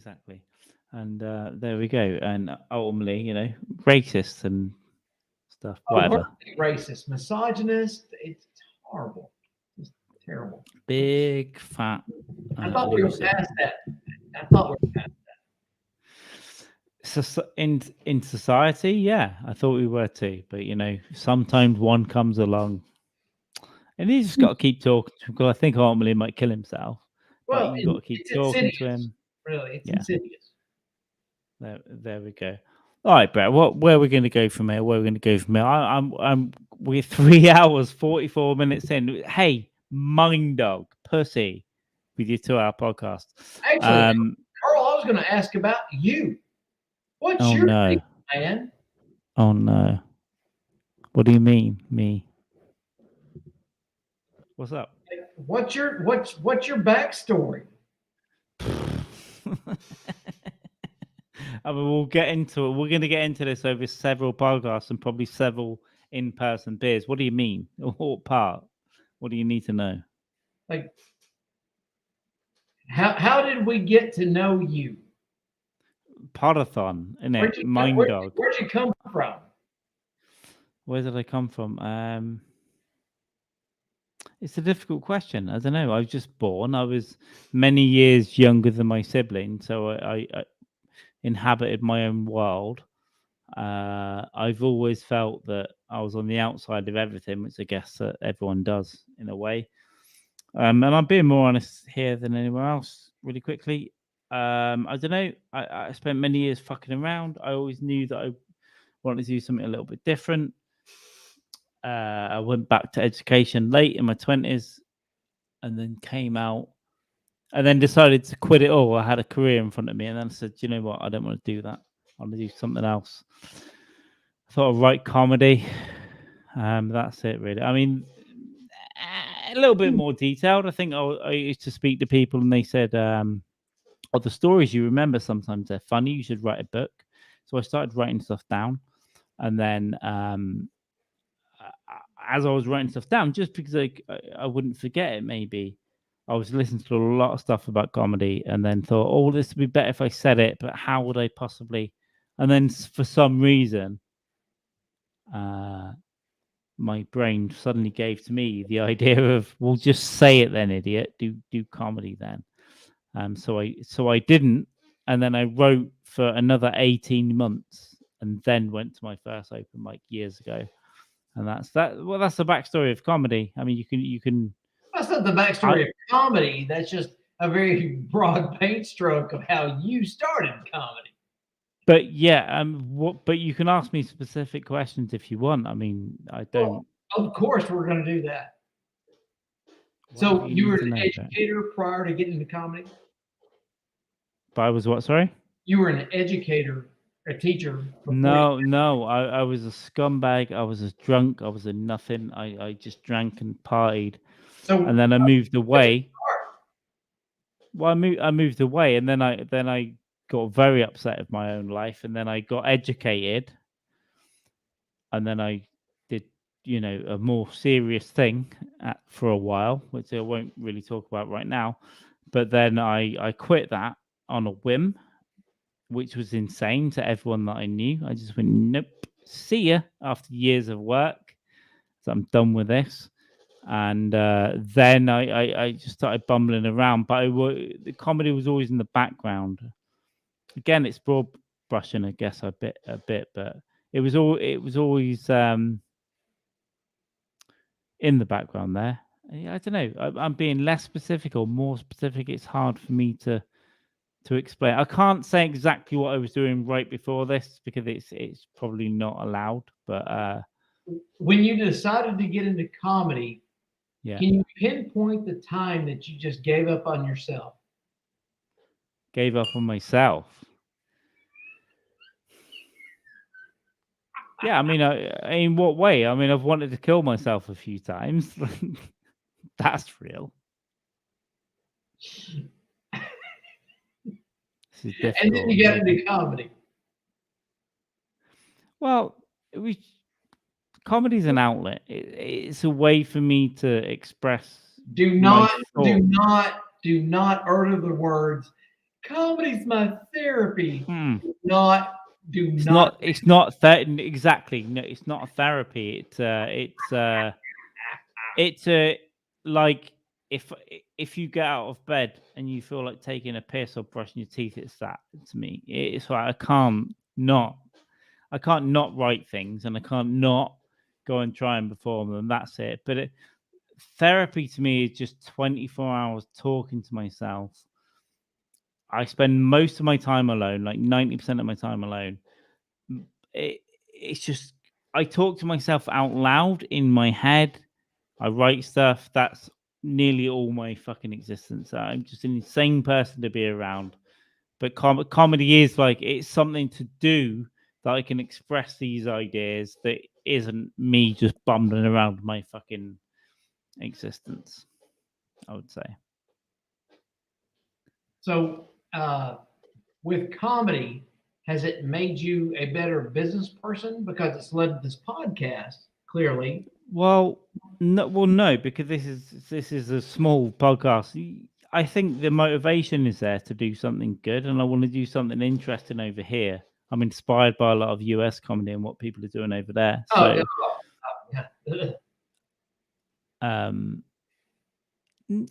yes and no. Like the business or whatever side of it is just me.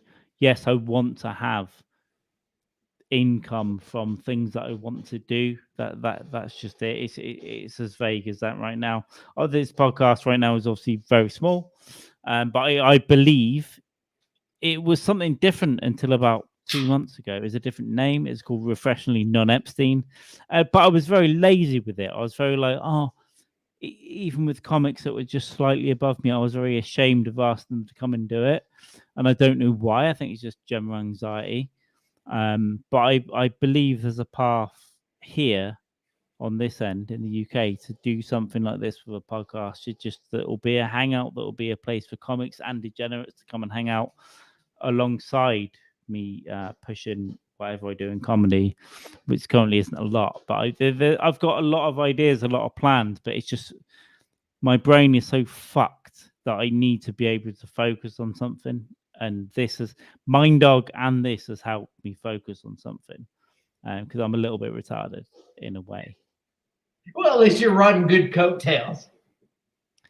Yeah, good coattails. But you have to, right? It's better than riding bad coattails. So he's definitely got your start, and you definitely launched with a good dude. And so now you're launching for Mind Dog. You're hanging out with Jamie. You've got a two-person podcast at least with a third guest. I think that's a good start because if you're drinking, I plan my day around this. So somebody always has to go pee, or somebody always has to go get another beer. So it's always good that there's two people, manning the helm. Well, here's the thing with this, right? I want this to be in general like a space for comics to come on, and sometimes it'll be me and one other person, right? And it'll be someone that, like the other night with Shannon, something she'd never been on a podcast before, but I know she's so funny. I want to work with her, and we probably will do a lot of stuff together. And I wanted to get her on. And then there are friends that I really like being on with that I've only. But again, I get so much anxiety about even speaking to comics that I speak to every day. So I'm be on my podcast, man. I still have that, and it fucks with me. But when we do a podcast, it's very funny. We all get on. But as I come into this year, it was coincidental. A lot of shit happened over Christmas. It was coincidental, away from New Year resolutions, but it kind of happened at the same time. I was like, you know what, this year, dude, I might fucking die.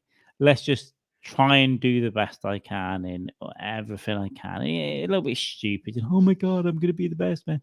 But it's just that I'm going to try and do something. And then the podathon happened at the right time. And then we just met people like you and well, because why Kristen not? and- Why not? You may drop dead tomorrow. right. Why not? And yeah, Right. yeah, I still hate talking to people. Like I've given briefings. I won't say my whole life, but and I still don't like it. I still do not like it, and it's still uncomfortable. I don't like being, on stage behind the mic, and I still don't like it. I'm going to do it on my Twitch stream, but fuck it. It could be over tomorrow. That's it. Fuck it. Fuck, it could be over tomorrow. Not only that, but yeah, it's fuck it. But it's also I want to do it. Yeah, that was the exact do it, same and it makes me. Jamie, could you leave? Carl and I were having a conversation. Yeah, we're having a good conversation. I apologize. I'll be leaving now, boss. But it makes me feel good. It's like it's nice to do comedy and stuff. But every time before I go up, I get the most insane anxiety. It's stupid. It's stupid the amount of anxiety. Even at open mics, I will piss 5 or 6 times before going up on stage. It's shit. It's drinks. Like, I need one more beer. Oh my God, what's gonna happen? Sorry for jumping into the conversation so late. Brett, how long have you been doing stand-up for? Longer than you've been doing art, or just Oh no, stand up for 6 years, art for 30, 35 years. Oh yeah, very bad, man. For like 6 years. Do you still do stand-up now? Yeah, you still I haven't been on stage in 2 years. Why? Because the pandemic, or just like Phil, fuck it, just not for you? I never once the pandemic hit and all the comedy clubs shut down, and then they opened up very quickly, and specifically Dale Hughley passed out on stage at Zany's, my home club, after they opened up and tried to get the money. That's right. Zany's the fucking course. And I can't afford to get sick. And it's not that I'm scared of COVID. It's not that I'm scared of the flu. It's just every time I leave my house now, it costs me money.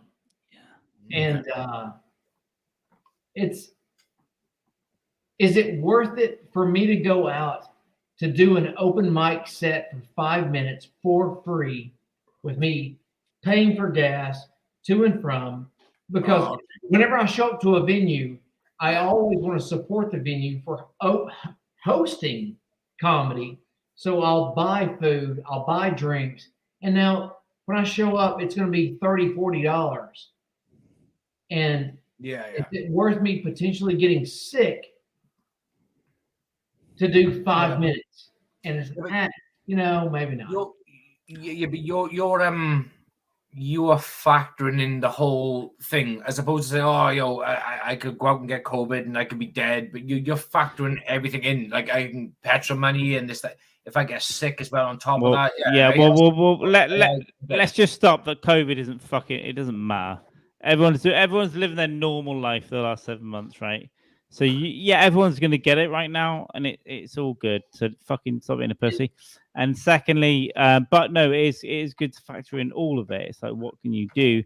In the UK, it's a little bit different though in terms of gatekeeping, or like, I'm working on some stuff right now, which is quite interesting. But because we never really shut down in this country. We never really, state to state, right, is a little bit different. But then it's over the past 2 years. I mean, we can get into the business side if you want to. For the past 2 years, I've been living inside an Excel spreadsheet with a budget about how much can I spend per day. Really? Comedy clubs shut down, comics stopped touring, and my money was gone. There was no income coming in at all. Yeah. And luckily, I'd worked and saved and that kind of stuff. So you was like a paycheck to paycheck kind of guy, but I had everything. I had previous work and investments that I could fall back on. Yeah. And had I not done that, I'd been in trouble. I'd been serious. Had I not invested in black dildos, I would have been fucked. Yeah. But it's but literally, weekly, monthly, yearly, for the past couple of years, I've been looking at that spreadsheet and planning out how much, I can afford to. It's more than fair, dude, because it's been real money and real thought put into it. Yeah, and the risk management of like, okay, I've got this coming in, I've got this going out. Yeah. Can I? That's my sick. Yeah, that's pretty much my life anyway. Like I made some very irresponsible decisions in the past couple of years in life. So it's like I earn reasonable, but I got a whole lot of money going out as well. So it's just like I need to keep on top of that. I've got opportunities in comedy right now, but the way that it's very different. I think it's very different here to the States. It's more gate kept. It's more there's less opportunity for real clubs, and so it's pretty. I don't want to say too much, but it's like where you live. Aren't there more surveillance cameras in your country than any place in the world? In the world, yeah. Well, London's the most surveilled, one of the most. There's one camera for every 10. The last time I checked, there's one camera for every 10 people in the UK or some shit like that. It's fucking insane. Yeah, if you go into, and Brett, I want to invite you to the UK at some point. If you come over to London at some point, and we walk the streets for like an hour or 2 hours. Just keep me on bird in the hand. And we got you, dude. We got you. But if a bird in the hand and just stay there all day long. The three of us we'll just be drinking. Don't worry. Just get Brett Brock the room with the bitches, and me and Carl will just call up. And I think the average, if you walk around London for a day, on average you're on camera about, I think 100 times a day. Yeah, it's insane. It's fucking great. It's like one camera for like every 10 people in the UK. But then now everyone's got a Ring camera on their house, everything on their car, and their fucking helmet on their bike. So you're on camera at all times. Unless listen, I know some places around Paddington where we can find some prostitutes and we could probably beat them. And they haven't got cameras, dude. There's no cameras there. Wait a minute. If only there's a creek. Shallow creek nearby. No, there's a big park and a lake. Yeah, that'll do. And also, no, you don't really want any part of these ones with the 3 teeth. But it's an interesting place. But no, you have an open invite to the invite. I said invite, mate, to the UK. Well, thanks. Obviously, we'll figure it out.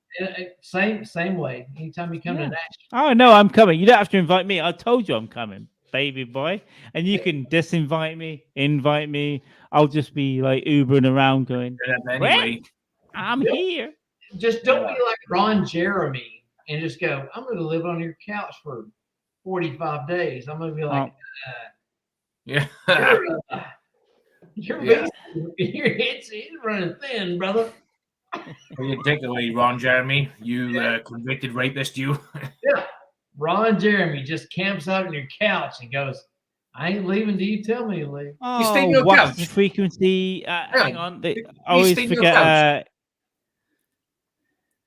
Kevin's Ron name. Jeremy stay with you? What? Did Ron Jeremy stay on your couch? Is that a fucking... that's a Christine Levine story. Oh, shit. Okay, right. Anyway. Christine Levine and Ron Jeremy are friends. Or Kevin, as you know... I always have to sing the song, what's the frequency, Ken? And then change Kenneth to Kevin before I remember your name because I'm fucking dumb. Kevin. Because that's just where my brain works. Evan's in, Hyde Park is in. I swear to God, I mean, there's no point in talking to these because these aren't real people. But if I do this, then I can block the last guy, right? I can just block that. Yes. What's Kelly on about now? My heart is this and that. Listen, listen. Go to work and earn me 10%. Get out there. Kelly is always working. Not hard enough, I say. Let me tell you this: my PayPal hasn't pinged once.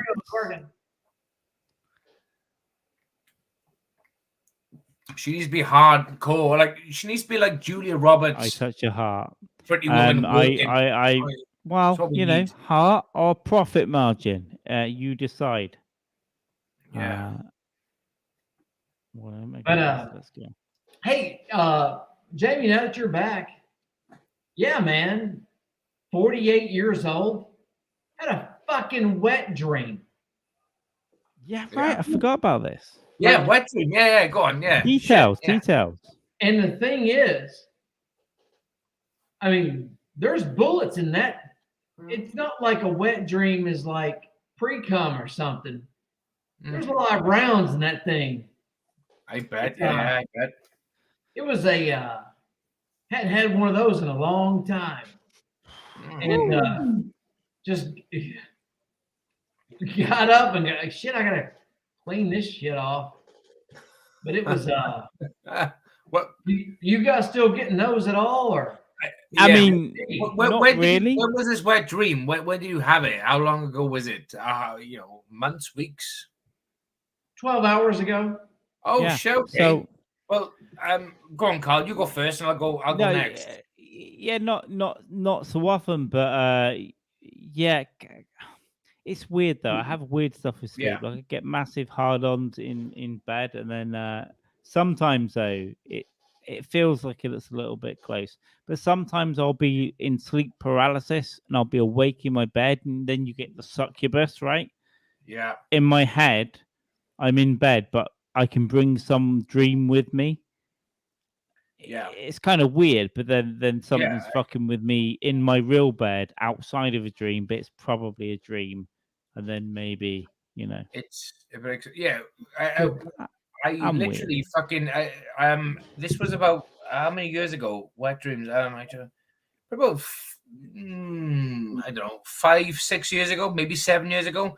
I remember literally waking up like early. I ran 10K today, and I fucking same thing. Wet dream. I again, it wasn't like a little seepage. It was just like fucking. I was lying on my stomach, right on the. I remember waking up. Not one with me, Kenneth.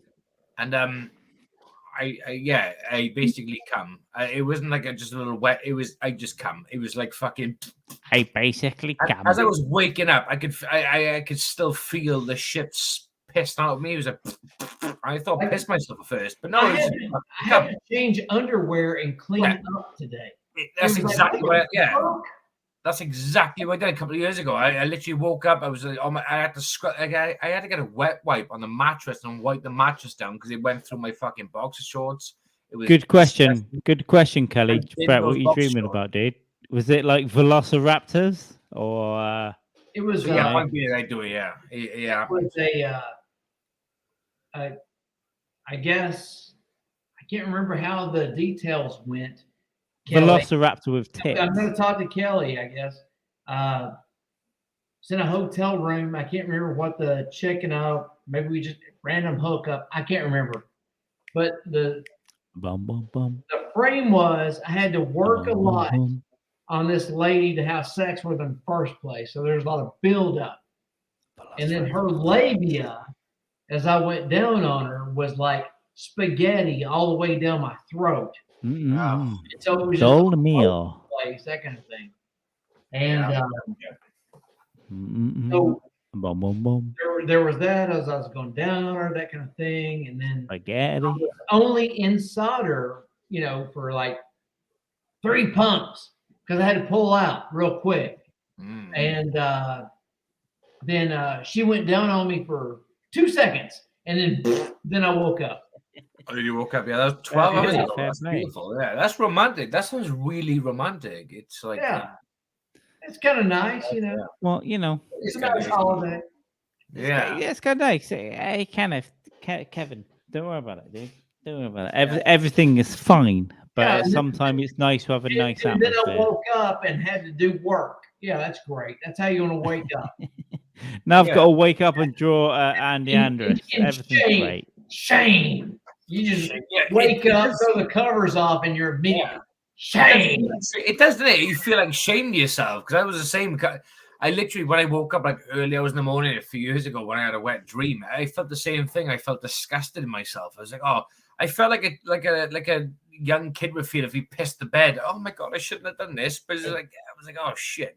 But in the morning, I put the box in the bin, and Kate was like, "Oh, why is there boxes in the bin?" I said, "Because I came like, earlier this morning.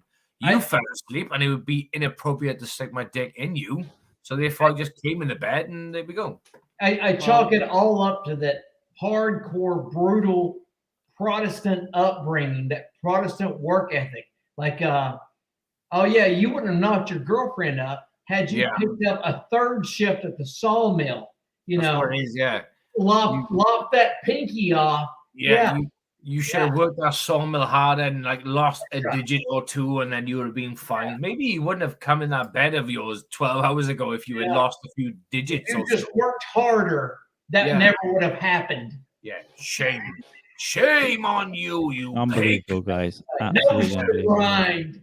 Yeah, this is why Brett Brock will always be a complete honorary pig, like of the pig honorary wall of shame. This is the thing. I mean, I haven't titled this yet, but hate you.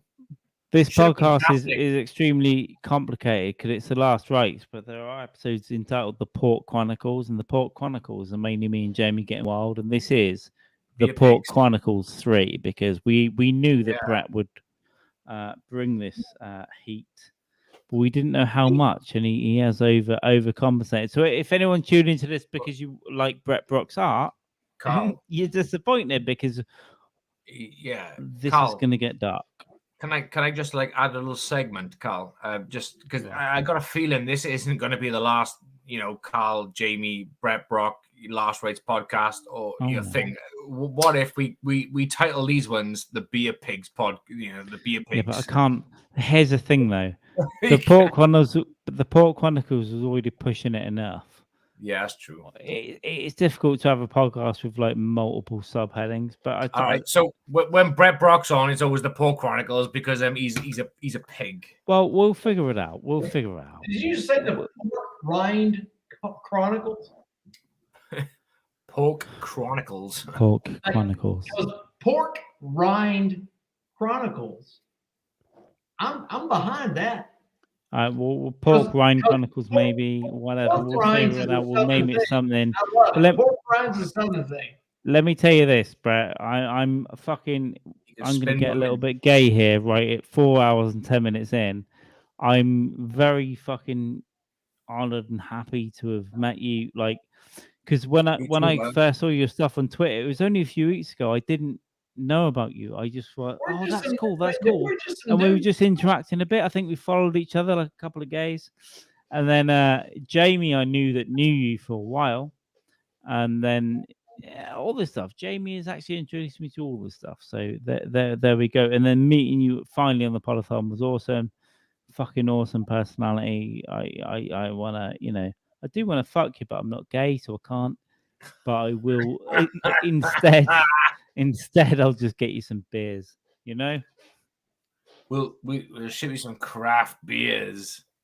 Hey, man, if you're fucking the man, it ain't gay if you're fucking the man. Yeah, it's only gay if you come anyway. So it's it's not gay if you're getting sucked off, is it? It's only gay if you're. I always try to avoid sucking. So it ain't gay if you're fucking the man. That's right. Yeah, Brett, I watched Brokeback Mountain multiple times. Brokeback Mountain taught me that one thing. Heath Ledger was the man. Jake Gyllenhaal was the ultimate gay. Heath just gave it all day, every day. He did not have to spit on his hand. He didn't. He did. Yeah, he just went in like once with a little spit in the first scene, but he was fine. Like in Wales, where we come from, it's like where I come from anyway. It's like if you want to have great gay sex, you take a man to the edge of a cliff, so he pushes back further. It's still not gay. I gotta be honest. Again, I know Wales is a big place, southwestern part, but how close are you to where The Prisoner was filmed? Oh, the TV show, The Prisoner. Where was that filmed? That was filmed in I'm not sure because this question came up before. It's in a slough on the coast. I'll look it up now. Yeah, double check now because this is coming for the prisoner. The village is still there. Port Merlin. Port Merlin. It's in fuck. This is it came up before and I didn't know, so I googled it years ago and then Port Merlin. I don't know if that's how it's pronounced. So let me just have a look now. Port Merlin. And I'll Google this now. Oh shit! And after 6 hours, now I know there's a different option for my headphone to be louder, and now they're dying. So we'll figure it out. It is. Now I can finally hear you guys. From where I live, it's 3.5 hours drive. It's 141 miles away from where I live. Yeah, that's what it is. That's like me driving from Nashville to Memphis. Yeah, 140 odd miles. So that's how far it is. Yeah. Oh, 140 miles. It's 200 miles from here to Memphis.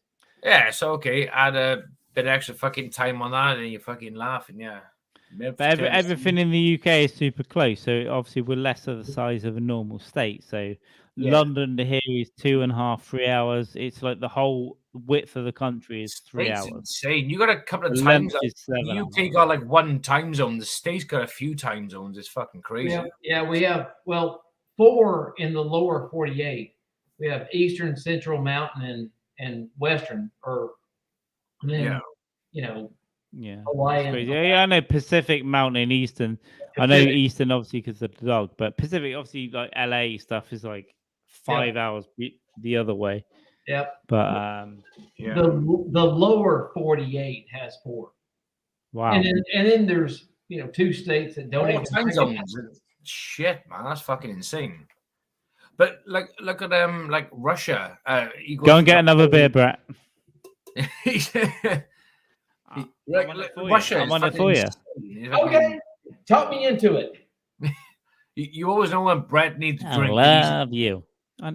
He's the most gentlemanly like person ever. Yeah, but up until now, he's like, "Can I get a beer, man?" He's like, "Yeah, please." He asks for a beer. Like I asked for permission to go and see my family doing a fucking 40-hour party-thon. Can I go?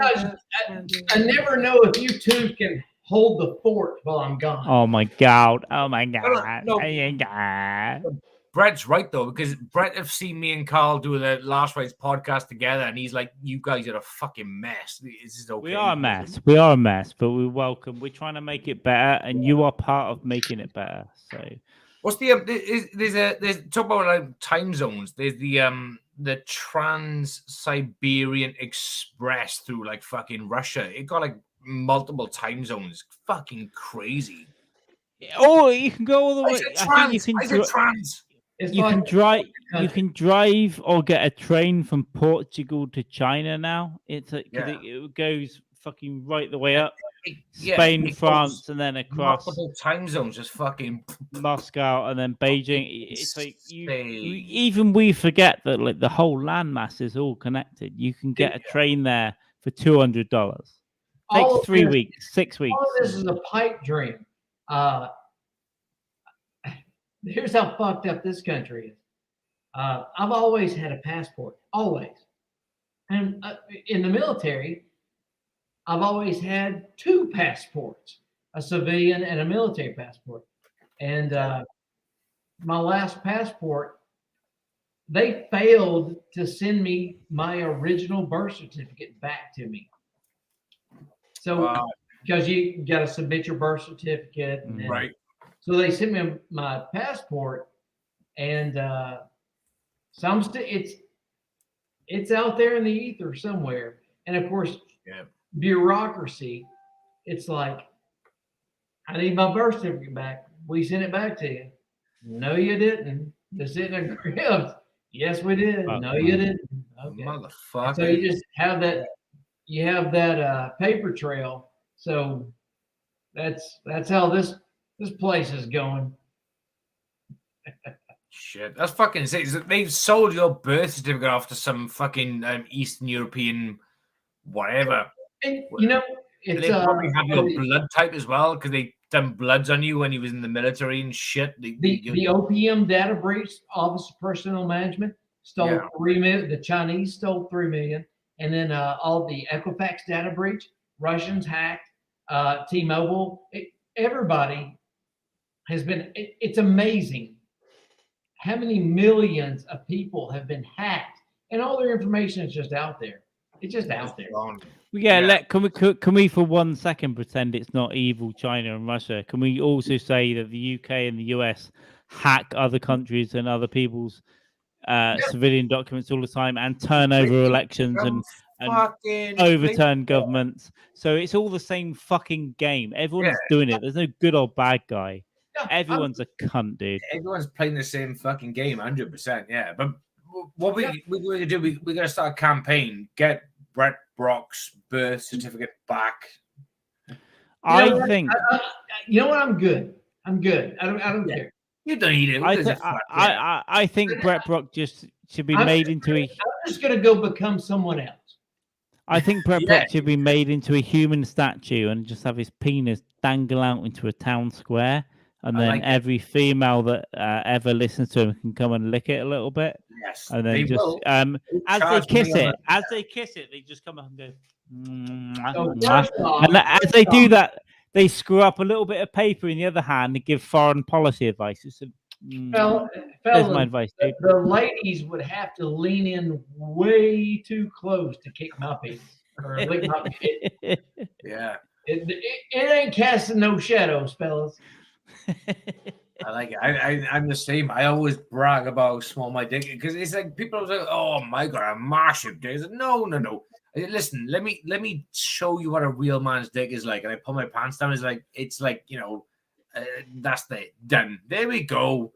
And it was great relief to me when Tom Hardy done that film Bronson about Charles Bronson. Yeah. And he was naked. He had his dick out, and I was like. And women were like, "Oh, you got a small dick." I was like, "Still bigger than mine, but whatever." I was like, It's like I got a bigger dick than Tom Hardy. Well, no, Tom Hardy got a bigger dick than me, but that was a small dick, and my dick is, just on. I get it right. Also, you've got to make sure that you're in sync with whether or not you're a grower or a shower. Yeah. So everything's fine. I ain't either, but like I'm on Brock's level of like, just fucking it's like it's. I'm a grower. I'm a grower. And plus, in that movie specifically, you're talking about, Jamie. You get naked in a pit fight with that guy and say, "Look at your little dick." That was ripped. He would beat the shit out of you. Mate, he would crush you with his fucking hand. Even I said batter on my ass, not on my ass. Oh, okay. Brock, have you seen? Because I know Carl's seen it, but Brock, have you seen the Tom Hardy behind the scenes thing where he was talking about the meeting Charles Bronson? It's amazing. Yeah, it's really good. No, I have not watched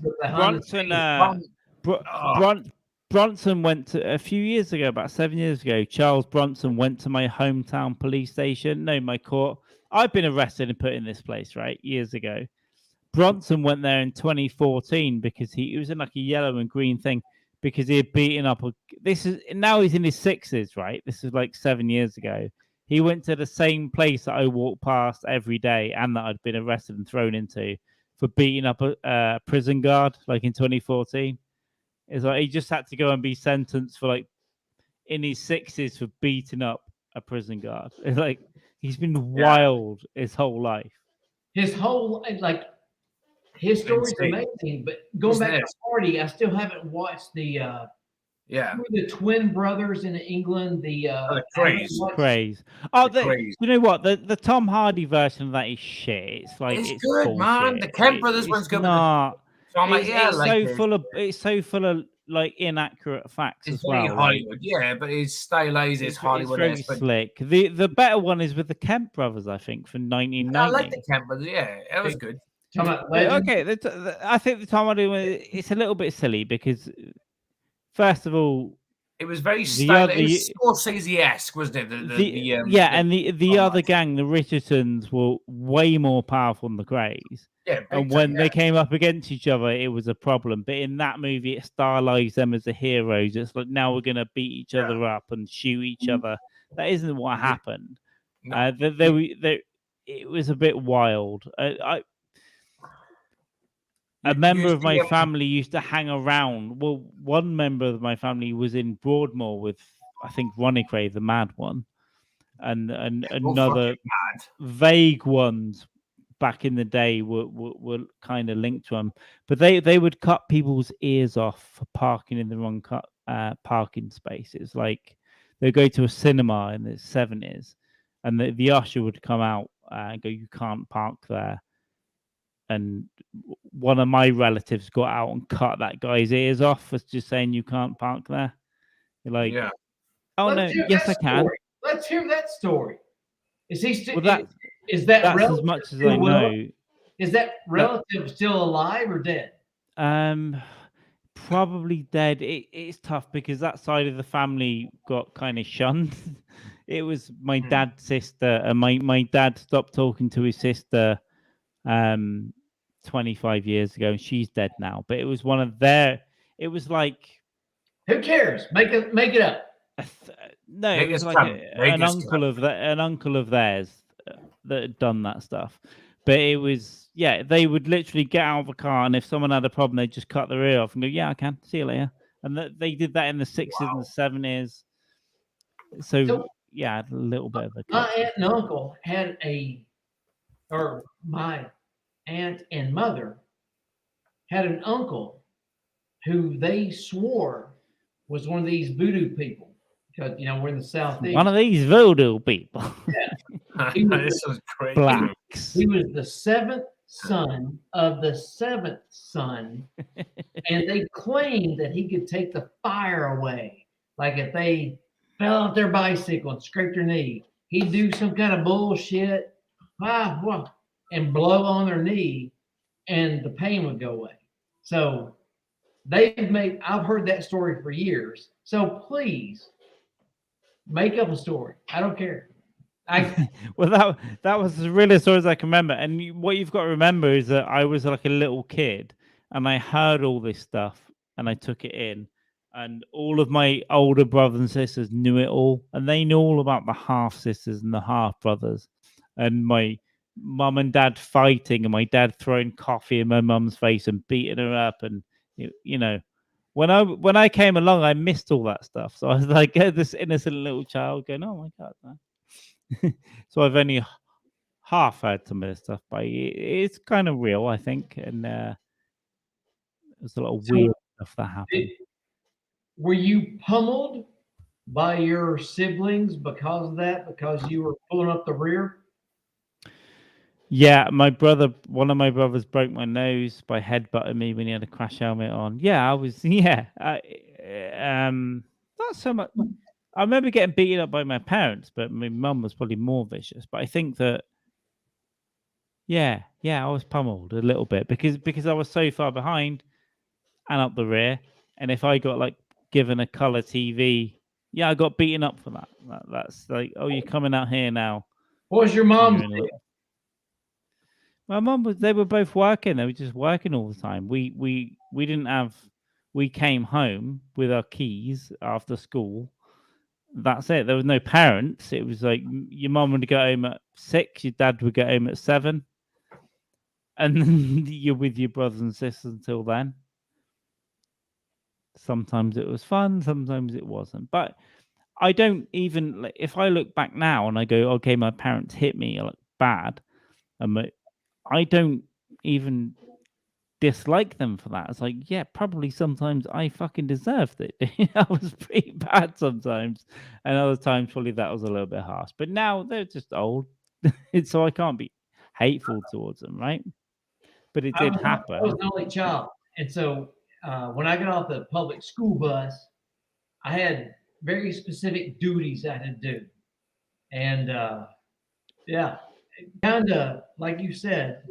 The dad worked, the mom worked. Yeah. And if the duties were not completed by the time they got home, I got punished for it.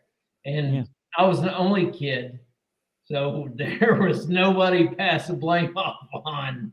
But that's how I became a Chicago Cubs fan. Yeah, well, listen, if none of that had happened, I wouldn't be me right now, and I'm kind of happy how I am right now. I understand I've got neurological and psychological problems, but if it didn't happen, there would be different problems. And maybe I wouldn't be able to communicate with you guys over the internet. Yeah, there's always with every action there's a reaction, and fucking, you know, it's and if you don't have the experiences you have, a different experience would shape someone to do something else. It could have been worse and whatever. Yeah, it's not ideal. None of it's ideal, but ultimately, who cares, dude? Like, and I'm not going to sit there going, I was victimized by my parent. Oh my god! Oh my god! Yeah, it's well, fucking really. crazy. Like my mother, like my father left when I was young. He moved back. Yeah, I kept contact with him. It's fine. He was great. But my mother was like a single mother of 3 kids. She worked until late at night. And when I was at a certain age, we had no babysitter. It was my responsibility to do whatever. It was fine. No punishment for whatever. But you know, she molded me to the person I am now, and so on and so forth. You know, it's people always like especially now, like this modern generation, like peg blame on the ones before them. Oh, it's their fault specifically. Like, own your shit and just get on with it. Yeah, I thought about this today. For some weird reason. It's like, yeah, if you're a parent today, don't hit your kids because it's wrong. We know that now, right? We know it's wrong. Don't do that. But I was beating the fuck out, dude. And I look back and go, they were probably right sometimes. Yeah. At the time, I probably deserved the punch in the fucking head sometimes. A lot of times I look back and I don't want to be a victim, you know, like I deserved it. But there's times like that was a little much. Well, Brett, I didn't mean to invent a time machine, write a letter back to your father and tell him to fuck you like that. But, you know, things happen, you know. I'll tell you a little bit about this. So I got, if you were molested, I feel bad. And, you know, had duties. Mow the yard, weed eat, feed the dog, let the dog out, scoop dog shit, clean, wash dishes, you know, no dishwasher at that time. Help my grandmother out because she lived in the same property we did. Get clothes, washing, drying, that kind, whatever needed done. And so what I would do as soon as I got off the bus, I'd go into the house and, you know, pull the tab to start the TV up to let the tubes warm up, and I'd immediately click to channel 9, which was WGN, which is Chicago Cubs baseball at that time. And I could already hear the sound going, and Harry Carey was shit-faced. I knew the Cubs were losing, so I'd just knock out all the chores and no problem. I'd get to work. But if Harry Carey kind of sounded somewhat sober, that meant the Cubs were winning or had a chance. And I'd blow those duties off because, you know, if you just get, you know, whipped with a limb and a belt, at some point you're going, oh, fuck it. And so if the Cubs were winning, I'd rather take the ass whipping instead of doing all those chores to watch the Cubs win. Yeah. There was no option. There was really at that point we had like six channels, and you know, the old man would come home and tear me up, and it's all right. The chores got done anyway. And so when the Cubs won the World Series, oh man, I cried like a bitch. Yeah, you referenced earlier. You said, "Oh, yeah, that's how." You said, "That's how I became a Cubs fan" earlier, and you just literally fucking tied that story up beautifully. That's fucking incredible. I like it. There we go. Lovely. That honestly, that was fucking emotionally charged. That was great. Because earlier I didn't get the reference. That's how I became a Cubs fan. Would you trade one less beating around the fucking head? Incredible. To one less understanding of how to draw an ear on a sketch, right? Yeah. No, it's Like, just a question. Like, maybe something knocked something sideways. And like, yeah, I can draw that fucking ear, dude. No problem. I don't know about you guys, but my parents and I were not buddies. We were never friends. Yeah. We were Oh, not yeah. trying to understand each other. Yeah. There was no, it was like they went to work, I went to school, and that's how the shit's going to be until you get your ass out of the house. Right. I mean, there was And no. then with me, they've got to find out what I did at school, and then it's then the shout, and it's oh my god, what did you do? Yeah, there was none of that, and even now, I love them very much, and I want to see them enough as I can before they die and stuff, and I relate to them a lot more now. But we don't. I don't talk to my parents on the phone. I see my parents every 3 or 4 months, and then they just look a lot older and a little bit closer to death. And then I still don't talk to them. I'm like, all right, bye, and then I hide because I'm fucked up. But it's not because any of that. As a family, we're like, we all love each other and we will do anything for each other, but we just don't talk about it ever. And we'll never say, how are you? And I'll never say, good. Yeah. They don't even know what I do for a job. They don't even know. I've never told them I do comedy. I don't need to fucking tell them that. And telling them, hey, what's going on? What have you been up to today? Nothing. Next subject. That's it. Yeah, my family know I do comedy because they've seen shit on Facebook here and there, but they're just going, oh, I think one of them even asked me if I do comedy once, and I just said no. I think my dad just went, you do comedy then? I just went, no. And it wasn't anything, I just feel embarrassed about even communicating with my parents. Like, I don't want to talk to you about things that I do or how I feel. You don't need to know anything about my life, actually. Just be pleased that I exist and I occasionally visit. We all love each other. That's great. We'll never tell each other. You'll die one day. I probably won't even tell you then. And then we'll move on. I don't know whether that's a healthy relationship to have or.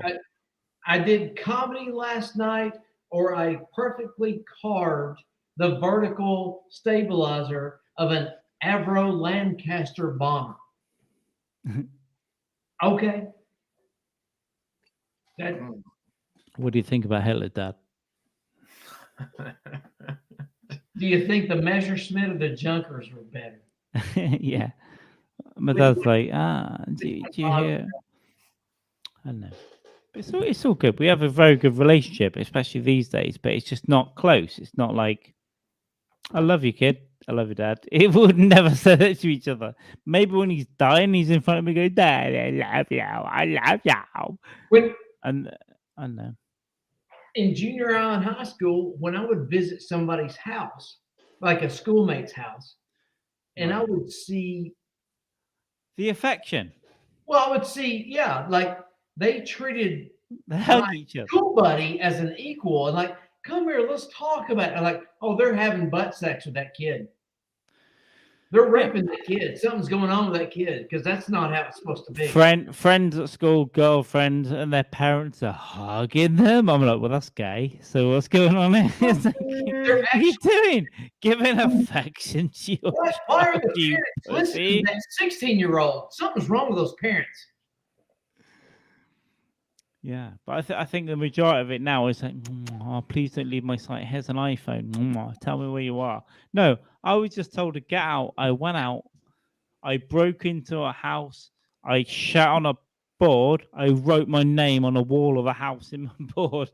I went home and I rode 20 miles. And then I came home and went, home? Is dinner ready? Yeah, eat your shepherd's pie, you little prick. That was the entire interaction. It was oh, where are you? Oh, do we need to drive you to your sporting event? No, just get out. I'd be greens you can. I don't know. Any parent that's a friend of their kids, I don't trust it. Yep. Sorry. No, there he goes. Here comes the Pope. Yeah. Yeah, it's fucking.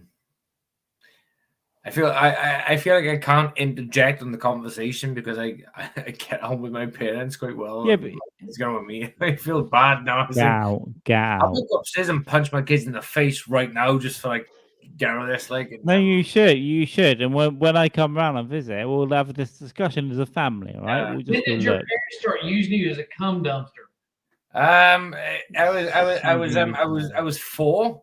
But what it was, they used to swirl my arsehole out in a bidet before they took the next shift took in.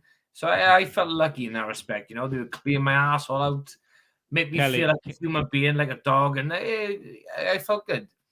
Yeah, And also they would be like Vaseline as well. So it was like, yeah, I can accept that. It wasn't just forced dried fucking. It was good.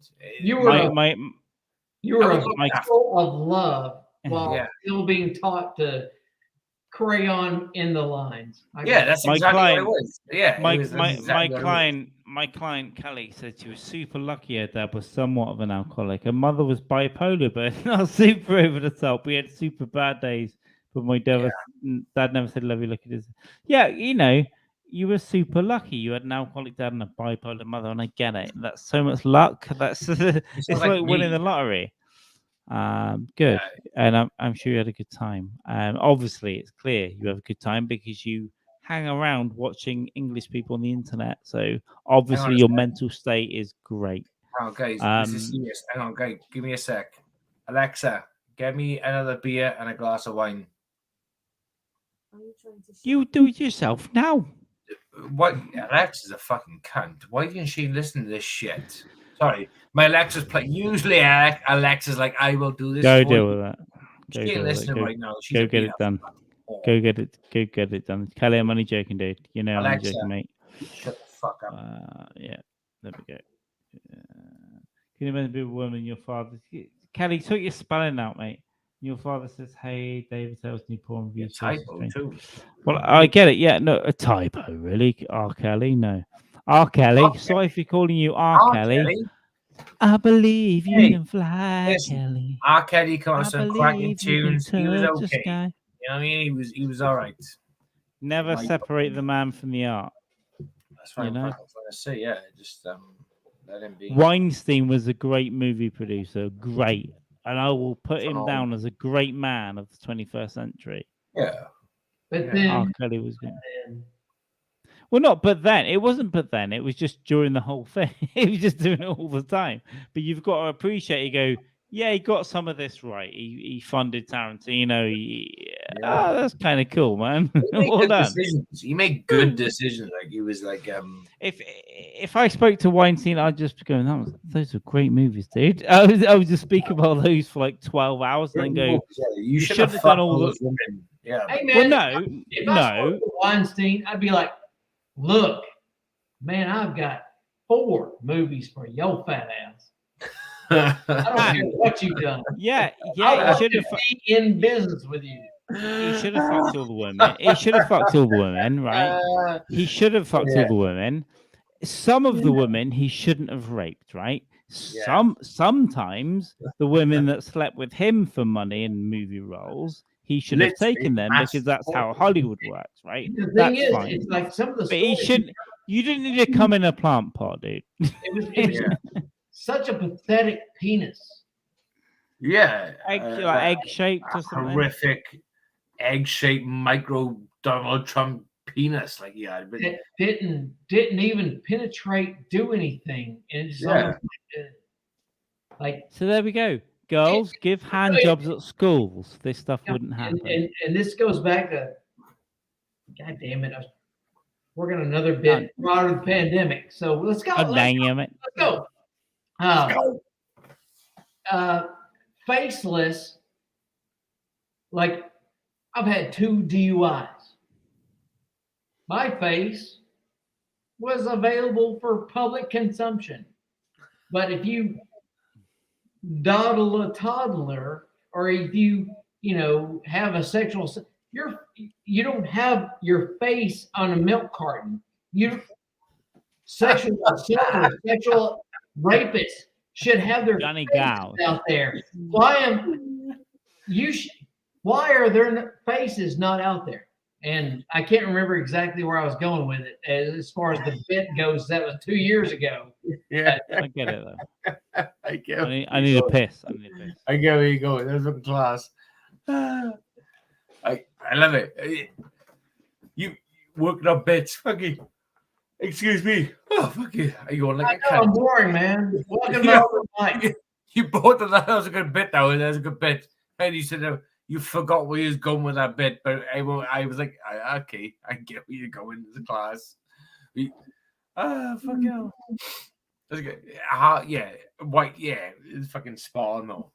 Weinstein the pig. But like you said though, if you saw him tomorrow, you'd be like, you done what you done, but like I got a great idea for a film. You would pitch it to him, wouldn't you? You'd be like, I got this great idea. What is a man walks into a bar, right? This man got like fucking terminal cancer. What he wants to do, right? He wants to do this. And you'd be like, oh, okay.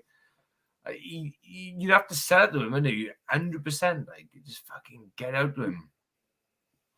It's like meeting Keith Richards and saying, I play guitar, but I got these chords. What do you reckon? You would never like not pass up the opportunity to do it. Like that fucking pig. Like if Keith Richards showed up to my house and said, I want to buy your art, what am I going to go like?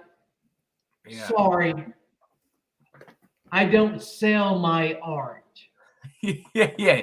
You went, well, this piece is it's for 35 grand, but I'll sell you for 32. You might like fucking, because you're you. I'll give you a discount. I give you a discount, Keith. And he just fucking paid that shit. And it's like if like Hunter S. Thompson was alive.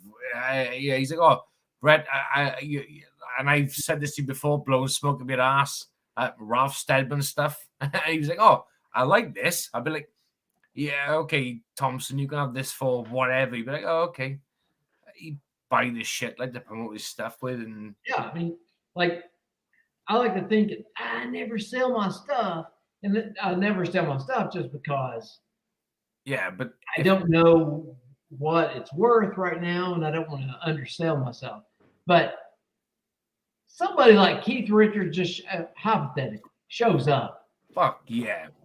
And dude, yeah, it's like I don't know if this is crass, right? But Andy Warhol, shit, fucking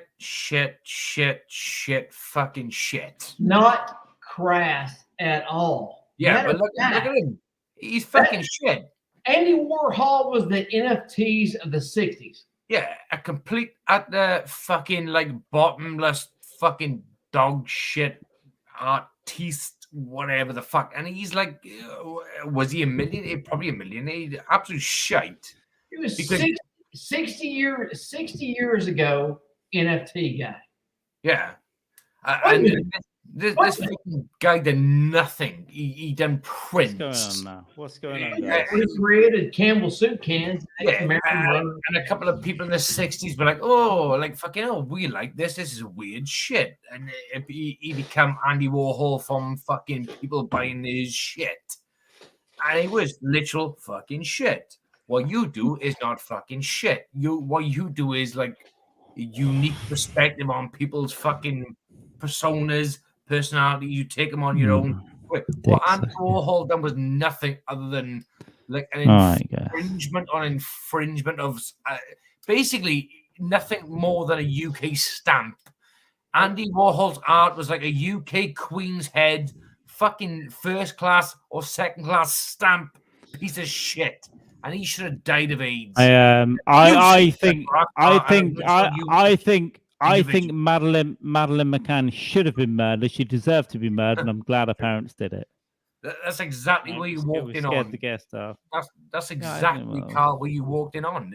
You just literally. I support Michael Jackson, the Pope, Bill Cosby, Harvey Weinstein. I support all these people. Yeah, you do.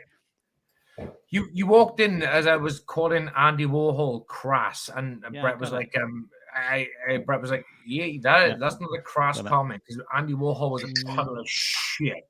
So Couldn't fucking draw a fucking apple. Warhol should always be looked upon Hate it. as a genius, not as an artist, but as a goddamn fantastic marketer. Beautiful marketer, but yeah, but he was but the reason why he was a good marketer is because he done what he fucking did. Like I said, a second class UK stamp, right? But plus he had the Velvet Underground around him, so he had Lou Reed and he had a great band around to create Lou Reed and the fucking that he was creating. Here's another terrible artist, Banksy. Banksy should kill himself. What are you doing? No, Banksy. If you spray a mouse on my wall, Jamie's had enough of fucking booze. Look at him go. Man, let's take him out there. I just agree where this is going. Yeah, this might get a bit bad, but we might deal with Jamie because he might talk about rape from now on. You might have with your father saying, "Hey, David tells new porn." Well, Kelly, I'm sorry if your father did say you're David Tell's new porn. What I will say about David Tell is David Tell is one of the finest comedians on the planet, but doesn't want fame, doesn't want a special, doesn't care, doesn't want to record material. He's still one of the best comics on the planet. Yeah, and by the way, doesn't want to record anything, doesn't want to do anything, is too embarrassed, just constantly just writes jokes, performs jokes, and that's it. Jeff Ross got him to do the mic thing, bumping mics a couple of years ago, which is great. Yeah. Attell doesn't care about anything. Attell doesn't care about specials. He just wants some right jokes, and that is why he's a comic for me. Less typos because I'm drinking. I'm here, Carl. No worries, my friend. No worries. We've got Jamie back in the back. It just got dark here, and I've got new neighbors that moved in, and now they're looking in, that kind of shit. Well, that's all good, Brett. When I come and visit, I'll deal with your neighbors. I'll just show them my massive penis. Jamie, there we go. Sorry, dude. I need to bump you up because you went to do something. Yeah, all good.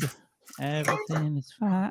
Shit, I almost knocked a whole glass of wine off the desk. Motherfuck. Absolute mess. There we go. We're nearly 5 hours in. I think normally at some point one of us.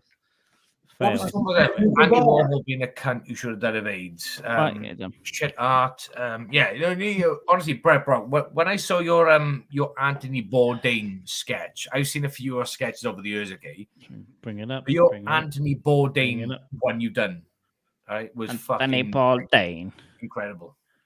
Oh, you really like it. I'll be honest with you, Jamie. It's I'm gonna approach that again because my brain was not working around 2:00 in the morning, and I didn't hit it like I wanted to hit it. It was not good. But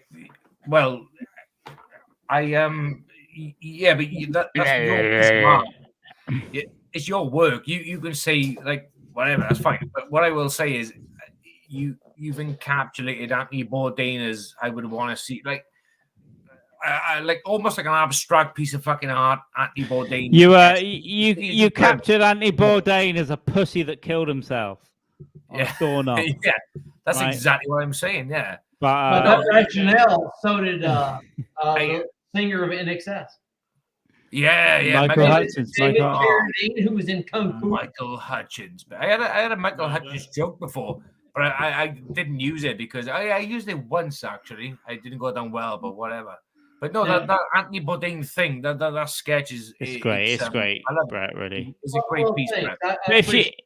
If you want to attack it again, I think you should. And just honestly, if you want to, what would you do differently, Brett? If so, you say your mind wasn't in there, but what would you do differently? How could you do that differently, though?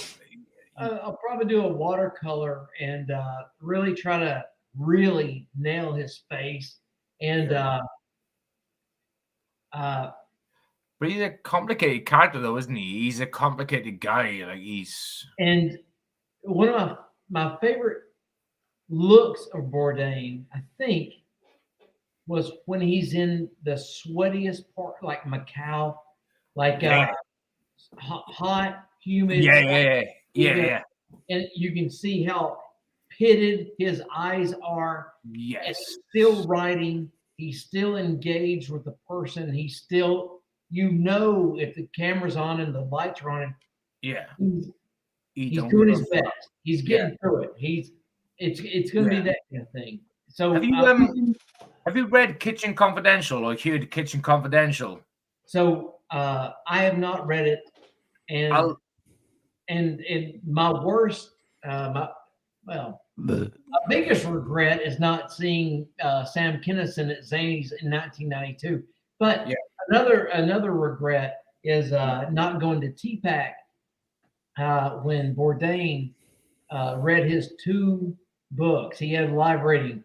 But my favorite thing, if you look at the Yelp reviews and that kind of thing, these old Southern women are like, we showed up hoping this cook, and he was drunk on stage and said fuck and cock and I missed that, and I wish I had been there because I love it. Many regrets. What I'll do later on, probably tomorrow, I'll put my details on our group chat of my Audible account and just listen to Anthony Bourdain, Kitchen Confidential. Honestly, it's like YouTube has all of his CNN, no reserves, no refund, it's no coming back from the parts unknown. As soon as I watch them, I want to eat big. I want to develop my cooking skills better. Incredible. I want to drink and just their writing. It makes me want to be a better writer, and everything about it is inspiring, and I love it. Makes me want to travel more. I love the guy. Who cooks anyway? Girls, gays, and the French. Girls, gays, and the French. That's actually, Brett. Actually, that's actually a Ricky Gervais line from Extras. I don't know if you knew Extras as well. We were talking about that the other day, but I'll pile that in. We'll talk about that in a bit. Jamie, Bourdain ranking. I just say Anthony Bourdain, like he's got this. Again, I might be completely going off the whole beaten track, but is this thing? He's almost got this. As far as like chefs go, he's got this like Hunter S. Thompson-esque vibe, haven't he? Just complete gonzo chef renegade thing, and he does he did one of his episodes was with Ralph Steadman in the UK. It was amazing, and it was like tears to your fucking eye. Just the way he just encapsulates everything, fucking just like the world around him is just fucking beautiful. But when I saw that sketch of yours, honestly, I was like, "Fuck!" It's like watching fucking Parts Unknown. It just like one of my favorite things about Bourdain was he exposed himself. Yes, he bare raw, and specifically, he worked in New York, diners and restaurants, and worked his way up, all that stuff. So after he had left and he kind of forgot, he became a writer, he was now a film producer, he's a director, that kind of thing. Yeah. He, at 50 years old, whatever, he exposed himself by going back. He goes, you know what? I'm going to be a line cook. Yeah. And he showed himself not being able to keep up anymore. Yeah. And to me, I thought that was. As fucking That's like fucking. Didn't he have a real big time? Didn't he have a real bad time of it where at one point his girlfriend raped a child and then paid him off, and then the whole thing around his suicide rate? I'm convinced that's why he killed himself. Yeah, Asia because Argento, he had to pay all the money, Argento right? supposedly raped that 14-year-old boy. Yeah, And then paid him hush and money. he paid the compensation. Well, because he leaned forward into the Me Too movement. Yeah, And then because she was the leading factor that's of one right. of the Me Too movement, and then it comes out supposedly she had sex with a boy. She groomed and raped a young boy, and then Well, Anthony say Bourdain raped, paid the but I would money. say raped because I popped my cherry in a grocery store bathroom at 15 years old with a 28-year-old, and I knew exactly what I was doing. But I didn't get hush money. Yeah, And, that wasn't him though. That was Anthony Bourdain's ex wife at the time, wasn't it? Like, Yeah, but he paid the compensation. He paid the money to defend. Yeah, he so it paid the wasn't money to the kid. It wasn't him who was a sorry, I might have missed you, but the point is, you said his girlfriend raped a boy. He paid the money and then killed himself because of the fucking whole thing. To me, here's how I choose to believe it. When he offed himself, is because the perpetual lies. You can't believe anybody anymore at all. And, somebody he thought he knew and was heading an organization of #MeToo. Yeah. And then truth comes out. Molesting people. But his girlfriend was like, a wife. She was Italian fucking actress, wasn't she, or some shit, or whatever she was. And then, Artorio, whatever her name was, To me, he saw it as hypocritical. There's no way out of this. I mean, being lied to at every level. And he'd spent his life savings from all his work on paying off the case, right? That's what I had. It was like hundreds of thousands of dollars. All of his money is like, now I'm defending this. And it's like, oh, fuck. Because he probably thought like she was like legitimately fucking, because allegedly this guy was like what 16, 17 years old. He was whatever. I'm not saying because she groomed him from when he was like 8 years old, 9 years old. It was like she was friendly, showing him her tits from like young, and then fucked him when he was like a teenager, right? Was that the thing? Yeah, and he like that, right? So and he jumped in and that's a long time to groom somebody. Yeah. Well, they were on a TV show. She's a shit pedophile. She's a shit pedophile. I don't know. Yeah. It was something like that, and she over years and years and years and years, and then would text him at tits and stuff, and then eventually fucked him when he was like a teenager. And then it was like, oh, this is pretty bad. this could come out. But on the other hand, this is all like allegedly because it's like it hasn't yet been like it's been like officially. I don't know. I might be wrong. Well, Michael Jackson is allegedly a paedophile. O.J. Simpson allegedly murdered. There's no proof. Prince Andrew. Don't worry about that. Yeah, it's alleged. And also, don't worry about it. The Queen of England has raped boys. I guarantee it. Fuck her. I hope she dies this year. She transforms into bitch. Trying to transform into a dragon, but no, with this lot, it was all kind of weird stuff was going on, and people be out in these streets fucking kids, man. People be out in these streets. Brett's point then was almost like Carl's. If I want to spin bitches, I'll spin bitches. It was women, and it was contextual. And we all know that. So let's not pretend. I've said it for a while on this podcast. Yeah, right out there. That's right, Asia Argento, right? Asia Argento, yeah. Was it Dario Argento's daughter? Yeah.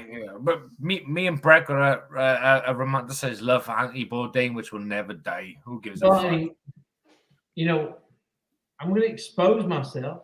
I went through a hooker phase for about 5 years in the late 90s. The early 2000s, so I can't say shit. Yeah, yeah. Well, I don't think there's anything wrong with that at all. I like that. I respect that. I would love. I've never been with a prostitute, but it's like if the opportunity came up. I'm like, yeah, you know, I ain't with no one. All women are what- prostitutes, Jamie. And it This- wasn't because I was an incel or anything. Like, Yeah, you know, I'd get off work on Friday after working constantly. I'd go get cleaned up, go to a house of ill repute. Yeah. however you want to put it. It's understandable. So, what is do you want to go on a date with one for like days and days and spend hundreds of dollars? Or do you just want to spend 100 and fuck one and leave for the them record, fuck alone? just like for literally for the record's sake, and if she ever listens to this podcast, which she never will, Katie, honestly, she is my everything. Like honestly, after like 19 years or whatever, she's my fucking. After the dog lady, she's like- she's everything. She's a fucking whore. Honestly, we fuck like rampant rabbits now and again when she wants it, of course, because you know Now and again, it's- when yeah, the right pills work. and she wants it because of me too, you know, because I can't be fucking in her sleep no more. It was fine. Literally, it was fine. I could do what I wanted to her when she was sleeping. But when that Rose McGowan was like, "Oh, me too, Harvey Weinstein stuff," I was like, "Oh, I gotta stop." When Rose McGowan got a leg like a machine gun, everyone just stepped back a little That's bit. exactly you know? what. Yeah, it was fine up until Rose McGowan, leg with a machine gun, bitch, was like, you know, after the Scream franchise, Dangerous. died down, It's dangerous. I was like, oh, I can just like plow into Katie when she's sleeping after, you know, being passed out on God. fucking pain meds and booze. All But then right, when dude. Rose McGowan come out, Rose McGowan was like, oh, Harvey Weinstein done this to me. I was like, do you know what? I stand with Me Too. I will no longer fuck my wife Katie when she's sleeping. And since that time on, I've been a man of the people. I've only wanked on the back of her leg. I've never fucked her when she slept. Does it drip? Does it drip around the knee joint and like slowly? Yeah, exactly. Yeah, sometimes? because when she's sleeping now, it's like I won't fuck her. I won't try to boom her up the ass for her. I will just shag the back of her kneecap because Rose McGowan said Me Too was wrong, and that's it. So Brett, Carl, I'm a gentleman right now. I only come on the back of the kneecap. Evan says she went hard into the old been exploited thing. Oh, this is Argento, right? The most influenced director of all time. Kelly. Listen, dude. Kelly, We're are only you still listening? If Oh, Kelly's still listening, she seems God. like she's got her thumb My- in the pulse. My Like if, client Kelly, 10%. Okay, and Evan, by the way, okay. business manager, Thank give you. me 10%. It's all going to trickle now. Kelly, if you and your boy are snuggled up, and he pops a boner, Yes. and he starts rubbing that thing, you gonna turn him away, or are you going for it? Was he gonna come in your kneecap? The back of your leg. all around the back of your kneecap, let it run round the back of my ACL. Drip down to his thing. Come on, my ACL, my cruciate ligament. Kelly and whatever the German sounding surname is, like, should like respond right now. Just get on you, Kelly. Evan, I don't even know how we've been going this long. Thank you very much for watching. You're always a pleasure. My business What's he manager, doing? 5 he's a.m. going to sleep. start to get back to the UK. Evan, he's earning money for me. Evan Oh, is my yeah, he is. business manager, Yeah. and I'm waiting. I'm not getting involved in that stupid DM group on Twitter. Fuck off, you shit munchers. Evan, give me money. Kelly, give me money. That's it. That's all I want to know. Get out. I love you, dude. Evan, Thank you very peace, much. brother. I Love you. was supposed to hide that comment as I said I love you, and I didn't. Been a blast as always. Thank you very much. I can't believe we've been going Peace, 5 Evan, brother. hours. Yeah. What do we do? Well, Do we give up? Do we continue? What do we do? Keep going. This is gonna be fun because tomorrow, my boy has rugby. 10. Not a real sport. You don't care about your child. Oh, egg is good. My boy plays rugby, and we call it egg. Not a real sport. It's we call it not egg. a real sport.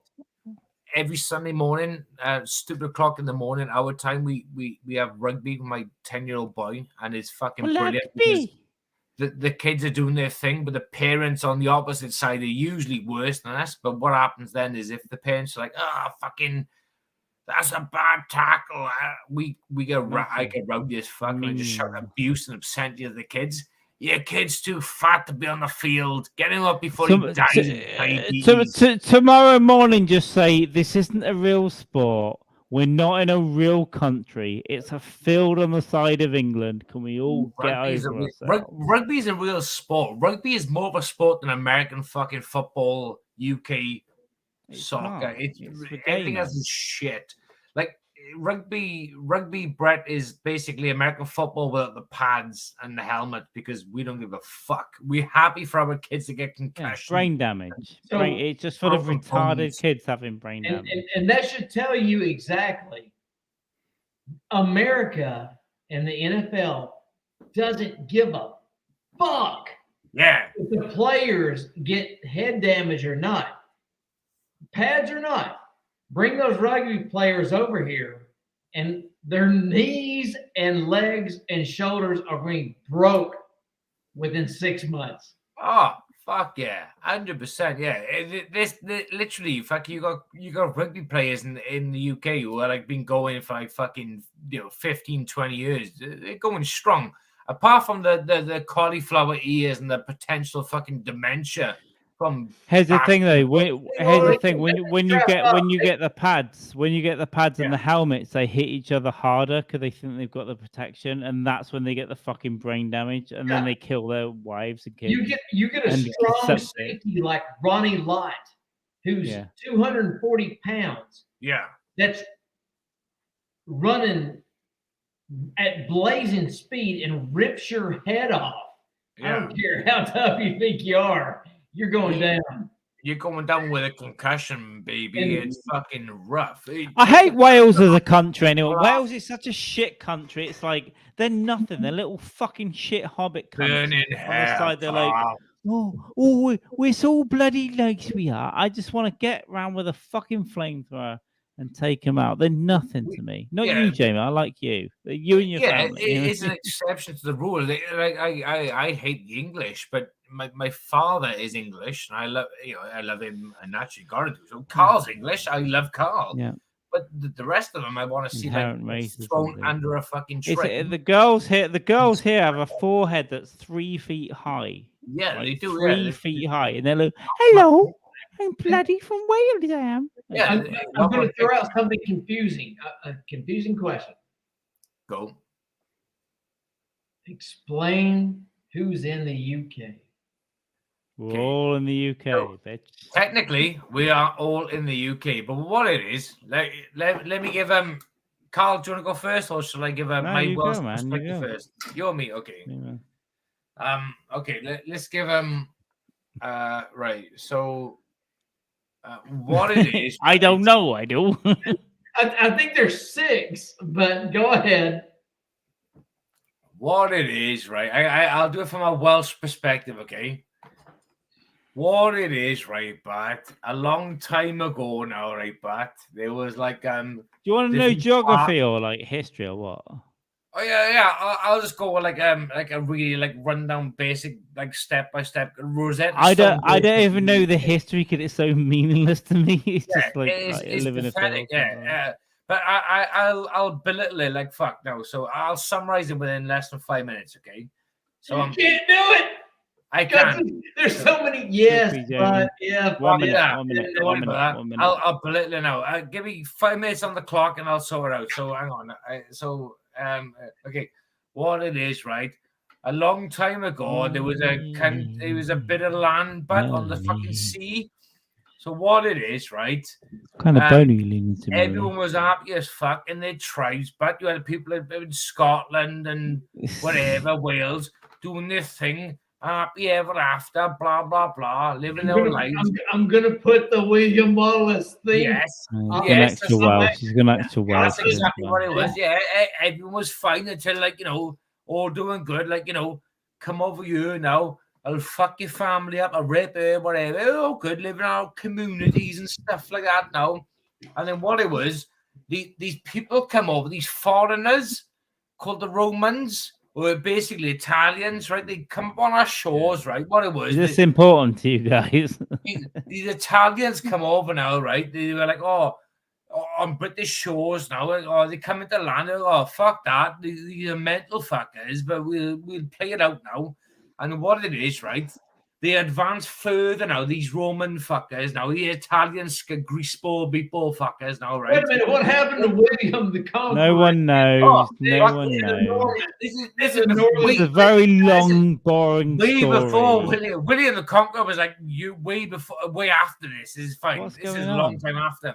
I know. Basically, Because yeah, the Romans had Romans- taken over Trier, Germany, in like and the Romans 900 were AD. like, I know. Yeah. the Romans got you. They were This is like, how "Oh, important it is now." to those hobbits, dude. Yeah, that's exactly what it The is. Romans William the came. Conqueror was like a lot later, but the Romans were like, "Oh, we'll fight on now." I don't even need And to then know this. they got to Wales, and then what happened was the Romans got to the greasy meatball Romanians from Italy got to Wales. They were like, "Oh, greeted by 5'3" naked people covered in fucking ink," because that's what we did. We basically covered ourselves in war paint. We were short, and the Romans went, "Oh, fuck that, for a laugh. We're all clad in armor now, so these people now in Wales want to fuck us up, and they're naked. We'll fucking backtrack now." But what happened is they moved further inland, and then they found what would be the Carl's group, the English at the time, and they dominated them, raped them, fucked them, killed them all, and then they inbred so much they advanced further afield, and they got into Wales, into Scotland. The Scots were the same. They advanced. They were like, "Fuck this shit." But basically, what is the English at the time were so much pussies they couldn't fucking fight back the Romans. Wales and Scotland did, but what happened is the English, the Romans got to the UK. Wait a minute. Insanity. Spread it like rats. Insanity. And so you're still talking about the Romans. Insane. It's insane behavior, isn't And it? you're still talking I about am absolutely Wales fucking and hammered Scots right and now. I'm like English. completely fucking. I can't even see straight, but yeah. Go on, go there. No, keep going. No, I'm done. I could go on, but I'll just be mumbling. Here's my point of view, right? I want to hear Brett's point of view. I don't even know. I think Brett just asked what's the UK. I don't think he asked about politics or war. No, I didn't ask about history lesson. Yeah. So can I just add mine real quick? Can I just add mine real quick? Maybe. Wales is so unimportant to the rest of the fucking UK. It's like a field that I currently live in, and then I'm going to leave the field soon. That's it. I don't could care have about done the like a history. drunk history's run through the whole fucking thing, and it would have been like, Good. yeah, Have a even nice though time. they're bad stuff. But Have a nice time. well, maybe like you wouldn't have like fresh. Basically, Brett, like Carl lives in England, I live in Wales, and we got like completely different like ideologies. Okay? No, I live in Wales and disrespect the Welsh so much. It's like Yeah. it's So So if I go to Brighton, is that the UK? yeah, it is the UK. It's the gay capital of the UK. It's the homosexual. no, there's no real problems anywhere. So if I go to Wales, is that the UK? Yeah, Kinda. Technically, as currently stands now, it's in the UK. See? Yeah, No, it is. It's the same. It's Brett's there's got this one whole- city. It's Cardiff. It's an international city. So Yeah, I agree. I think it should be does one. Parliament still pull taxes from Scotland? Say it again. Scotland's good. We've Does got Evan in Parliament Scotland. still pull taxes from Scotland? Poll tax. Yeah, the UK Is that does. the UK? Well, yeah, the Scotland is in the UK. It pulls taxes from the UK. Yeah, England, Wales, Scotland, Northern Oh, Ireland. not Northern Ireland. Same thing. Northern Yeah, Ireland. it's in the UK. Yeah, it's in Same the thing. UK. All right. But It's okay, I'm all no cool for one's it. right. I'm all fucking sweet for it. It's no problem. It's like the United States of America is built about 50 states, whatever the fuck it is. It's Is what Look it at is. 50 states.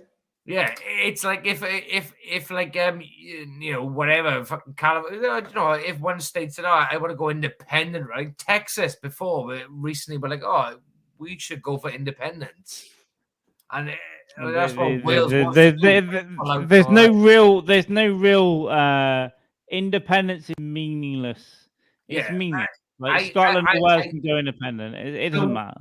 Yeah. So again, Okay, again, go how for it, many- dude. how many provinces are in the UK? Because it's How many not what? it's not just England, Scotland, Ireland.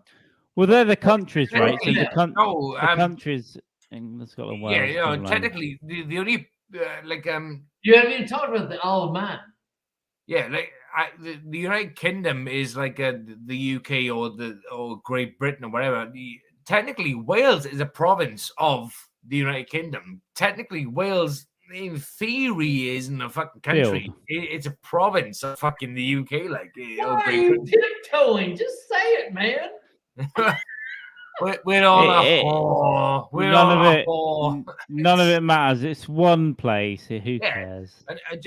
It was all one place, but then we got raped by a dirty government like fucking 12 years ago. I don't think any of this is. I don't think any of this is relevant. I don't think politics is relevant. I don't think we should allow politics on. No, I'm just as a history.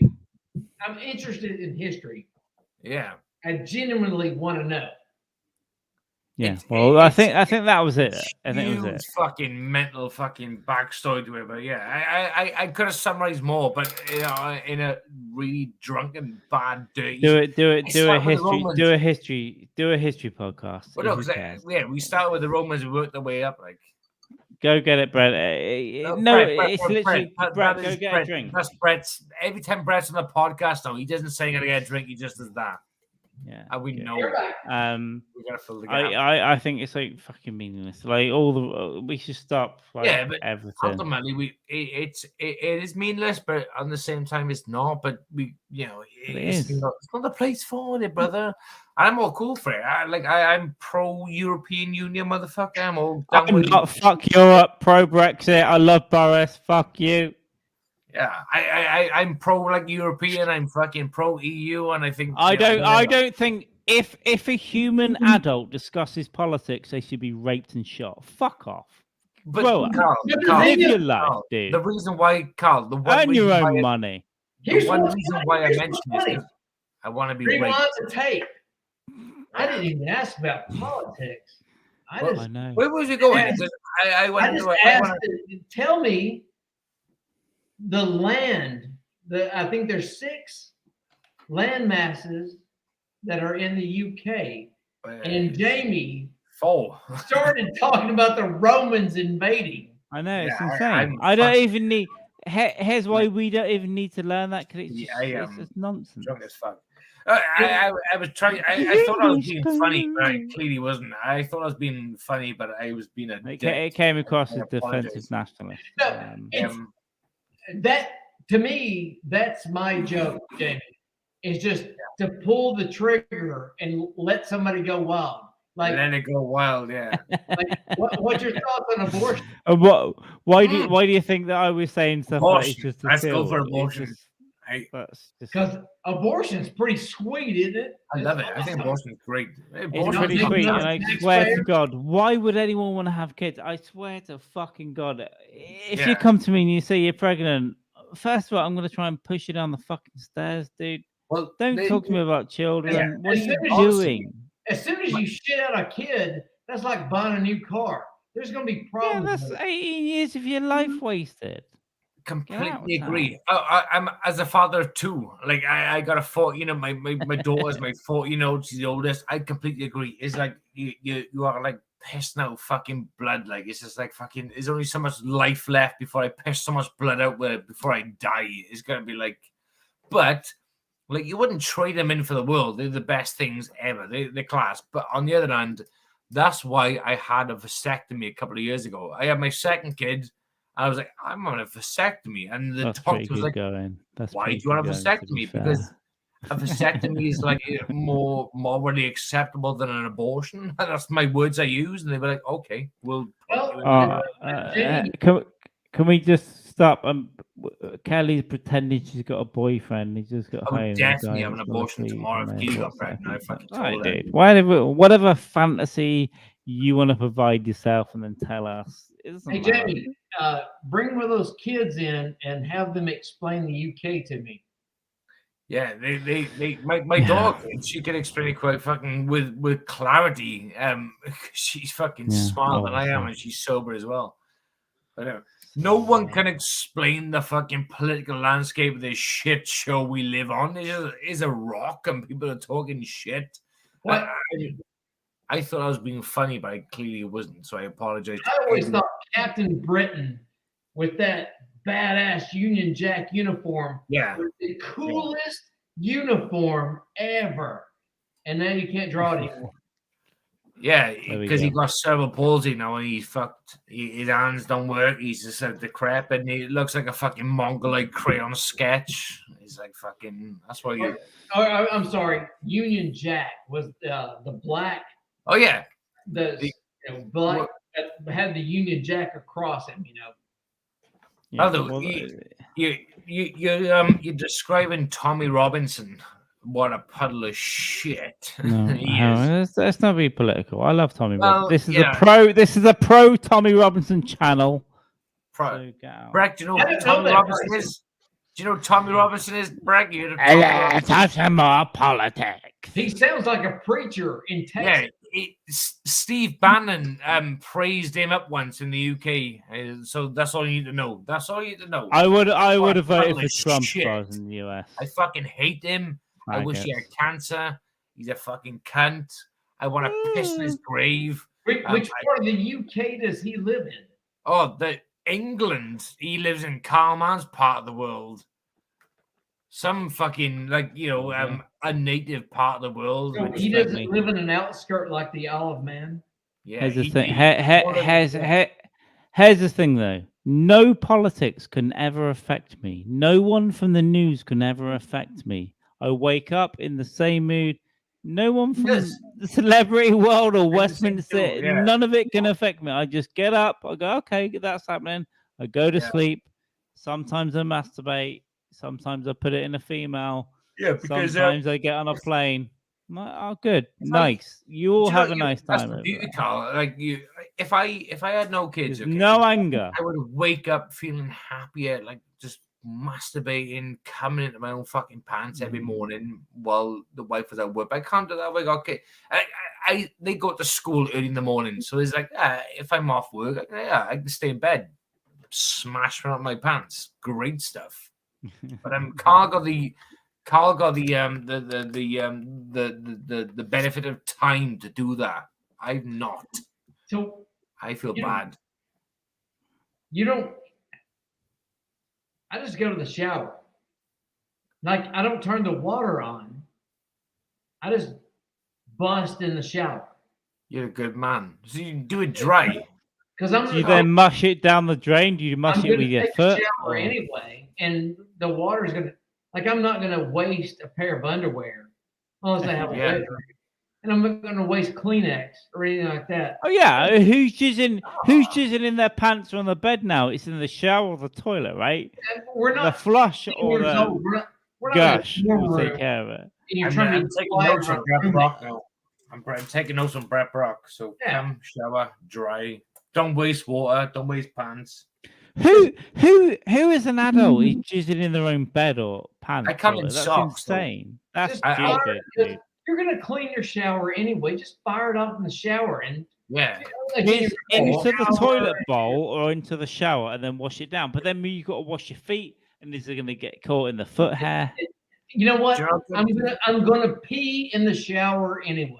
So it's going to dissolve the ammonia. It's going to kill everything. It's going to be fine. Everything's going to be fine. Isn't that weird though? You can pee, get in the shower, and then you need to pee. Yeah. That's. Do you want to know how good Katie is, my wife? Again? Do you know how good she is? If she goes to my sock drawer, she's like, "Oh, she's these not good on podcast." Oh no, listen now. She goes to my socks and she'd be like, "I gotta get rid of these socks." She went, "Oh, but." Do you want to keep these for sock jacking or just get rid of them? Right. I said, I'll keep that one. That's how good she is. She'd be like, oh, keep that one. Oh, that'll be good for sock jacking. She throw that in the drawer. She's like, fucking... you follow my plan, she won't be slipping in the shower no more. Yeah. Yeah. Tell her, yeah. She's a keeper. The sock thing has got to go, Jamie. I've been there before as well. The sock thing has got to go. Toilet or shower. It's clean. It's cleaning as it goes. Yeah, but with the sock, it goes in the bin. Like you come in here, you like a condom, you just unfold it in the bin. It's got holes. Condom. Who wears condoms? Oh, this was about 10 years ago. This is way before I had a vasectomy, and didn't do that shit anymore. Never use it. Now it's like she just goes to the sock drawer. She's like, oh, this guy. I said, what one thing? Do not give me any old socks of the kids because that'd be wrong. She that's the window. Tell us about the vasectomy. How, like, you waited a week or so for everything. Jamie spilled his drink. Jamie spilled his drink. Everywhere. Give me spilled his own drink. I can see it from his face. I know what he's done. He spilled his own drink. He's gone.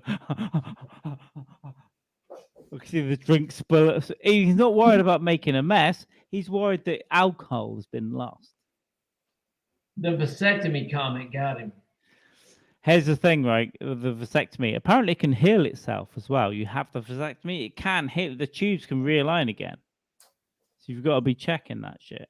Right, 1995. Everywhere. There he comes. And we know what you did.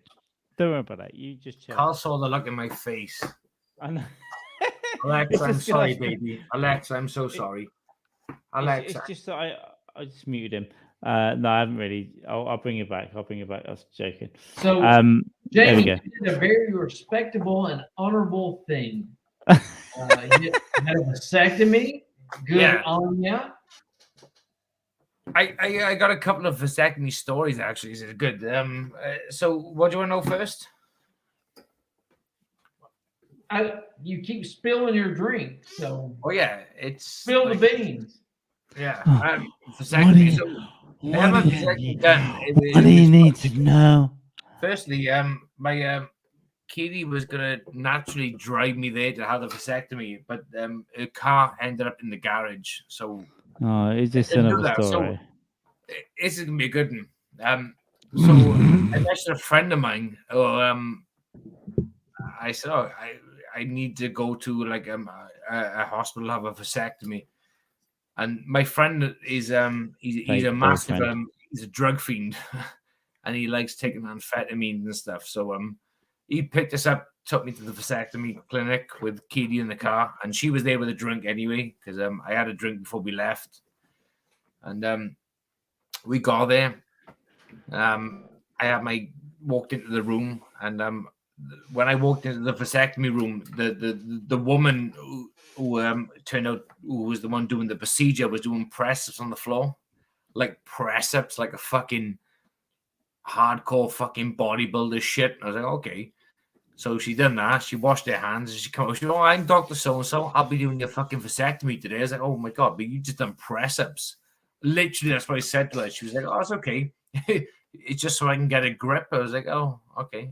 Making light of the situation. So I was lying on the bed, and I took my pants down, and we had a good chat. Literally, there was no men in the room. It was all women. Okay, so we had a good chat, and I said, "Look, I watch RedTube."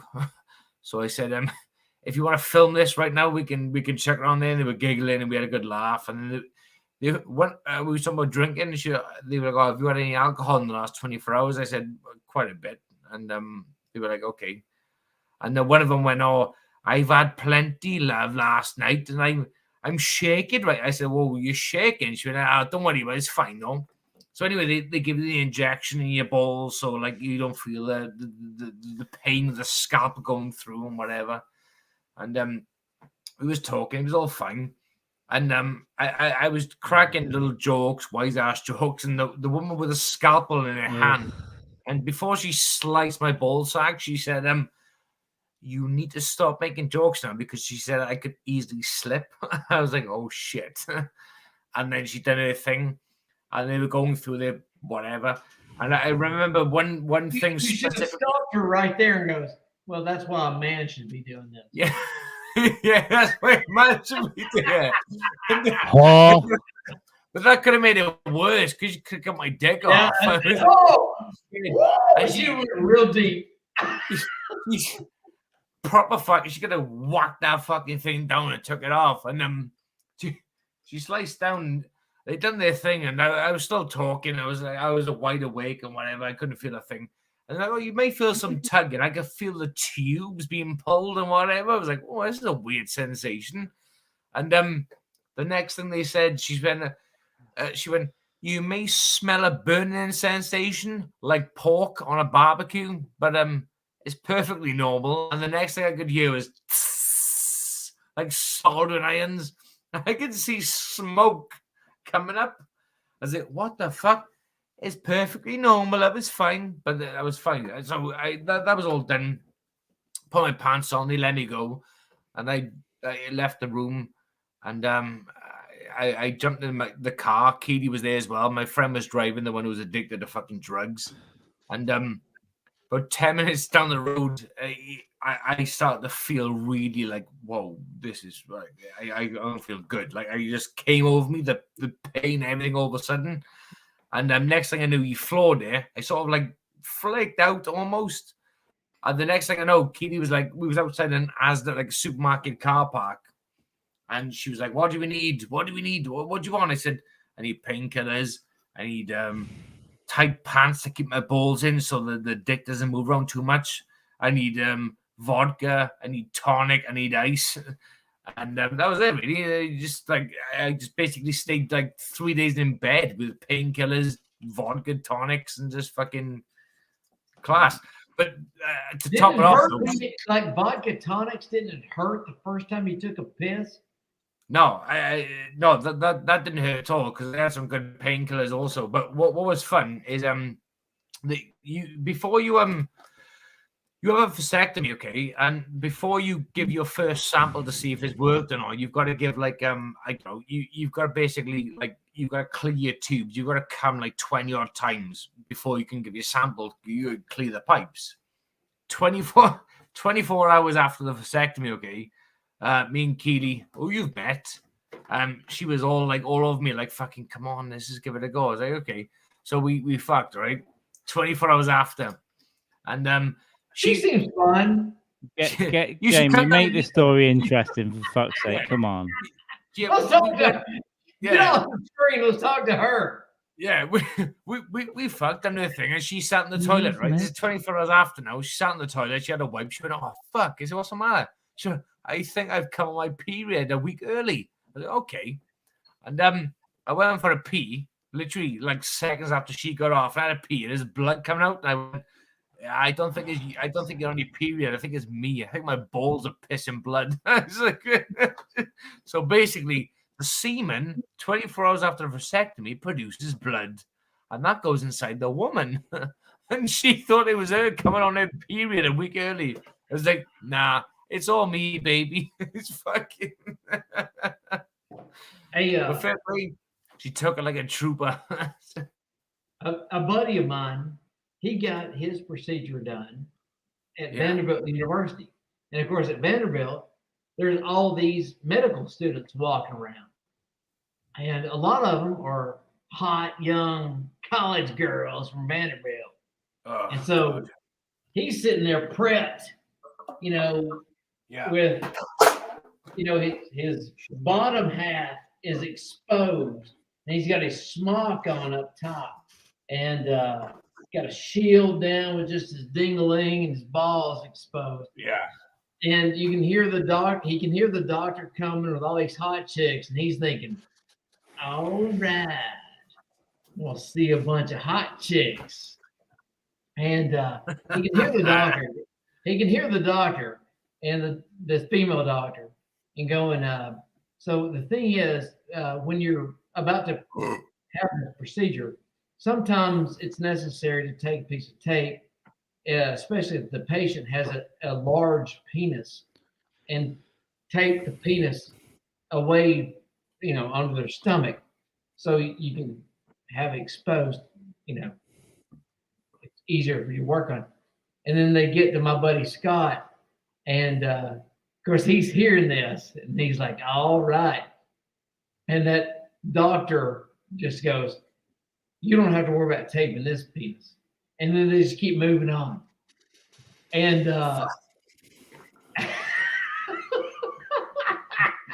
and of course, he just remembers his penis just turned into a mushroom dick. Nice.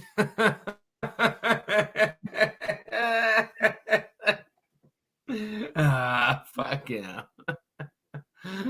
I love it. Any dick surgery fucking class. I fucking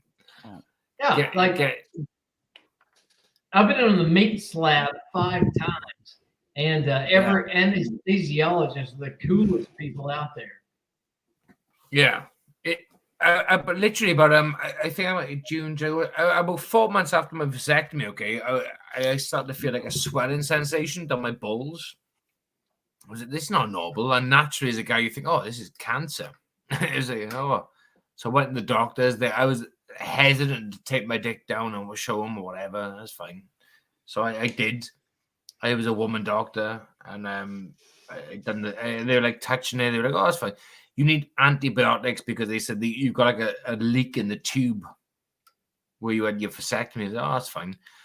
And then a few days after that, we had to go to like a place in the UK called Worcester. My daughter had a kickboxing championship tournament, so we had to drive to Worcester, which is like an hour and a half drive away.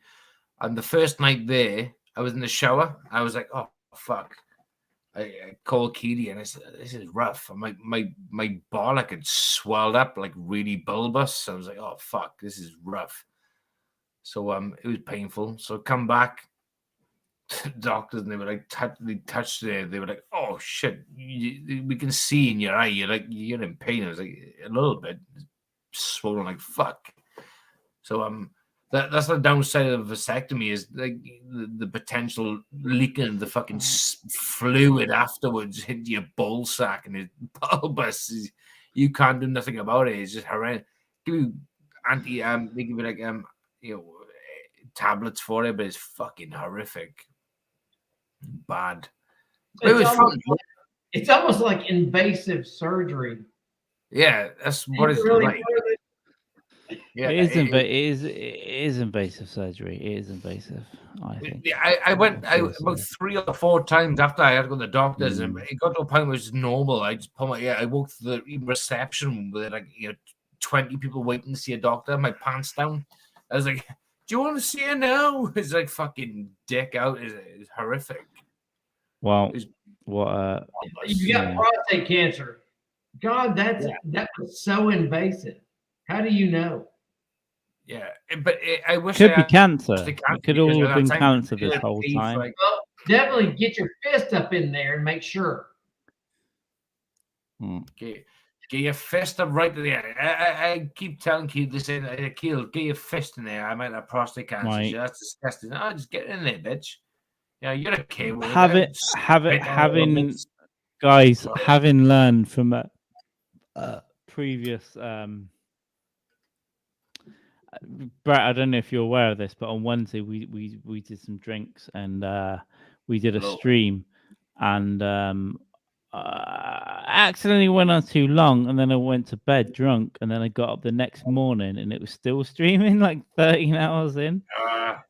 So I had to stop it. I had to unpublish everything. That's why things got removed from YouTube, because things got dark, and then I had to edit and fucking re-upload. So that's a shame, Carl. It is a damn shame. And listen, I would like pure honesty, but some of that stuff that I saw of myself isn't great.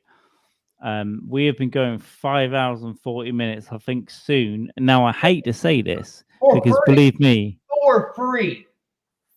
I am never the absolute fucking piece of shit, but I think soon we should wrap it up. Not because I want to stop, because believe me, I want to keep going. But I think at some point, I'm not going to trust myself. I'm going to keep drinking. This will keep going.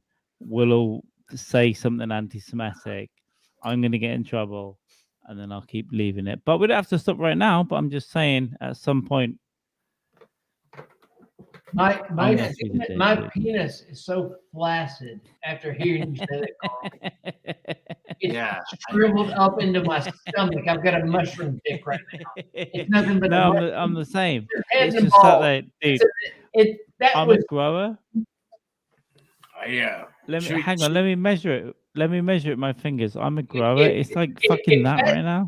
If that's your outro, I'd probably stop doing that next time. It's not an outro. I'm just saying. That's what I got right now. I'm working with about this right now. Should make it to 6 hours. We're on 5:42 right now. Listen, what I'm saying is, we can't keep going in this way. I feel there's been a few things in the middle that have been particularly interesting. But do you know what? I don't know what.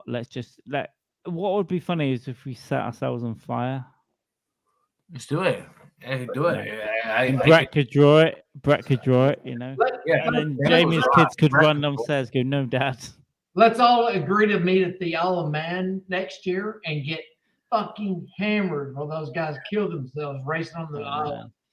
Let's do Listen, it. at some point in the next whatever it is, few months next year, we'll all get fucked up together, and it's somewhere in the world, whether it's in Nashville or in. Fucking smash. Did you eat an edible? Oh fuck me! Sorry, I lost audio there. Did you eat an edible, Carl? Brett could be saying anything to me right now, and I've lost all. Oh, there we go. Did you eat an edible? Is what he said. No, I wish I had. I'm getting some real severe problems here. No, I wish I had. Carl, something has happened. What do you mean? It's noticeable. A change has happened. In me? Yes. Yeah. Since when? In what time frame? Last 2 hours. No. I was just to say within the last 5 minutes. In the last 2 hours, we're out to listen to some fucking really pointless, boring stories that haven't gone anywhere, and then I've gone like. Here's the thing, right? Because I know what I did the other day, and I went on too long, like myself. So I'm a bit like concerned about that as well. That's just me being a. Can I just say it right now? It just rhymes with Bob Saget. I'm just being a little pussy. Absolute faggot. Jamie, you do what you will, man. Carl. Here's the thing.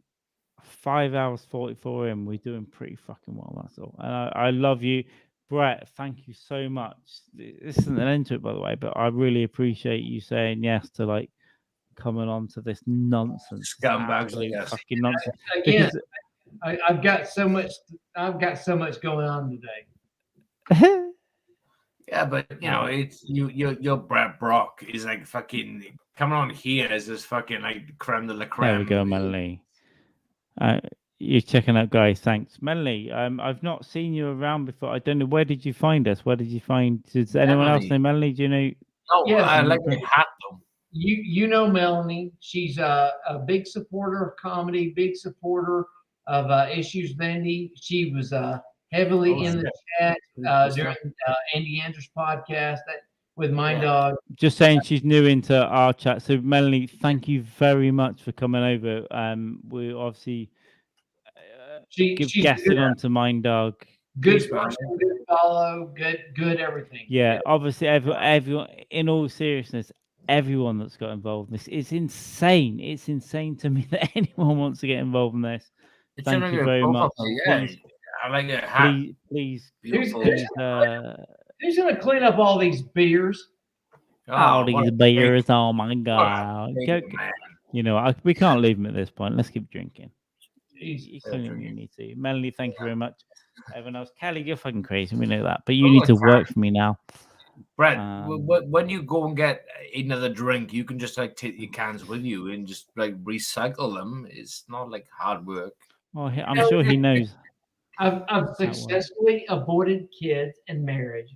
Yes. Yet married people with kids tell me to recycle harder. So I burn these in my fire pit out back. I like it. Yeah. That's fair, Brett. That's fair. Oh my god. I'm kidding, of course. I'm I'm a big recycler. I'm a big recycler. But I'm a big recycler. You married, Brett? Yeah. It's how they convince us that we're doing something worthwhile. So I put the paper in the paper bin, the beer in the beer bin. You're saving the planet, dummy. You know, it's how they convince us that we're doing something right. But at the same time, it's like you got to do something. It's like fucking. My favorite. They keep you busy. It's when a politician or a billionaire tweets from their G4 jet telling me to recycle harder while they're going to a G4 summit. That's the grip share. Yeah. Yeah, that's the Well, grip shit. Kelly, yes, the man. I am your manager. So listen. This is why I will not check that Twitter group chat. I can't even say it. I'm not gonna wash myself with you shit munchers. You earn me money. You give me 10%. Evan gives me money. Yeah. Fuck off. I don't want to talk to you people. Give me money. That's a joke. That's a little joke there. Fair. I thought I was being a bit aggressive. No, I mean it, Kelly. You go and sell your vagina. I'll help you with the admin. I will get 10%. Right? That's how it works. Stupid. That's exactly how it works. Yeah, respect your position in command, Josh. I've got a feeling there were some DMs happening before that rhetoric. Oh, maybe Brett's been missed all this. Yeah. Okay, so in the other stream that went a bit too far the other day, I agreed to become Kelly's OnlyFans manager. I want 10 to 15%, and that's it. I don't want any detail. I don't want any nonsense. You go and shove things up your vagina. I'll help advertise it, and I'll do even DMs with the creeps for an extra 5%. But that's it. And don't tell her she can do it on her own, because the only way I can earn money is by ultimately manipulating women. So, yeah. Nothing wrong with that. Kelly's questions. Cool. Kelly is literally cool. She was asking, like, she was genuinely interested about the wet dream earlier, which I was embarrassed, but yes, true, it happened. No, Kelly is actually awesome. There we go. Look at this. Before I said that, but Carl is the man. I am the man. He is the man. Yeah, but Kelly, he's the man with MANN, double N. He's the man. Which means you got to work twice as hard. Yeah. So, thank you. I am the worst. Carl. Yeah, but how are you going to work Kelly's boyfriend into the situation? Well, this bullshit here that we saw earlier. Hang on, this bullshit. My BF just got. He gives a fuck, dude. Obviously, he's not providing enough. It's why she needs a manager. So whatever. That's why she needs the OnlyFans. Needs the and also Kelly. I'm sure your boyfriend doesn't have an English accent now. Please earn me some money immediately. Yeah. Even though Kelly's what did she say? Her origin is German or some shit. Yeah. Not as efficient as you would like, eh? Yeah, bitch. Biash.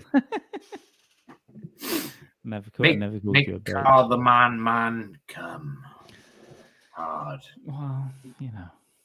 Carl man, coming to you soon. Wow. As drawn by Brett Brock. Coming soon. Yeah, Carl Man, coming sad women, drawn by Brett Brock. That's cool. Right, we can keep entertaining us. So, do you guys hook up with a lot of chicks? Do you get a lot of pussy? Yeah. Jamie's married. No.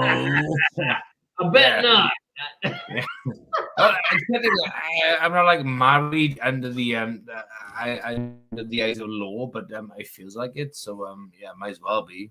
And if I wasn't with her, I wouldn't be getting much pussy at all, because the night would start out good, like how's it going, whatever, but it would end drastically. Me saying weird shit like, "Do you want me to fuck you in the ass?"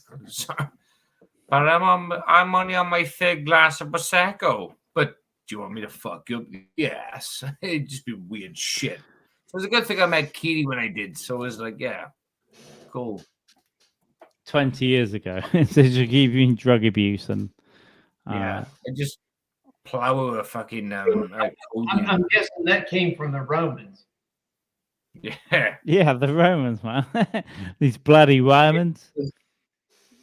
Came in and they just I don't know if you know Monty Python, Brett, as well, but Monty Python movies are great. I've never heard of Monty Python, and go on and it's a giant snake about Monty Python.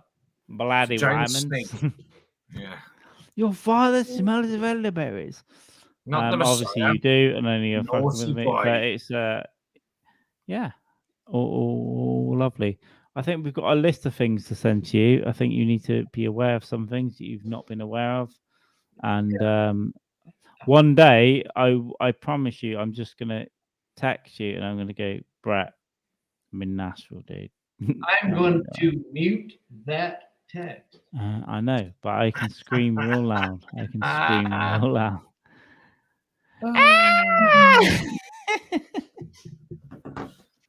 He hurt me.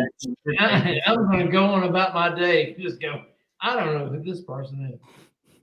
Yeah. Brett will be there with his extreme right-wing Christian friends, and I have no idea who this Carl or Jimmy Dykes is. I'm just gonna go with my all day. these come over here is to promote Muslim ways, and we hate him with our We're Christianity. showing some clan rallies. Like, let's get Carl up in this clan. He seems cold. Let's put him in some robes. Yeah. You like white pointy hats, Carl? Come on, Carl. Like you were a dog. Come on, buddy. Come on. There's a white pointy hat for you, Carl. Put this on now, Carl. Come on, good boy. Oh, sorry. Here comes Kelly. My boyfriend was like, "Huh? It's funny." Yeah, okay. All right, go back to sleep. Yeah, there's no boyfriend. 4 hours ago, but 5 hours and 50. It's pushing 6 hours in now. We were like, this is a 40-hour partathon for when you're doing a 40-hour partathon for cancer, it's like, okay, you're fine. But when you're doing a 6-hour podcast for just shits and giggles for being drunk, it's like fucking you struggle. Here's the thing, right? I thought 2 to 3 hours. We've done nearly 6 fucking stupid hours. I thought 6 hours. I'll be right back, and it's not for peeing or beer. I'll be right back. Watch this. Go get it, Brett. Go get it, Brett. Go get it. Yeah, it's. Come on, Jim brings up like a Pulp Fiction. I haven't. Can I just point? I haven't eaten any food tonight, and do you know what I did do though? Before this, I cooked chicken. I cooked rice, so I could put together a curry pretty quickly. I got curry done. I warmed that up 3 minutes in the micro. I got to bang some chilies in. I got to cook some naan bread, but within 5 minutes I can do it. Brett, show me what you got, buddy. Right, so this is a complete, huge stack skinned of lady. Nothing but bar napkins. And so I'll set up the story this way. Anytime you go to a bar, any conversation you have is bullshit. It's horseshit. It's just going out in the ether. It's just dumb. You don't remember conversation. You rarely remember conversations. However, at the beer cellar, remember that bar that I was telling you that I did their interior illustrations and got a all right every time I come in. Yeah. So I was at that bar, and this couple was coming from North Carolina. The girl, she was deaf, but she signed very well, and the male that was with her, he was deaf and mute. And again, I'm not trying to get political. I don't know, but trying to get political against the mute. But that's how it happened. He made sounds he couldn't speak, and love Trump. She could convey stuff, but they were on their way to like some badass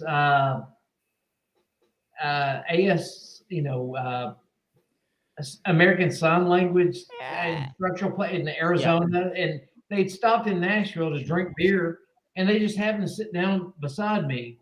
And again, most bar conversations are bullshit. And our entire conversation in the bar through the napkin was in nothing but bar napkins. And okay, you kept it, you psycho. This is nothing but trash. Yeah. For some odd reason, I cannot throw it away. I can't trash it. I can't burn it. We I had an can see why. entire conversation Yeah. on bar napkins. Is it because at napkin 57 she drew some eyes and then showed a tit, like just on the 57 napkin? Maybe. Shit, that's Yeah. fucking. No, I get it. I What, get it. what's though. in it? What's I what's get the it. context in the Ah, napkins? it's a Anything? lot. Yeah, some of it. Well, Like, it was funny. It started going deep. Like, you know, I was initially, hello, where are you from? Where are you going? Blah, blah, blah.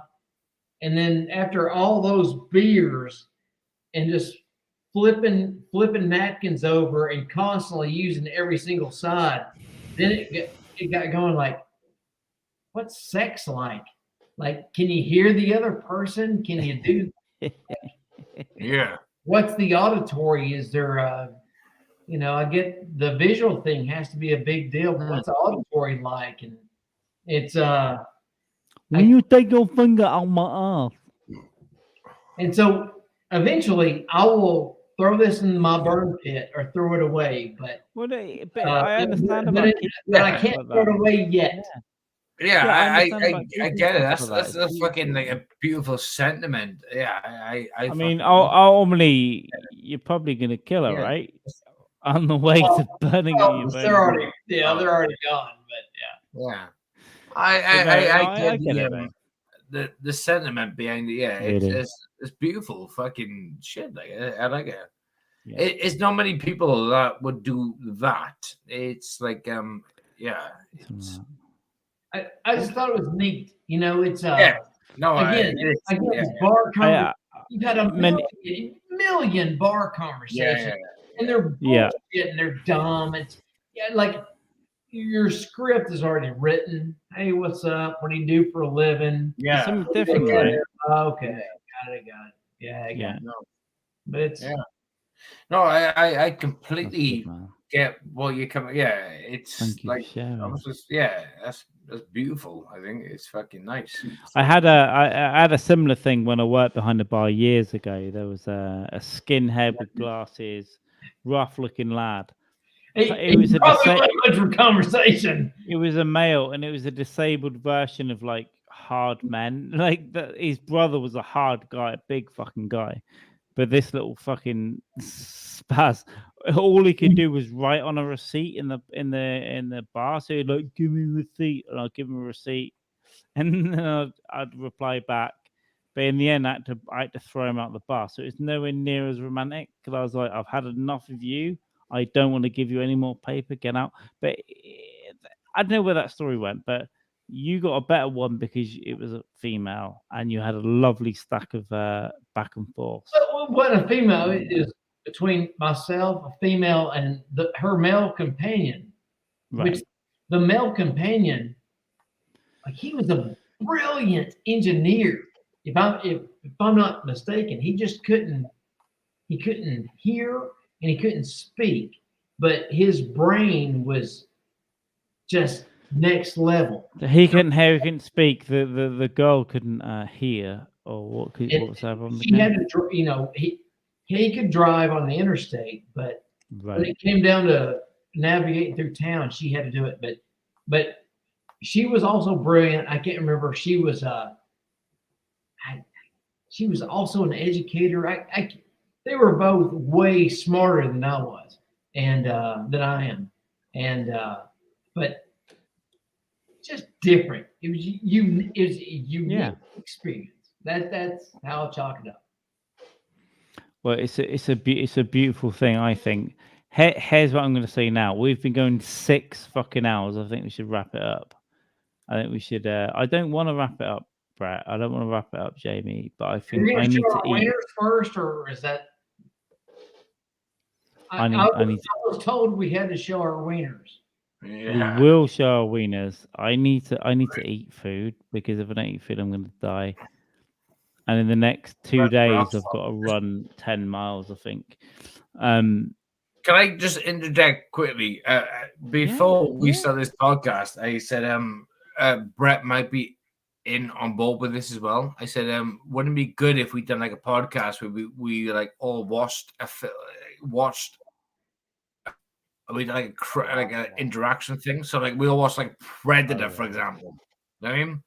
Yeah. And we all just fucking like do Well- an interaction while well, we watch it live each other.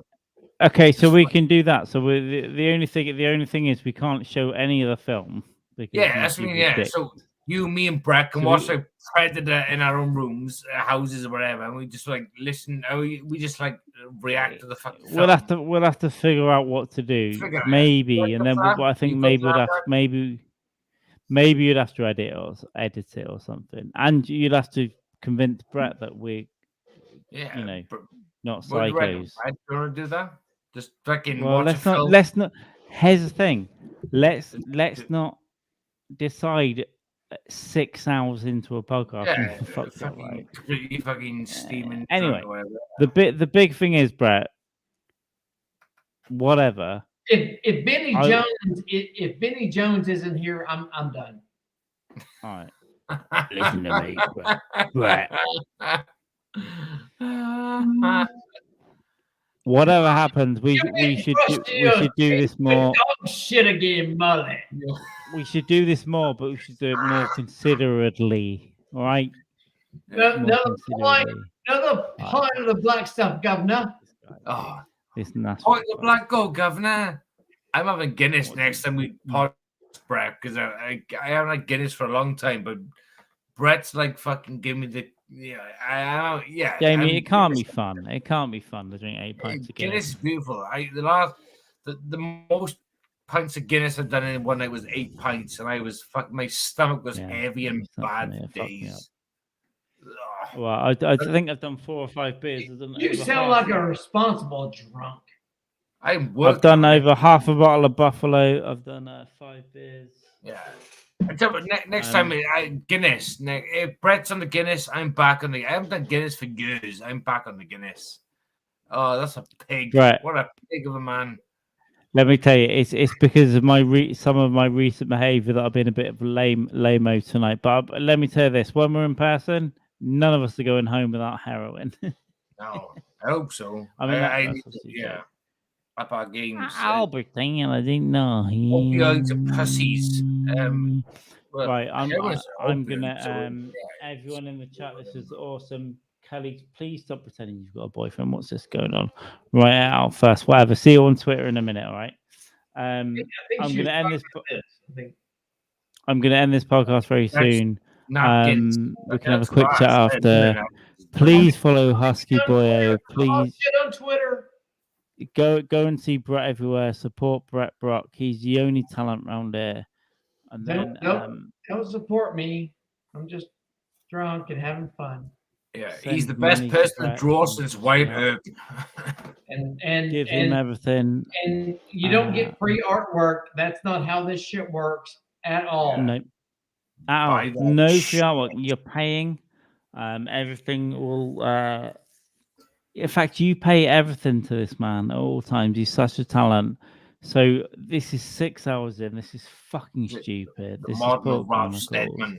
That's what he We're is. gonna see you later, and I'm sure the 3 of us will be back again at some point down the line. Yeah, we love you.